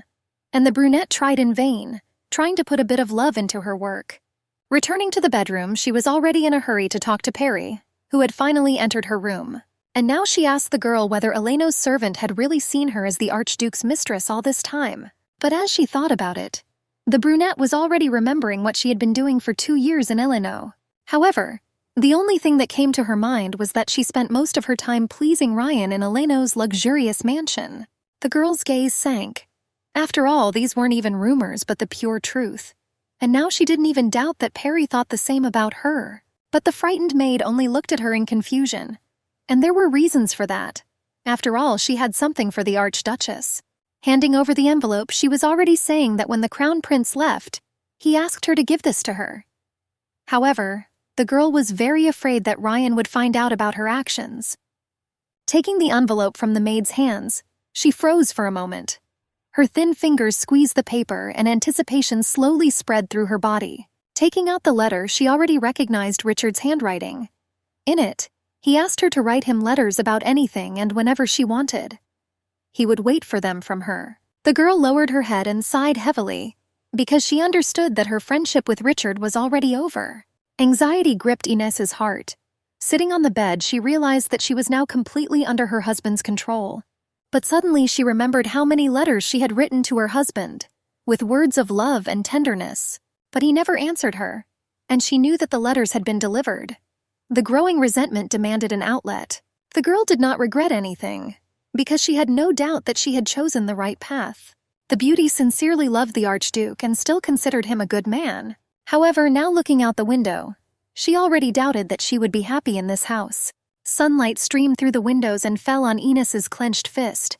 The beauty was nervous, trying to find an answer to the obvious question. But the coming understanding, tearing the brunette away from her unfulfilled dream, already gave a clear answer. She asked Perry to let her know as soon as the Archduke returned to the mansion. But he never came, and the girl was in a state of agonizing anticipation. Taking the maid by the hands, she asked her to confess where her husband had gone, because she understood that everyone knew about it except her. However, she only knew that he had gone to Rica, and would most likely return next week or the week after that, Perry added. Without letting the servant go, she complained that it was hard for her to wait for him in this house, but the girl asked to remain calm, saying that Inez had no choice. With her eyes downcast, the brunette had already given herself 3 days, and if he didn't come, the Archduchess would begin to act, despite the fact that she was forbidden to leave the mansion. Now Inez didn't know that the 3rd week of September was a tragedy in Eleno. After all, it was connected with bloody events. The Archduke left the mansion on purpose at this time. After all, if he closed his eyes, then all the deceased would appear to him in his sleep one by one, and these nightmares would not give the man any peace. Waking up in the middle of the night, he could not find a place for himself. Knowing that in the past he became a murderer, he carried a heavy burden. After all, Ryan was too young when the irreparable happened, and the Archduke did not realize the consequences of his actions. The warm autumn rain, sprinkling the lonely grave, seemed to mourn his uncle along with him, and the memories that seemed so distant were already surfacing in his memory. The white flower meant for the deceased was a reminder that he was a bright person, and that was how Ryan remembered him. Standing in front of the grave of a close relative, he noted that it was raining heavily again this year. The disgusting weather, repeating itself every year, suggested that the heavens were mourning the deceased on the day of his death. After all, Uncle Million played a huge role in the life of the Archduke. He was an excellent swordsman and orator and knew how to create a calm atmosphere. And despite the fact that he was an illegitimate child born to a prostitute, the Archduke had no reason to avoid him. Ryan truly loved him with his childish heart, and often spent time on his lap. And now the man noted that these were the best memories of childhood. However, as a child, he did not understand why he could not be invited to dinner, and why he always heard refusals and was alone. But smiling Uncle Million explained to his nephew that his sister and brother were not very happy to see him. But this did not prevent the man from maintaining a great mood, and the boy did not understand why his relatives did not like him. Calming him down, the uncle told him that when his grandfather was alive, everything was different.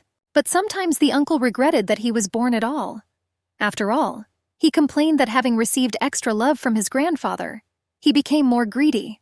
Remembering this, Ryan only thought that if he had not ignored his uncle's words and passed them on to his father, then perhaps his parents would not have met such a death, and the teenager wouldn't have to deal with his uncle with his own hands. Dying at Ryan's hand, he told his nephew not to be too upset.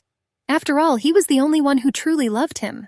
And now, looking at his uncle's grave, the Archduke again regretted what he had done, understanding only how skillfully he had been used during that period. After all, the teenager became an unwitting instrument of retribution in the hands of adults, condemning himself to endless suffering. Gripping the hilt of the sword tightly, he could already see his hands turning blue from pain. But this pain was incomparable to the pain in his heart. But what happened next completely killed Ryan's mood. After all, Inez, dressed in a black dress, was already hurrying towards him. Not expecting to see an uninvited guest, the Archduke looked at the brunette with condemnation. And the girl was already in a hurry to ask what this place was, because she had found it with difficulty. In the stream of incessant rain, the brunette stretched out her hands to the Archduke, trying to share his sadness. But he abruptly pushed the girl away, saying that she shouldn't have come to this place. Ryan was angry. He didn't understand how his wife knew about this place and dared to come here. Quickly heading to the guest house, he hurried to leave the cemetery, as if escaping from invisible ghosts. He pulled her by the hand so fast that the girl's feet barely obediently stepped on the wet ground. She was gasping from pain and fatigue, begging him to stop. But turning around abruptly, the man was already asking whether his words were really just empty words for the brunette. The girl was trembling, but with her arms folded across her chest, she asked Ryan why she had to ask permission every time for something, since she was the same person as her husband.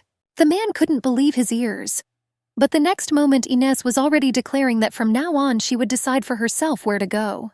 Looking at her husband, who was amazed by her courage, she added that her silence had not previously been a sign of consent. After all, she had only sat in his house because she believed him. Looking around the strange room full of dust and foreign objects, she quietly explained that she had come to clarify something, because it was important to her. But Ryan didn't even want to look at the girl. He wasn't ready to feel her power yet. However, curiosity was stronger. Frowning, the man asked what exactly she wanted to know and why she had come here in such disgusting weather. And she spoke directly about the fact that he had promised her a trip. And the girl already understood that her husband was not going to fulfill his promise. Breaking into a scream, she said that the servants called her a mistress, and she was sure that her husband knew about it.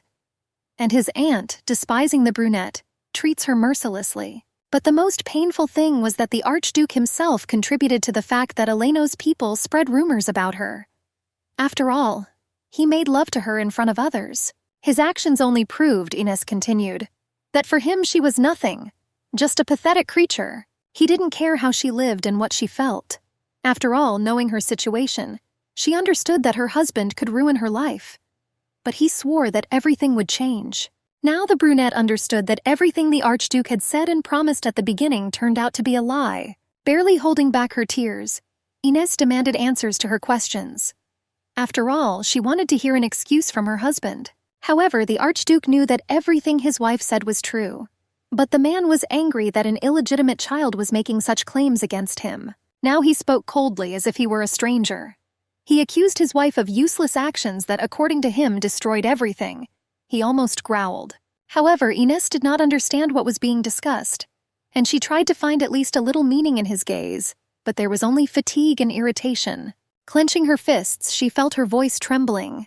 And now the brunette was declaring that she would never have come to Eleno, knowing that he would treat her like that. But quickly approaching his wife, he was already clutching his face with his hands. Did Ines really think she was human? The man asked. Trying to calm down, he hoarsely asked whether it was really not enough for his wife to have a roof over her head, tasty food, and beautiful clothes. Trying to understand why she couldn't just be grateful and not demand more, he continued to squeeze the brunette's face. Unable to withstand the tension and his gaze, the beauty was already struggling with the incoming tears. But the next moment, they were already flowing like a river down her beautiful face. But the girl's tears disarmed Ryan. Having let go of the beauty, he was already wiping them away with his hand. And Ines understood that he didn't love her anymore. The brunette felt how everything she believed in was collapsing. Closing her eyes, she simply sobbed loudly. Realizing that he had gone too far, Ryan was already postponing his return to the Archduchy, and even the approaching military expedition to Darken. After spending 2 weeks with Ines in a cozy guest house, he thawed in body and soul. And the girl already noticed that when she cried, the man seemed to become softer. They slept together despite the nightmares that plagued Ryan, and she always found the strength to hug and comfort her husband. Not wanting to clutter my head, I simply enjoyed the moments of happiness. However, at some point the beauty felt weak, and now she regretted that she had used Kane's power. Sensing something was wrong, Ryan already saw that something was wrong. After all, he always knew about his wife's fragile health. He felt the heat when he brought his palm to her forehead. But Ines quietly tried to calm him down, saying that it would soon pass. But Ryan wasn't going to wait. He was already picking her up and running to the bathroom, not wanting to waste a moment. He undressed his wife with such tender care that she felt goosebumps. He was so gentle, as if another person had temporarily moved into him. Realizing that his wife was too weak and had a fever, he, without thinking, sat down in the bath with her. Feeling the fragile creature in his arms, Ryan whispered that the brunette should always remain so sweet and gentle. The Archduke promised that he would throw the whole world at her feet if she did not irritate him and knew her place. After all, only with her did Ryan feel happy. Ines did not ask for the impossible. Without demanding wealth or power, she simply wanted to go out with her husband, breathe deeply, and enjoy life. But all this continued to be forbidden. However, despite everything, looking at the Archduke, she realized that she still loved, and this feeling refused to fade. Tears often flowed down the girl's cheeks, but the mind, which understood everything, tried in vain to convince the heart. The gaze that fell on the closed bathroom door became clouded. Conflicting feelings were tearing her apart, and the newly returned feelings of her husband's power over her frightened her. Now the brunette was thinking that staying with Robert was the only right decision. After all, they really treated her like a human being there. Turning to the past, she tried to find answers. But what to do with the love that Ines continued to feel for this strange man? She did not know. Clenching her fists, the brunette thought that only her cowardice prevented her from acting differently. But a sudden attack of nausea was already interrupting the beauty's thoughts. The girl's body was telling her that turning to Kian's power was becoming increasingly dangerous. But the thought that had already flashed in her head frightened the beauty. After all, she could be pregnant. And now this guess caused the girl to panic. Meanwhile, soft and fluffy snow was slowly falling outside the windows of the mansion. Settling on the roofs and wide verandas, It plunged the soft blue mansion into winter hibernation. She slowly poured her unfinished cup of tea into a large clay pot, feeling that she herself was falling into winter hypochondria. And only the green alocasia at the front door was the only reminder that life goes on. Looking at the envelope lying on the table, the brunette still couldn't find the strength to touch it. After all, she knew its contents. In the flow of political games, the emperors offered their daughters as wives to Archduke Eleno. And this was part of the strategy to separate her from Ryan at any moment. Tearing open another envelope, she was already reading about the readiness of Princess Ignel, the youngest daughter of Count Luzagel, to marry her husband.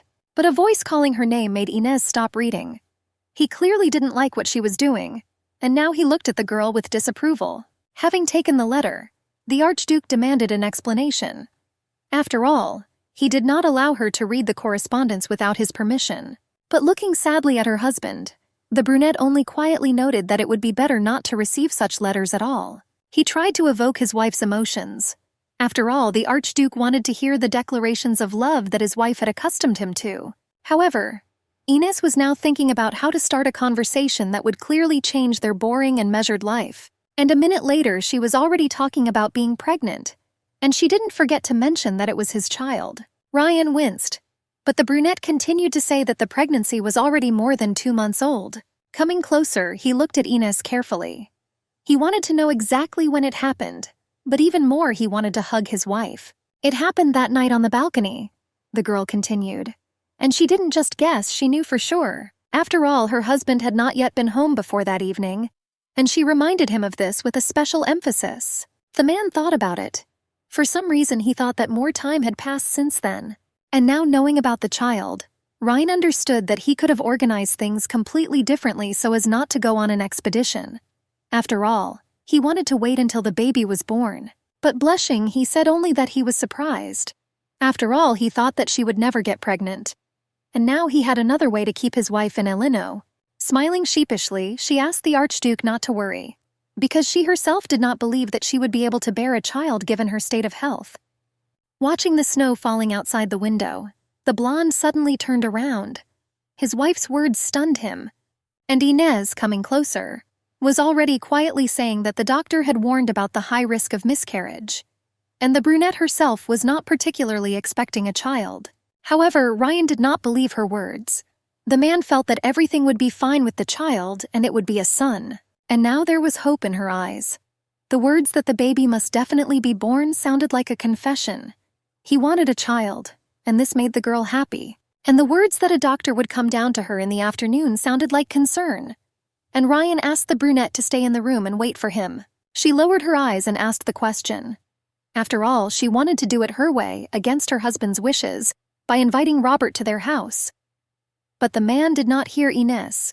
The thought that she would become a hostage to circumstances in connection with the birth of a child did not leave the girl. But Ryan only repeated his request to return to the room, promising to drop by after the doctor's visit. As she and Ryan watched the snow grow thicker, Inez wondered if there was any doubt in her husband's heart that the child belonged to his brother. Leaving the office and watching his retreating figure, she noted with surprise that he did not flare up and did not demand that she get rid of the baby. As she walked through the long, cold corridors of the mansion, she thought about the baby, knowing that he would hardly receive a warm welcome in Eleno. Sitting on the edge of the bed, she thought about what awaited her child when he was born. After all, she understood that she had no more than 10 years left to live. Looking at the growing storm, the beauty doubted that the child would be needed by this family. But the doctor, having quickly examined the brunette and sat down next to the bed, calmly reported that everything was fine. He was pleased that the woman was not in pain, but already knowing about the brunette's health, he strongly recommended that she be extremely careful. She felt her heart beating irregularly, and this premonition was alarming. Moreover, this doctor did not know her and had never treated her. Therefore, his confidence in the health of the beauty seemed doubtful. Inez thought about it. After all, wanting to avoid health risks, she had already written to Robert. The connection established through Perry had worked perfectly, and very soon the brunette knew that he had agreed to help. But the man would not be able to arrive earlier than in a month, and so Inez had no choice but to wait for him. The doctor quickly said goodbye. Promising to visit her from time to time, he left the brunette's bedroom. But jumping out of bed, she was already running to the window. Fluffy snow like a new day gave the beauty hope. She desperately wanted to get through this stage safely. Doubts tormented her soul. But suddenly her face turned pale.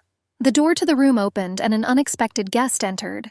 The gray-haired lady, who has always appeared at the wrong time, unceremoniously invaded Inez's space, clearly wanting to learn the details firsthand. The girl guessed the purpose of the visit, and knowing that she still considered her a simpleton, she already asked why the woman had come. Having settled down in a chair and crossed her arms over her chest, the militantly minded lady hurried to ask a direct question about the child's belonging to her nephew. Inez lowered her eyes and already thought about the incredible similarity in the characters of her nephew and his aunt.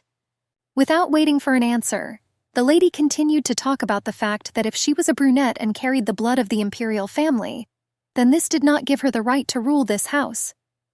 But surprisingly calmly, Inez reminded that her aunt, like no one else, knew that the child belonged to Ryan. After all the servants served as her eyes, and all the information had already been reported to the top.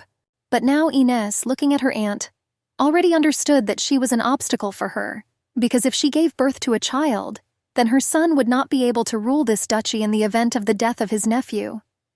However, the gray-haired lady had already said that she didn't like it when Inez became impudent and tried to object to her. Trying to quickly leave the room, she warned her that the birth of a child would not affect anything at all, and Inez, folding her arms across her chest, calmly asserted that Archduke Eleno had approved of her child, but that she was not at all interested in the position of mistress of this house. Pouncing on the brunette, she almost hissed and said that she had already noticed the girl's intelligence. However, she did not advise talking to her in such a tone. She knew her nephew well, and noted that Inez was wrong if she thought Ryan would always be lenient with her. But the girl never thought that the Duke treated her in any special way. Apparently, her aunt thought that she was whispering something to her husband in bed. Perhaps it had worked at one time, the beauty thought, when he had been very taken with her. But now his attitude towards her was completely different. Pointing her finger at the beauty, she advised not to behave arrogantly. And even if a child was growing in her belly, it was far from clear whether he would become an heir or not, the lady added. Most likely, the aunt concluded, the child born will remain exclusively Inez's child. After all, that's how it was in their family. Turning around, she slowly walked towards the door, leaving Inez thinking about her future and the future of her child.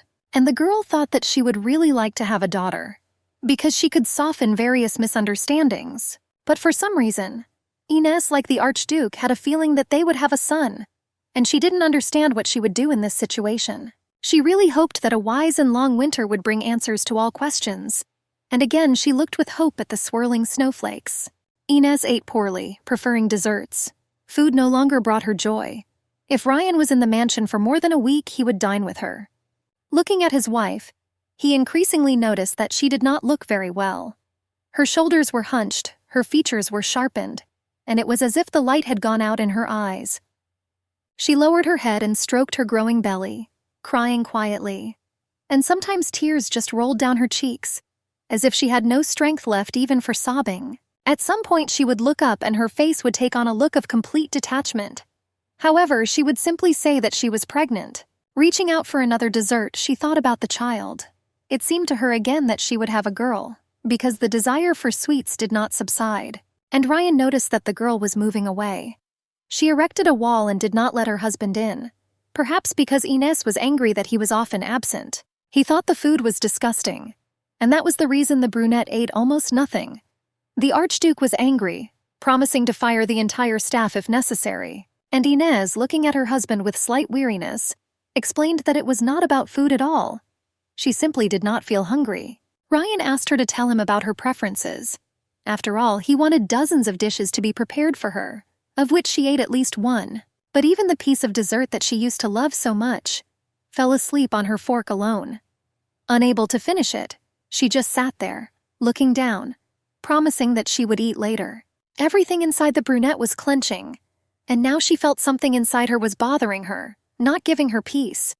But Inez couldn't explain what exactly. Ryan increasingly listened to the servant's words, who assured him that his wife was eating enough. However, each time it seemed to him that she was losing weight catastrophically. One sunset, looking at the bright orange colors, Inez finally decided to talk about the future. Ryan was in a good mood. It was as if spring had breathed new life into him and he was ready to listen to his wife. This happened rarely, and he treasured such moments. Inez, watching the young greenery outside the window, said that when the child was born and grew up a little, she would like to move with him to a southern villa. And suddenly, as if by chance with some inexplicable fatalism, Inez said that they would get divorced. Ryan wasn't prepared for this, because it wasn't part of his plans at all. And now he was reminding her that she was carrying the only and direct descendant of Eleno, convincing his wife that the heir's education should begin as early as possible, which means that she will not be able to leave for more than a month. He began to understand what the brunette was leading to. After all, she wanted to leave again, which meant leaving him. Without looking up at her husband, she asked if it was impossible this time too, and Ryan, without stopping his dinner, calmly answered that it was not. Inez reminded him that this was their common child, not just his, but the man's whole demeanor showed that the conversation was over.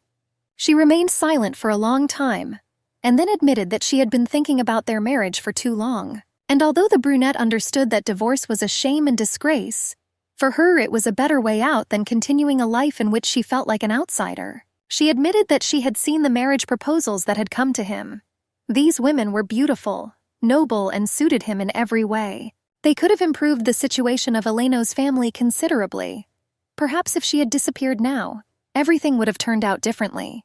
Ryan turned pale and his face twisted. He begged his wife not to provoke him because this was going too far, but he only repeated that it was too late to think about it. After all, everything had to be decided before pregnancy, although even here the man was clearly being disingenuous. He didn't understand what she wanted. Lately, Inez's behavior had become unbearable for him, but he was already in a hurry to say that he was not going to accept any of these proposals, and he even asked for forgiveness for the fact that this caused misunderstanding between them.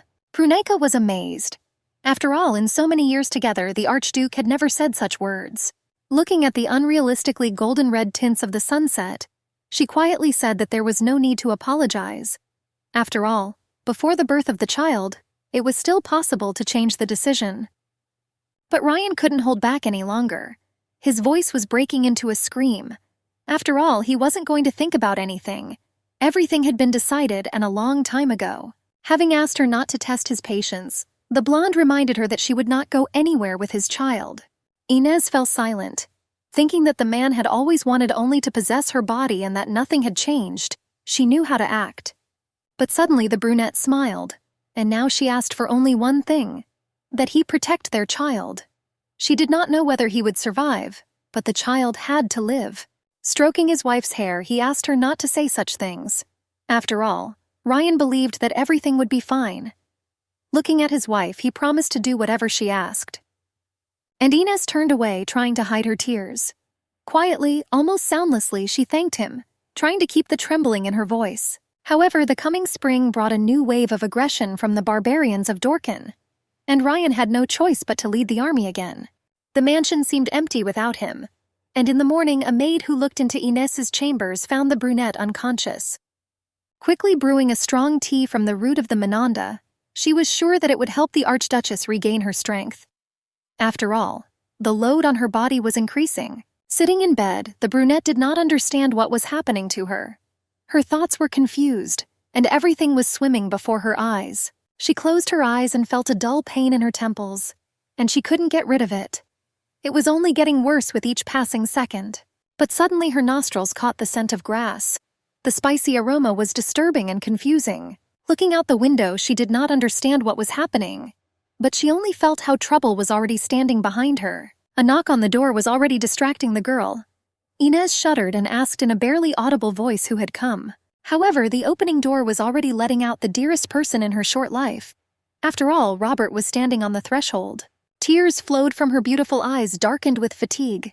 She cried because she knew that help was near. It seemed that at that moment, without feeling any heaviness of body or dizziness, she was already jumping out of bed. Her soul, tormented by fears, rejoiced. After all, Inez had been waiting for this moment, and therefore the brunette's joy knew no bounds. Crossing the room with trembling steps, she was already rushing into the arms of the man she loved, and he, surprised, looked at the emotional Inez, realizing that he had never seen a girl like this. But already with anxiety, he asked if everything was okay. Stroking the beauty's cheek, he was perplexed. After all, there was such melancholy in her gaze, as if she was preparing to say goodbye to life. As she pressed herself against the man, Ines realized how much warmth she had missed in her life. Now she felt like she had come home, and the tears, flowing incessantly from her beautiful eyes, were already cleansing her soul and heart from suffering. With a trembling voice, she confessed to the old man that not everything was all right with her. And Robert, not letting go of Ines's hands, said in a firm and confident voice that everything would be fine. However, she immediately needed to go to bed. She was already quickly talking about how she had been drinking tea made from the root of the Manhwa plant, thinking that it would help her recover. However, Robert was wary. But soon his gaze changed because the man was asking about who prescribed this tea for her. But lowering her head, she admitted that she drank it every day. After all, it was supposed to maintain her strength. And Robert already explained in a reserved manner that such stimulants were contraindicated in her illness. After all, in this case, such a drink would act as a poison. Ines turned pale. But then she timidly added that her attending physician had prescribed it to her 2.5 years ago. And Robert believed that this was not just a mistake. After all, someone deliberately wanted to harm the Archduchess. And Ines had no doubt that the only person who benefited from this, and who could influence the doctor, was Ryan's aunt. And she soon received confirmation of this. After all, a lady with a blood-red flower in her hair gracefully entered the room, and the maid with a tray in her hands was already following her like a shadow, bringing steaming tea into the room. Looking at her aunt, Ines had already noted that the servants had appeared immediately after Robert had left, which meant that they had been eavesdropping on them. The gray-haired lady looked at the brunette attentively, almost scrutinizingly, clearly trying to assess her appearance. Having handed over the cup, she, in a cold and commanding tone, already insisted that Ines drink the drink. However, the girl, looking down, thought that Robert had already begun to prepare a medicine for her that could neutralize the harmful composition of the tea. Folding her arms, she understood only one thing. She needed to drink this tea as rarely as possible, and it would be better to give it up altogether. But the aunt continued to press, explaining that it was she who had asked the doctor to create a special recipe, and was now outraged that Ines refused to drink it. At that moment, the brunette already understood that she had someone who needed protection. After all, he would be the only one on her side in this house. But the lady in lace dresses and with a luxurious hairstyle on her head again, hastily held out a cup, demanding submission, and Ines, lightning fast, snatched it from her aunt's hands and said that she was not stupid, and poured the hot liquid onto the floor, firmly making it clear that she would not drink it anymore. The old woman hissed with rage. She restrained herself from attacking the brunette. After all, her secret plan had been revealed, and the lady understood it perfectly well. Now she wanted to find out where Ines had found out everything from. Or rather, who had told the girl everything. However, she, lowering her gaze, calmly asked the woman not to be afraid of her. And deep in her soul, she was already thinking about how she could use Keon for the last time. Ines held onto the table as she rose from her chair. Now she had someone to protect. Meanwhile, the aunt was already talking about the fact that at dawn, a certain adult man visited the brunette's room. Perhaps this was the child's father, the lady assumed. But Ines, turning around and not wanting to listen to anything else, was already heading for the exit. However, a voice behind her ordered her to stop. The brunette mentally called to Keon and coldly wished the old woman to remain safely alone. Not understanding what was happening, the aunt screamed loudly, demanding that the girl immediately obey. But the creature of darkness was already coming into its own. Enveloping the woman in a veil of illusions, it erased the boundaries of reality, clouding her mind. Ines sighed heavily and fell asleep. After all, the urgent birth, rapid and painful, took away the rest of her strength. In her half-sleep, she dreamed of moments from her past life. Their first meeting, when Ines first saw the Archduke, and he carefully threw a waistcoat over her shoulders. But the next wave of memories carried her away to the dark days when he talked about how he could hurt her, but didn't want to. And also those moments when he himself did not understand why he kissed the brunette, but understood why he was so drawn to her. However, the creature of darkness, watching her, was already asking with alarm whether the girl was really going to die, looking at her child. But Ines was already in a hurry to wake up. Looking with curiosity at the face of her newborn son, she realized that she could not stop admiring this tiny creature. Now she wanted the child's father to love him as much as she did. After all, she fell in love with the baby at first sight. However, he demanded her attention and often burst into tears, and the girl quickly tried to calm him down.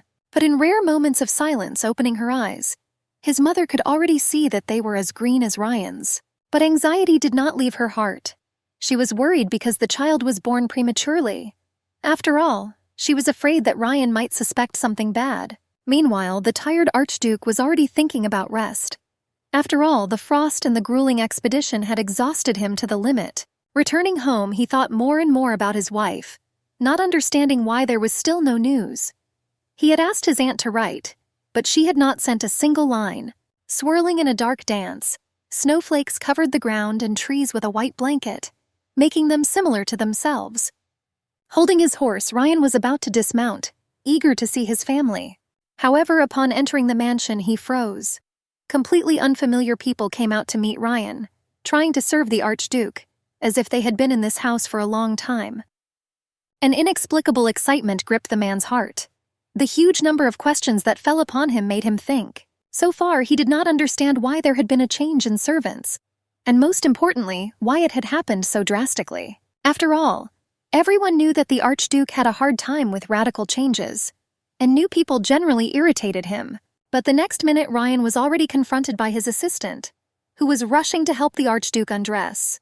When he named the old servants, he was shocked to hear that they had all been fired last month.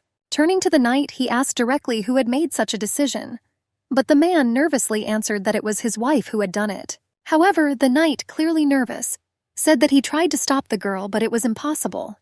After all, she was fiercely defending her rights. He was not exaggerating when he said that Inez had actively interfered in the internal affairs of the mansion, rebuilding everything in her own way. And it was she who insisted on a complete replacement of the staff. But the next moment, Ryan was interested in the child who was supposed to be born during his absence. But the baby was fine, even though he was born a month early. The Duke was a little surprised but hoped that his wife was okay. The knight assured that the Archduchess was feeling well and had recovered quickly from childbirth. And when asked if she had sent letters to anyone, he replied that she had not. Ryan closed his eyes and let himself relax for a moment, letting out a breath.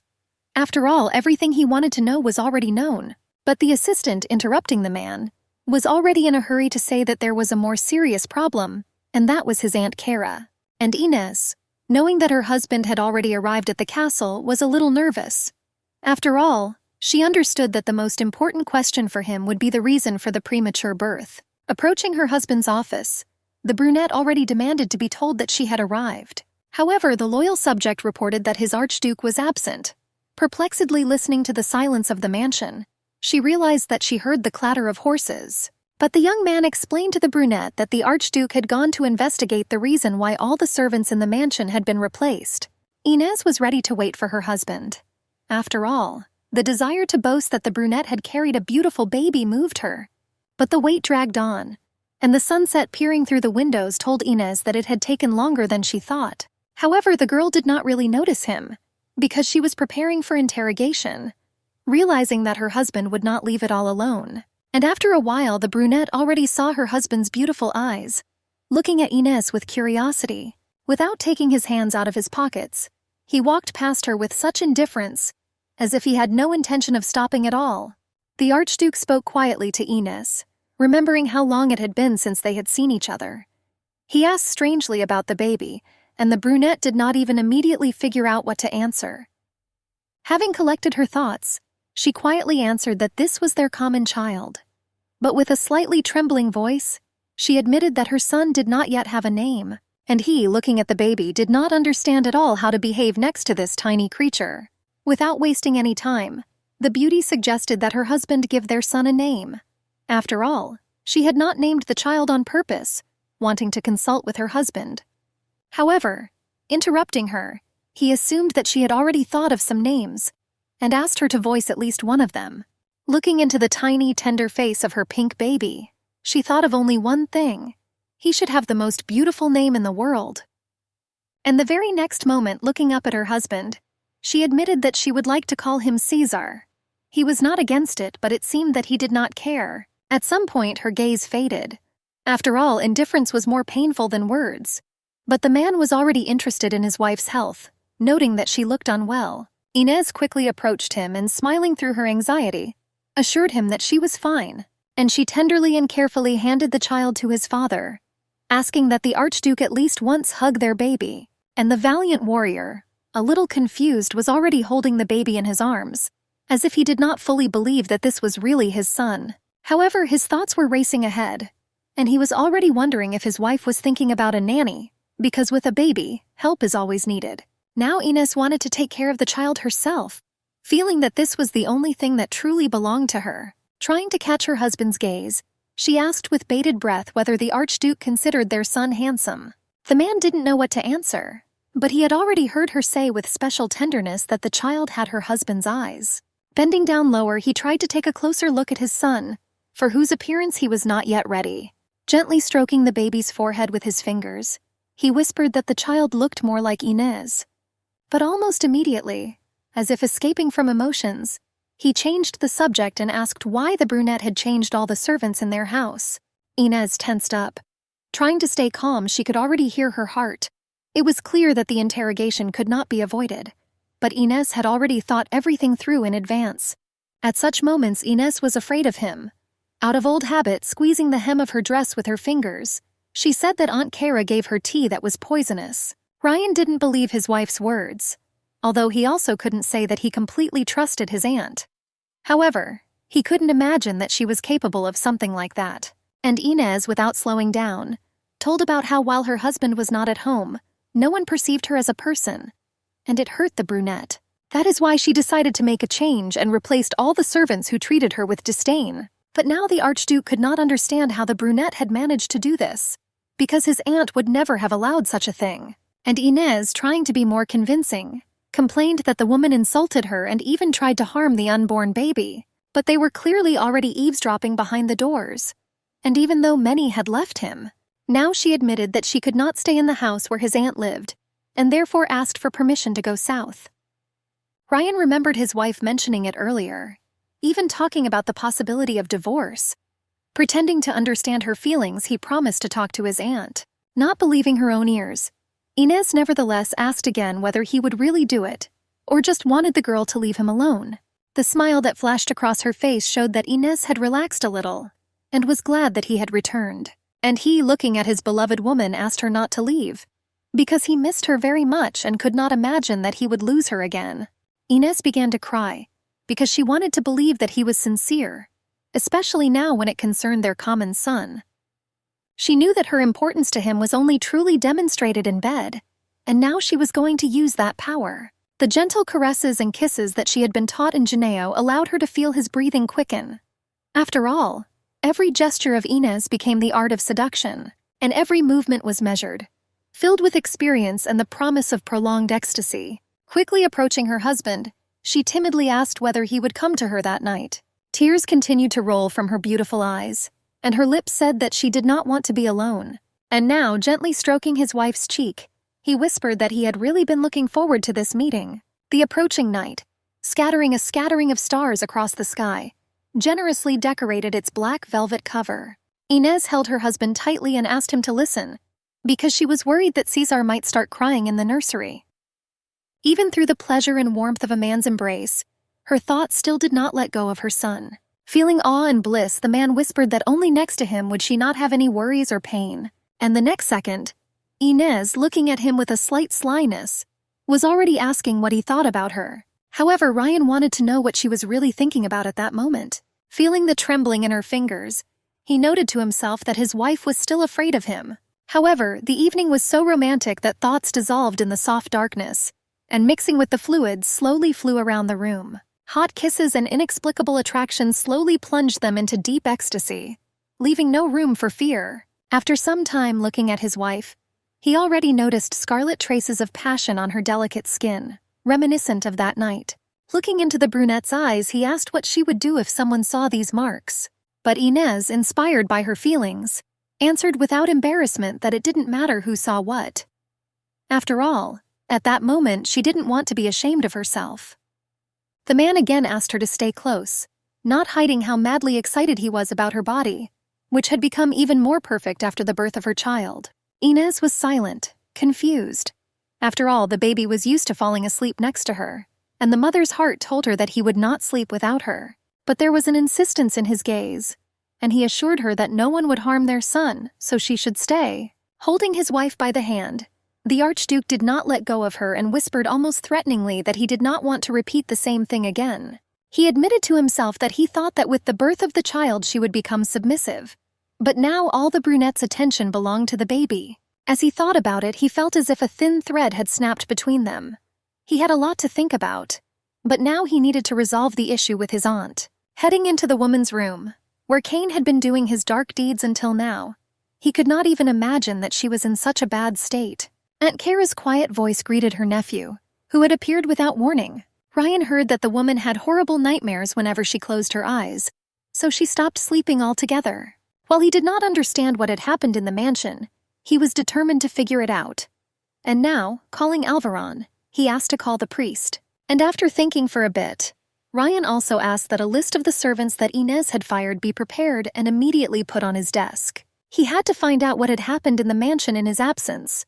It was not for nothing that he had instructed his assistant to keep an eye on Inez. He already knew that his aunt had forced the Duchess to drink poisoned tea, which had caused a serious conflict between them. However, the knight, lowering his head, asked for forgiveness and assured him that he had not noticed anything terrible. And now Ryan couldn't figure out what to make of Inez's words. After all, she wasn't inclined to invent or exaggerate events. Bowing to the Archduke, the knight asserted that all responsibility for the tea served to the Duchess always lay with the chef. However, the man noted that Inez had changed recently, and unfortunately not for the better. The Archduke did not believe what he heard. He had never noticed his wife lying to him.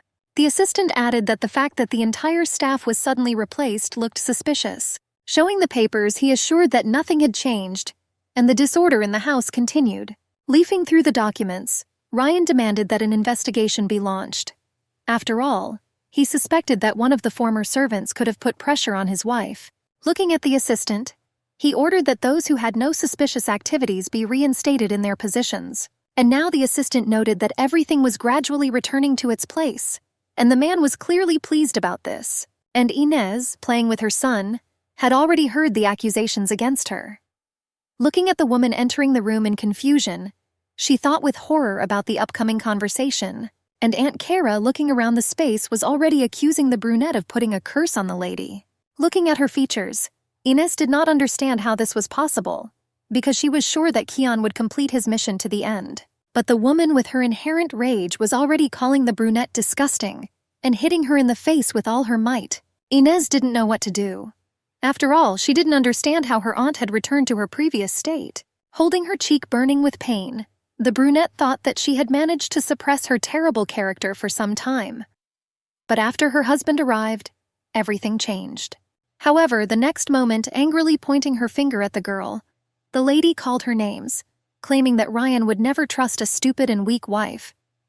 And now Inez realized with bitterness that her husband had let her down again. And little Caesar, looking at everything around him and not understanding what was happening, remained amazingly calm. But he was already in the old woman's field of vision. With cold determination, she stretched out her arms to the child, and Inez was already screaming the child's name. Internally torn between fear and maternal instinct, she already grabbed the woman by the hand, begging her not to touch the baby. Her body was shaking with terror, but she couldn't let that happen. But trying to stop her aunt was useless, because she was already pushing Inez away with a rough movement. The brunette staggered and lost her balance and fell to the floor. Her chest tightened painfully, but she did not stop begging her not to touch her son. And Caesar, who was frightened by the loud voices and the approach of a stranger, was already crying loudly. But there was no sympathy on the woman's face.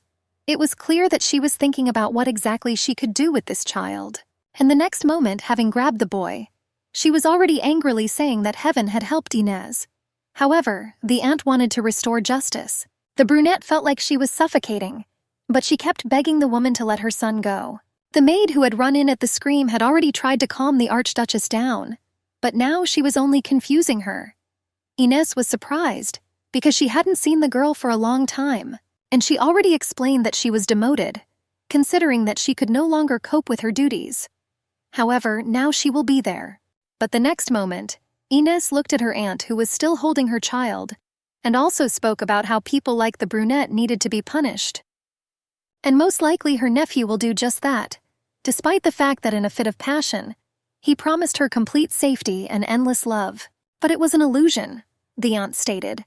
After all, Ryan had done the same to his Uncle Million, who had killed her brother and sister-in-law. Inez couldn't believe that Ryan hated her enough to use her feelings and surround her with lies. And the aunt, paying no attention to the pleas, carried the baby away with a grumble. While Inez, unable to resist, looked at this scene. But suddenly she, falling to her knees, was already talking about how she had made a mistake, begging for a chance to fix everything. Tears flowed down the brunette's cheeks without ceasing. After all, she was trying to figure out how to stop the evil on the go. The aunt stopped. With a triumphant note in her voice, she said that Inez had finally admitted it. Stretching out her trembling hands and kneeling, the brunette again asked for the child to be returned to her. She was ready to die just so that the baby would be in her arms again. Feeling the touch of strangers' hands, the boy continued to cry. His little heart beat in time with his mother's despair. Pleased with her victory, Aunt Kara already said that she should have started with this right away. Returning the boy to bed, she showed with all her appearance that she was proclaiming justice. After all, it was she who considered herself the mistress of this house, and now she advised Inez to live as if she were dead, if she wanted the child to be alive and well. Inez couldn't even get up from the floor. She had no strength. The brunette understood that she had lost again. Her world was falling apart. Now she was thinking about the fact that the peace agreement between the Lycans and the Genios had not been broken, and that only meant that her husband had deceived her. Without raising her eyes, she seemed to be transported to Chiron. Indeed, it was there that Ryan used her, luring her into his game. Her peace was disturbed and Robert was seriously injured. However, her world was silent, as if nothing had happened. And Cain was already quietly whispering that he wanted to kill everyone who had offended her. Hugging her knees with her hands, she was already answering the creature of darkness that if he used force, the beauty could die immediately. Gently taking the boy in her arms, she admired her beautiful child. After all, she understood that the only reason to live was to hear the sound of the baby's heartbeat. She asked Kian to leave her, because she didn't want to do anything else, trying to endure. However, he, showing his essence, was angry, realizing that she would not cope without him. But the donor's word was law for him. As she stroked the boy's head, she thought that perhaps she had made the wrong choice and should have chosen Richard instead of Ryan. Pressing the child to her chest, the brunette cried bitterly, because she understood that it was useless to regret anything. After all, nothing could be changed. 3 years later, the Duchy of Eleno, having overcome the war, found peace. The beautiful castle with a blue roof and a well-kept garden flourished with each passing year. However, Ryan still left the mansion frequently. Once the war ended, the Lucian imperial family began to call him there frequently. The time he could not see Inez sometimes increased as much as during military campaigns. But still, the Archduke, from time to time, in order to satisfy his wife, went out to dine with her. After all, they had once agreed to do so. Once again, getting ready for Lycan, he prepared carefully. He spent a long time in his office sorting through documents. But having laid his hand on the last letter, the Archduke already wanted to stop, because he felt tired. And now he was telling the knight that he needed to prepare for departure. And now he asked the knight if Inez was ready. But he, looking down, looked upset. And Ryan, dressed in one of his best emerald brocade waistcoats with a tie, turning to Alvaron, did not understand what had happened. But the man had already replied that Inez would not be able to keep the Archduke company. Ryan thought about it. After all, she had never broken her promise before and had strictly adhered to it over the past years. And only a good reason could stop her, the blonde thought. However, the servant did not know her, and only conveyed the brunette's words that she wanted to rest. The Archduke clutched his cloak tightly and was nervous. After all, it was not he but his wife who was destroying their agreement. Speaking about the fact that he saw no reason for refusal, he himself was already heading to his wife's room, in which Inez had already asked the boy to remember important things. If his mother suddenly left, he was not to take food from his great-aunt's hands. Stroking the boy on the shoulder, she reminded him that the little son should ask his father to hug him twice. And even despite what was happening around him, the son tried to maintain contact with his father. But a loud knock had already interrupted their conversation, and the cute couple was already looking towards the door with fear. But Ryan, who had entered, was already beckoning Inez to come to him with a gesture of his hand. After all, he needed to talk to his wife about her strange behavior. Feeling the boy trembling, she reassured him, telling him that it was his dad who had come. But the boy, with his head down, sat down obediently in the chair and continued to tremble, looking at the man with apprehension. Looking out the window, she asked the Archduke to enter her room, understanding the reason for his coming. However, looking at his wife's back, Ryan asked why Alvaron had refused him. But the blonde's attentive gaze did not miss the fact that something had happened, and Caesar continued to steal glances at his father. But his desperate silence hid melancholy. However, the man thought that if his son were a little more like him, perhaps he would find it more interesting to communicate with him. As he walked deeper into the room, he realized that as long as Inés was there was no point in this. But now the man was in a hurry to remind his wife that most likely, she had forgotten that today was the day when they were leaving the mansion. However, the girl, without turning around, said that she remembered everything. But she continued to look out the window. Not understanding the reason for her refusal, he asked a lot of questions. But his wife seemed to ignore him. She felt very nervous and was very afraid that if he put his hand on her shoulder, she would lose consciousness. In that case, the young man said, she should quickly get ready and go because he was waiting for her. At that moment, the little boy rose from his chair, came over and started crying when he heard the Archduke raising his voice at his mother. Was it all because of the baby? Ryan asked with resentment. But of course the baby wasn't to blame.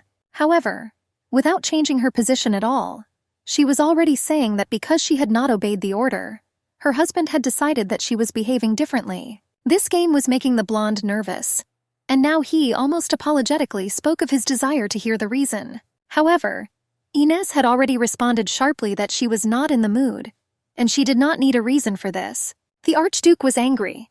She could hear it from the heavy breathing behind her. The next moment, turning the girl around, he was already demanding an explanation from her if she was unhappy with something. And the next moment, the Archduke already saw the reason why his wife refused him. After all, the girl's cheek had a huge red spot that was already turning blue. And the brunette now understood that when she acted at her own discretion, Ryan immediately came running to her. Inés was embarrassed to look at the Archduke, but he was already asking who did it. However, she asked to forget about the troubles and play with César since he had come. But Ryan, looking into Inés's eyes, asked her not to talk about the child anymore. His voice changed, and already holding his wife by the chin, he repeated his question once more. However, Inés suddenly smiled and asked what had suddenly happened to him, and now she stated that she had been humiliated before, but it had nothing to do with the Archduke. But suddenly she understood everything. The beauty lowered her eyes and sighed. After all, she already understood what she had to do. The brunette asked her son to leave the room and wait for her outside the door, but the Archduke didn't understand why the girl was doing all this.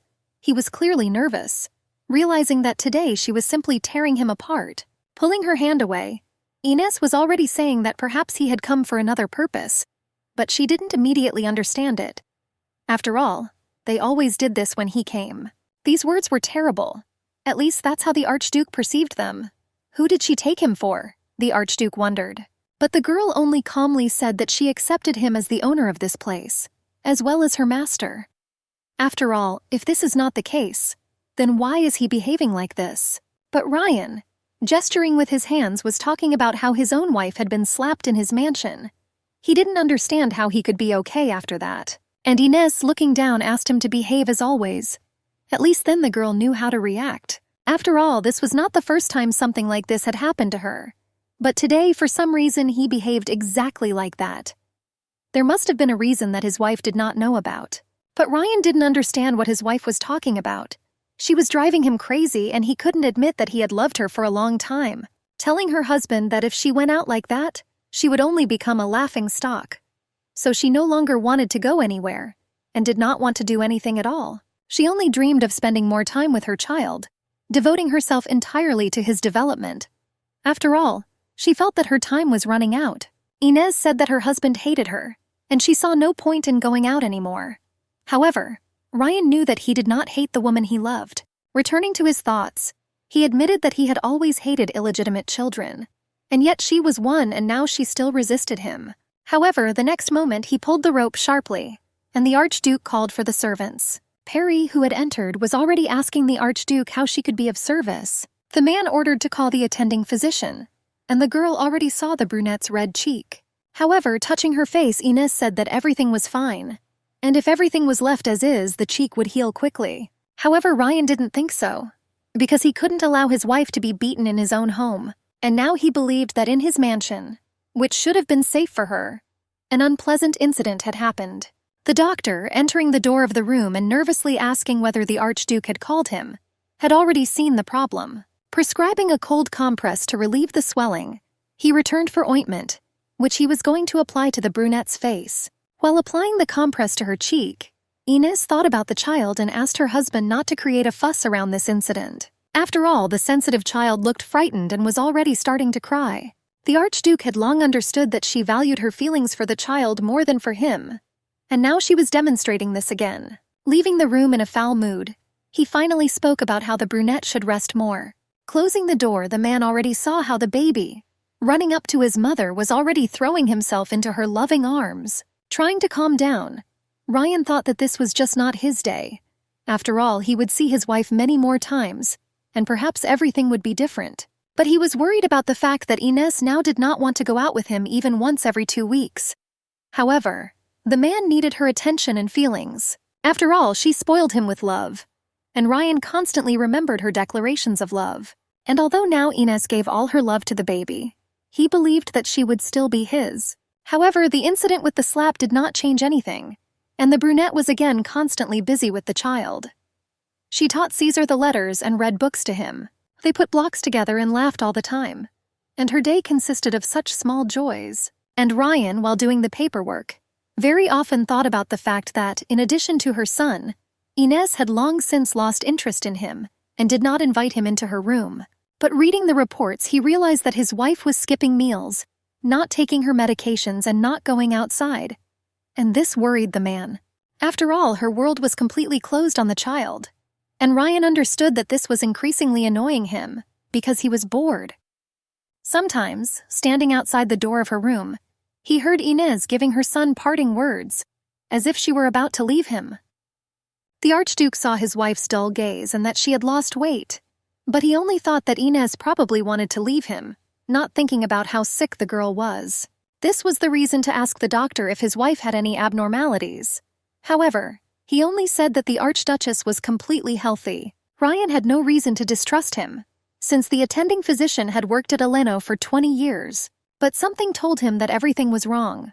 After all, he knew that after the birth of the child she behaved quietly, and it was suspicious where his wife got the bruise from. Having lined up the servants, the Archduke hurried to conduct the interrogation. But everyone, as if with water in their mouths, remained silent. And suddenly it dawned on the man. After all, the only person who hated Inez was his aunt. The Archduke was angry, realizing that now he would again be tearing his feelings apart between his wife and the elderly lady. But she, showing artistic abilities and slightly lowering her eyes, tried to hide everything. However, the Archduke saw that something was wrong. Discussing business over a cup of tea, Ryan thought that she would now say that it was not true and the girl had slandered her. But the woman, noticing that something was bothering her nephew, was already asking about it. While Ryan was deciding to say something, she was already saying that she was glad that everything was okay with him. She seemed pleased and even somewhat relieved. But only later did the man understand what it was. Raising her eyes to her nephew, she was already in a hurry to tell him about her son's achievements. After all, Vernon Adelvine had come of age this year and completed his academic course. Therefore, when he returned to the mansion, he had to be introduced to society as Aleno's heir, she added carefully. But looking at his aunt, Ryan made it clear that he was against such a decision. After all, his nephew did not understand why Vernon would be Aleno's heir. Realizing that she had chosen the wrong time, she was already turning the conversation in the right direction. Smiling, the lady suggested being open to possibilities, taking all factors into account. And since the Archduke's son was still quite young, there was no talk about him yet. But Vernon was already quite old, the aunt proudly declared. However, Ryan did not give in, declaring that there was a direct heir and therefore there was no need to look for them among relatives. And now he was talking about how he was going to put the staff of servants in order. And the woman, not believing her ears, did not understand what had bitten him. However, the Archduke did not stop there. After all, he believed that it was time to take care of the budget, which he had not paid enough attention to. Looking at how tightly his aunt was squeezing her fingers, he added that he had not paid any attention to the state of affairs in the family. Staring at his relative with his green eyes, he complained that he had been wandering around the world for a long time, and therefore was inattentive to the internal affairs of the family. Apparently now it was time to put everything in its place, and Ryan saw how his aunt cringed. However, he believed that she too should have had her place. But the frightened relative had already said that she supported her nephew, and if such was his will, then the lady would completely submit to it. As she left the room, the aunt restrained herself with all her might, but she clearly realized that she could not contradict her nephew, since she still lived in his house. Knowing that Ryan was going to check all the staff, all she could do now was wait for the results of the investigation. But, based on dry reports, the man did not intend to raise a storm. Rather, he simply wanted to make sure who he could trust. However, the thought that he had entered Inez's room did not give her any peace. Suspicions were already forming in her head that the girl periodically seduced her nephew. Realizing that she was losing influence, she had already decided to add Mananda root to her tea. After all, the hatred for Inez grew in her day by day, becoming more and more distinct and destructive. Meanwhile, the Archduchess, putting the baby to bed, again whispered words of love to him, realizing that the child was her only joy. Kissing Caesar on the forehead, she realized that without him she would find it completely unbearable. After all, only this kind and gentle boy looked at her with absolute love, as if he could feel everything that was going on in her heart. She hugged him tighter as if saying goodbye, putting into every touch a warmth and tenderness that she might soon no longer be able to give. She didn't want to regret the words she had left unsaid to her child, and therefore constantly gave him advice. Peering into the semi-darkness, she could already see Kian's black shadow. She hadn't called him, and now she couldn't understand why he had come this time. But the creature of darkness, as if sensing that her earthly life was ending, reminded Inez that they had not really spoken for a long time. Inez did not argue. She herself felt how her body was weakening. Food was not being digested, and a slight cough was accompanied by blood. She knew that one more cup of that ill-fated infusion and her heart would not be able to take it. Her chest began to hurt more and more often, and the brunette couldn't understand whether it was fear for her son or her fading life. However, the fear of death no longer tormented her. After all, only in it did Inez see liberation from pain, from lies, from humiliation. Death did not seem like the end, the beauty told Cain, but rather an opportunity to begin again. And what had previously frightened her now became desirable. After all, the girl wanted it to end as soon as possible. But turning to her son, she whispered words of forgiveness. After all, she was sincerely sorry that the boy had such a weak mother. She remembered how, in despair, she had once asked him to leave with her this land that she hated so much. And looking at Keanu's back, who was increasingly manifesting himself fully, the brunette had already heard that he agreed to leave the earth with him. And Ryan, finishing his dinner and looking at the reflection of the drink in the cup, thought only about how unbearably disgusting the taste of this tea was. He lowered his eyes and said that he had invited Inez to join him a week ago. However, she had only appeared now, pale and tired. The wife said that she was sick and therefore could not come, but the man's egoism again clouded his eyes. Looking into his wife's eyes, the Archduke understood that she would again make excuses, as always lately. The man was nervous because he didn't want to talk to Inez like that, but he was in a terrible mood. After all, he returned to the conversation with Alvaron again when he tried to clarify where the money from the treasury was disappearing to. The assistant could not explain anything, but it was clear that he did not raise his eyes, afraid that the truth might slip from his lips first. Ryan was certain that the documents his assistant brought him after the final check were clearly fabricated. The Archduke knew he had been deceived for a long time, and now he had to find out when it all began. After all, everyone around assured him that there was no reason to worry, and he already knew that the limit of trust had been exhausted. However, many of the servants had been serving Eleno's household for nearly 2 decades, some of whom had been there since before Ryan was born, and so Ryan continued to trust them out of inertia. But now it was becoming clear that their loyalty belonged exclusively to their aunt, but not to him, the rightful owner of this house. The bitter, corrosive truth pierced him. After all, in this huge mansion there was no one left who was truly on his side. Without looking up, he understood that he needed to have a serious talk with Inez. But not paying attention to his words, she asked for only one thing, that her husband protect Caesar. And the Archduke, clutching his head, already understood that his wife would never stop talking about her son. But the man had called her to talk about her. However, the woman sitting in front of him, huddled like a kitten in a ball, was clearly afraid of the Archduke, and now she again implored Ryan to take care of the child and be a good father. This angered him. He understood the obviousness of this question and asked to stop the senseless conversation started by his wife. But at the very moment when he was talking about this, Ines, raising her eyes, was already saying that she hated him. These words seemed unexpected and merciless. But still he asked to explain what he had done to deserve the brunette's hatred. She no longer hid her pain. And the brunette's confession sounded like a sentence. After all, she regretted that she had once chosen him, not his brother, and allowed herself to love Ryan. Approaching the chair, he peered into her infinitely blue eyes, trying to understand how sincere his wife was at that moment. But looking into the girl's tired eyes, he understood that Ines had changed his world. But most importantly, his feelings, showing what love is. Stroking the beauty's hair, Ryan felt his own emotions swing between rage and despair. And completely unconsciously, almost out of habit, he was already kissing her beautiful hair. But she, looking up, asked not to touch her. There was no longer anger in this voice, but only fatigue and complete helplessness. Looking at how his wife was clutching a cup in her hands, he understood that the desire for Ines to disappear from this life had already displaced everything else. He asked her to wait, but she was already taking a sip from her cup, the taste of which seemed terribly bitter to him. And the next moment the silence of the room was cut by the sound of falling porcelain. The man saw how the scarlet blood spread over the dress. But Ines whispered only that if there was a next life, she would not want to meet him again. Hugging the brunette, Ryan understood that he could not lose her.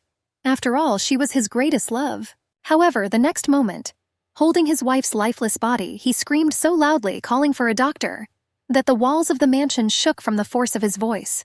The knight who ran into the room was already rushing towards the Archduke, trying to stop the man. But he only growled like a cornered animal, demanding that a doctor be brought to him immediately. And after a few minutes, the confused and frightened servants were already parting, making way for the doctor. And Ryan ordered that the unconscious Archduchess be immediately carried to his chambers. Picking up Ines, who was as light as a feather, in his arms, Alvaron hurried to fulfill the Archduke's wish. However, the blond man who was standing at the table was already examining the cup, after which his wife felt ill. He coldly and clearly ordered that no one enter the room. After all, he was going to conduct his own investigation. Touching the cup, he sniffed the drink. Its smell was ordinary and its taste was bitter. It was not tea, but rather an herbal infusion, Ryan already thought. He also understood that it was not poison, because the Archduke had also drunk this drink. But one thing was clear. Something terrible was happening in this house behind the master's back. The persistent knocking on the door was already interrupting Ryan's thoughts. But he had demanded that no one disturb him, but the knocking did not stop. Perry entered, fell to her knees in front of the man, covered her eyes with her hands, and was already crying bitterly. And Ryan hurried to ask her how the Duchess was doing, preparing to hear the worst. But the girl was silent. The Archduke turned around sharply, trying to hear whether Ines was alive or not. And Perry asked him to go to his room. Ines lay so beautiful but terribly pale. It seemed that the girl was simply sleeping, and even the warm blanket could not warm her frozen body. Looking at his wife, he remembered how much warmth and love she gave him, despite everything she had gone through. And now he suddenly thought about how often he had closed his eyes to her life, as if he did not believe that she could die. Quietly, almost without breathing, the man said her name, hoping that she would open her eyes and look at him. Touching his wife's cold hand, he already realized with horror that he could not feel a pulse. Everything inside him shrank, leaving only emptiness and a tearing feeling of guilt. The man still did not understand what had happened, and he hurried to ask the doctor about it. However, the doctor did not notice anything special, except that the watchman served his tea again. But it was only a decoction of the roots of the herb Manhwa-Hub, the doctor added, and the drink, on the contrary, was supposed to restore her energy. However, it was already noticeable that Perry, who did not raise her eyes, was already becoming horrified. And the next moment, without holding back, the maid was already screaming that the doctor knew about the side effects of this tea, and it was this tea that killed the Duchess. But Ryan didn't understand what side effects the servant was talking about. But the girl was already in a hurry to explain. After all, this drink was only indicated for healthy people, and in Ines's case it was poison, causing her heart to beat too fast. And now the maid reminded her that the doctor had promised never to brew this tea again. After all, the Archduchess's body was already too weak. She sank to the floor and simply whispered that despite the promise, he still did it. Looking at the servants, Ryan suddenly asked sharply whether Inez herself knew that she was drinking. Perhaps that was why she spoke of death as salvation at the last moment. Remembering how his wife had whispered that even in another life she would not want to meet the Archduke, he already understood that she knew. It hurt him. After all, today he wanted to tell his beloved woman about his reforms, and that he conducted a serious audit and got rid of the servants who could harm her and their son. Ryan dreamed of walking with her and holding his wife's hand, and Inez would be able to smile again. Pressing his wife to his heart, he promised that if she opened her eyes, then everything could start over. Barely holding back his despair, he did not understand how the brunette could drink this drink, knowing how dangerous it was. The fearless warrior who never bowed before the enemy was now dying with her. Was Inez really tired of living? He wondered. Without letting her go, Ryan understood that the girl could hate him as much as she wanted. But how the brunette could leave her son, whom she loved madly, he did not understand. But Robert was already entering the room. He was not lying when he quietly said that even without this drink she would not have lasted long. After all, the disease was progressing. If the man had known about this, he would have tried to make her last days happy. And now he scolded himself for being blind while showing selfishness. However, Robert, looking at Ryan, already saw that he really loved the girl, but with some special and strange love that the old man did not understand. But Alvaron had already insisted on taking him. However, Ryan asked him to stay, because he felt that he still didn't know everything about his wife. Looking at the doctor, the man asked everyone else, including the knight, to leave the room. And although the faithful knight wanted to say something else, he already saw the master filled with icy determination. And the old man, stepping heavily on the carpet, was already approaching the grief-stricken man. Now he was talking about how he came to Inez at midnight after fainting. The doctor noted that after the child was born, he already understood that the brunette had little time left. After all, her body was too weakened. But Ryan seemed not to hear the man. After all, he did not look away and continued to believe that in Robert's presence she would open her eyes and smile. However, the old man continued to speak only about the fact that it is impossible to understand a person's soul after spending only a few hours with him. And the Archduke thought only that he shouldn't have had a child, because he understood that his wife was ill, and she doubted that she could bear him at all. But he was sure that the child would be born healthy. After all, the only thing Ryan dreamed of was to tie Inez to himself for life, and not listen to her problems. And now the man understood what the brunette meant when she asked him not to think only about the child. After all, now he was losing his wife, not understanding why he needed a son. Taking a breath and gathering his thoughts, the old man wanted to tell Ryan something important. But Ryan, interrupting Robert, suddenly asked what exactly he knew about Inez. However, he answered his own questions. After all, if he had thought about it even a little, he would most likely have paid attention to the girl's health. But there was so much to do that he did not want to waste time thinking about his wife's ailments. After all, everyone in the mansion assured her that everything was fine with her anyway. And now the man bitterly regretted that he had never listened to the end of Inez's story, which she had tried to tell him more than once. And Robert also spoke reproachfully about the fact that the Archduke had been this girl's husband for 6 whole years, but had never found out anything about her. And now, kneeling before her lifeless body, he tried to find out at least something about the woman he had lost. After all, Ryan had noticed her sickly appearance before, but the Archduke thought she was simply tired or worried about the child. Looking into her husband's eyes, she assured him that everything was fine, and Ryan believed her because it was convenient for him. Running his fingers through her hair, he was already remembering how Inez had begun to fade since she became pregnant. Her eyes had grown dull, and her movements had become slower. Now he was trying to justify himself, because he had never told her that she should give birth even at the cost of her own life. Leaning closer to such a sweet face, he whispered to himself the words that if there was a next life, Inez would not want to meet him again. Now he understood that she had run away from him forever, leaving only emptiness and a son with whom he had no contact at all. But Ryan couldn't just accept it as if nothing had ever happened between them. He didn't want to hear anyone, not even Robert, who was still trying to talk to him. Now it seemed to the Archduke that he had died with her, and he again shouted for everyone to leave the room. The old man, accompanied by a servant under the arms, only said that Ryan would regret his wife's death for the rest of his life.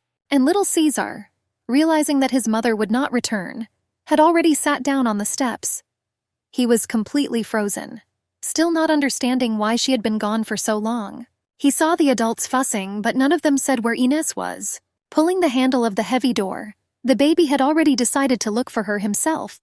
After all, he missed her warm hands and soft voice, and he was also afraid. But when Caesar opened the door, he did not see his mother in bed, because his father was blocking her with his back. However, Cain was already in a hurry to cover the terrible picture from the baby's eyes with a thick black shadow, trying to save his sensitive little heart. After all the child could see was his dead mother and his grief-stricken father, who was consumed by fear, guilt, and despair. And now the creature of darkness was already enveloping Ines's son, because he was in search of a new source of energy. However, he, knowing the donor's name, had already addressed him. After all, he needed to know about him, where his mother was. But Cain couldn't explain to the baby that his mother had died.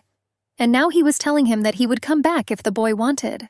And now he needed to sleep without thinking about anything, because dreams were the only place where Ines could still hug her son. And turning to the door behind which Ines was, he wished her good night with genuine tenderness.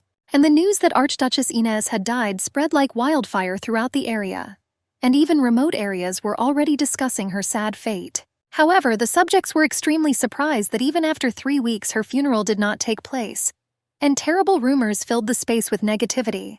And the Archduke, not letting anyone into the bedroom where his wife's body was, warmed them up. After all, he was practically working in the room where the corpse lay. He knew what to do with himself. Calling his aunt and assistant to him, he demanded from them a plan for the development of the Western Road to Genio, as well as the accounting books.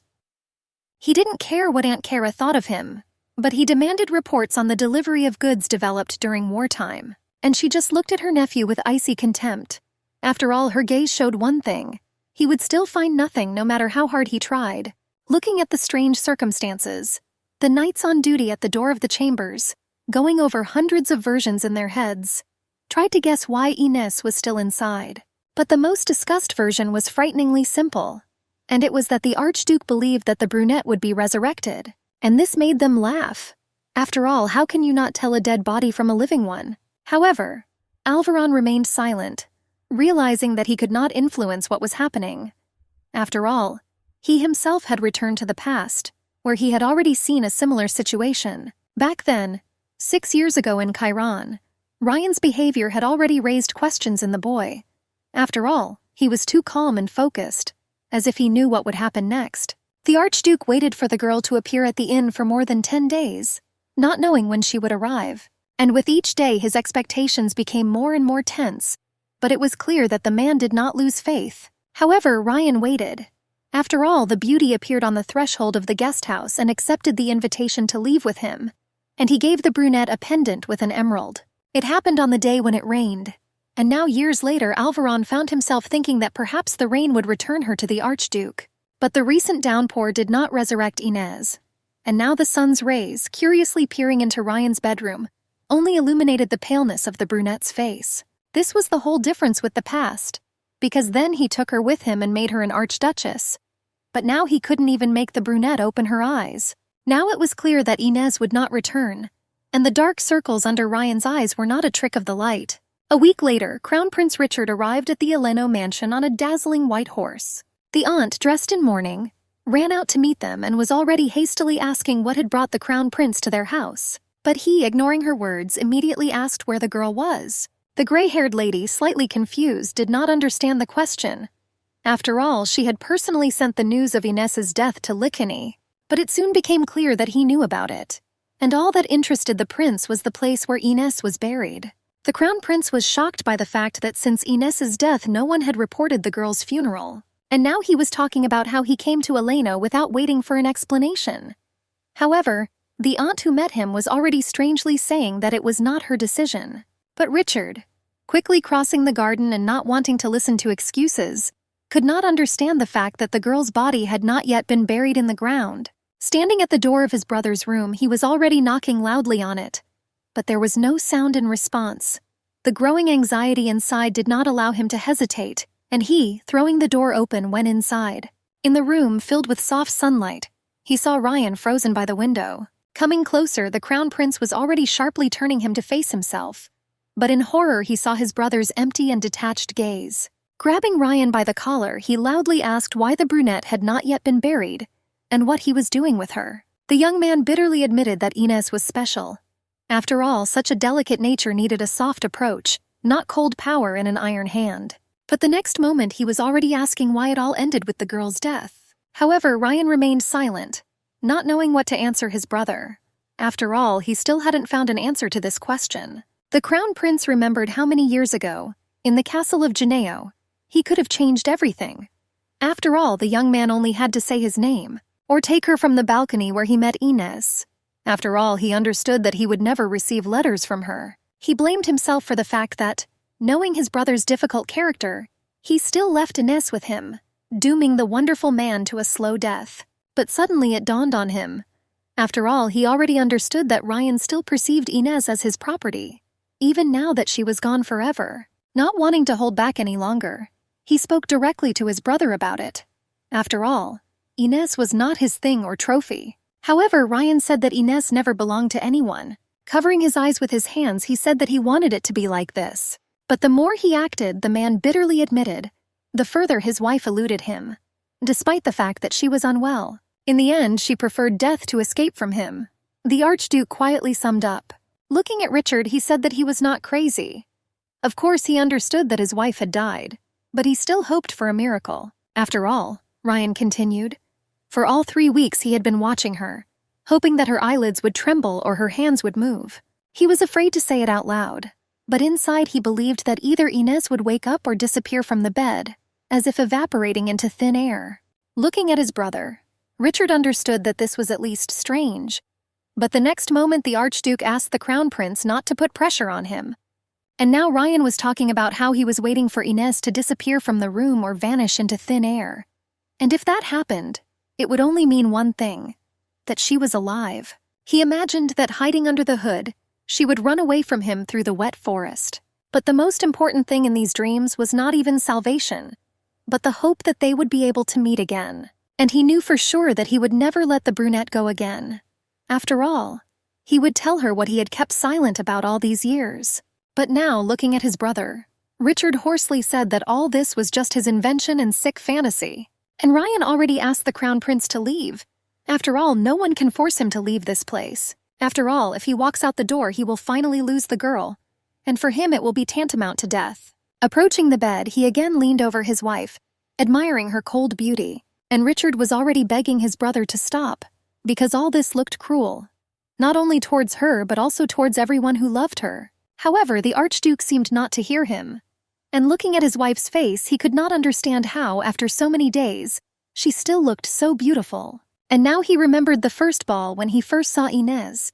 His heart sank when he looked into her blue eyes. When she looked at him with that smile, full of kindness and gentle strength, he wanted to lay the world at her feet, to give her everything he had. Memories like these tore him apart inside. He didn't want to let her go because the funeral meant the end. And while she was here, there was hope. Despite his sympathy, Richard insisted that the Archduke release her and bury her quickly. But Ryan, placing his palm on her blanket, warmed by the sun, barely audibly said that he needed a little more time, just a few days. And again addressing his wife as if she were alive, he asked her to open her eyes again.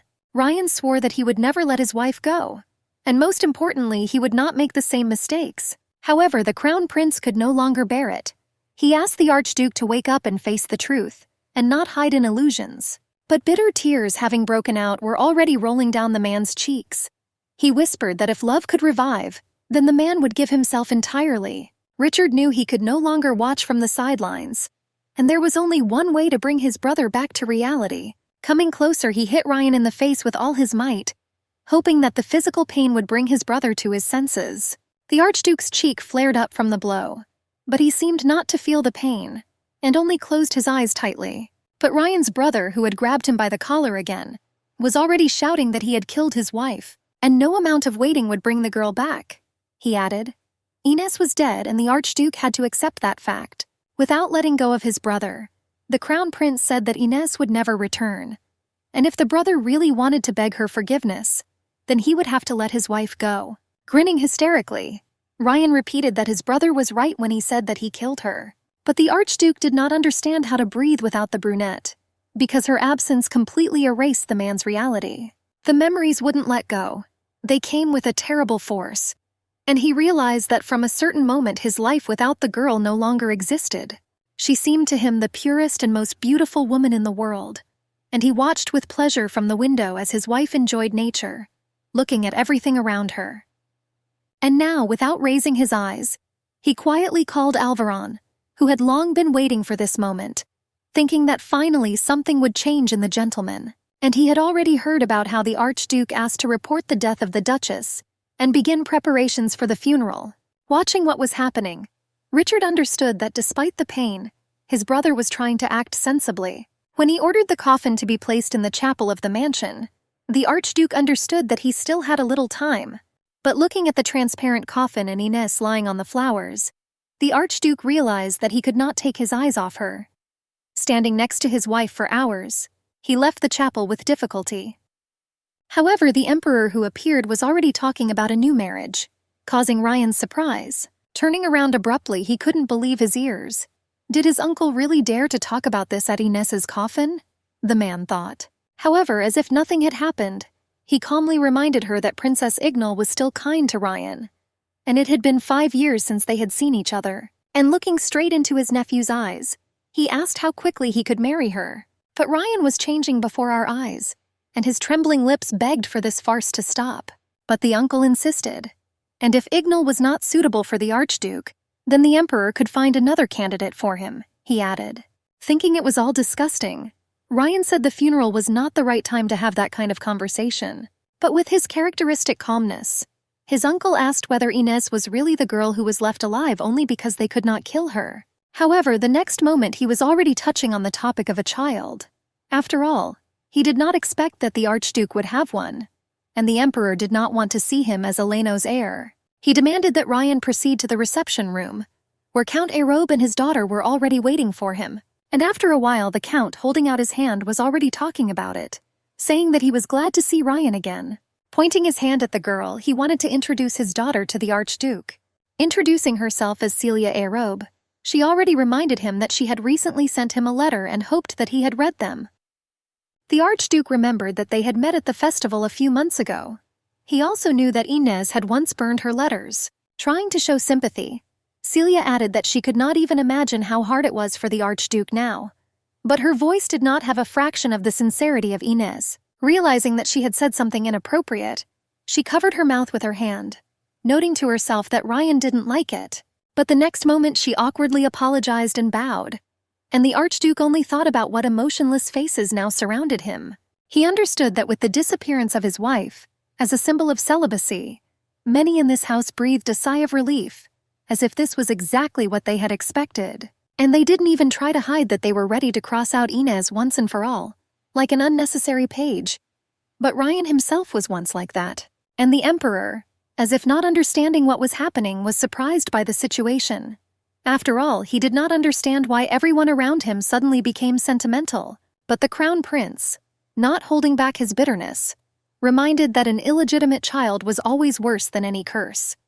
And everyone was sure that such children should be destroyed. But Ryan had already reminded us that his wife was an amazing woman, and the hatred that he himself once felt towards children born out of wedlock had long since left him. He could not accept the lie, repeating that Inés was not a dirty woman, and even less a disgrace. After all, he knew that a man had never met a purer and more beautiful girl. Losing control of himself, he sobbed almost silently, again not understanding how to live on without going crazy. However, the emperor had already reminded his nephew that Inés was from Geneo, and Ryan was trying to protect her in front of the emperor Lycan, forgetting about loyalty and duty. But Aunt Kara, standing up for her nephew, reminded him how difficult it is to live 6 years under the same roof with a woman and not feel guilty for what is happening. She tried to ease the tension by begging Uncle Ryan to look at things differently and give the young man time. And the emperor, not wanting to listen to excuses and persuasion, quickly left, putting the interests of the empire above human feelings. The crown prince, watching his father leave, mockingly said that he congratulated Ryan because he had achieved what he wanted. But none of this mattered to the Archduke.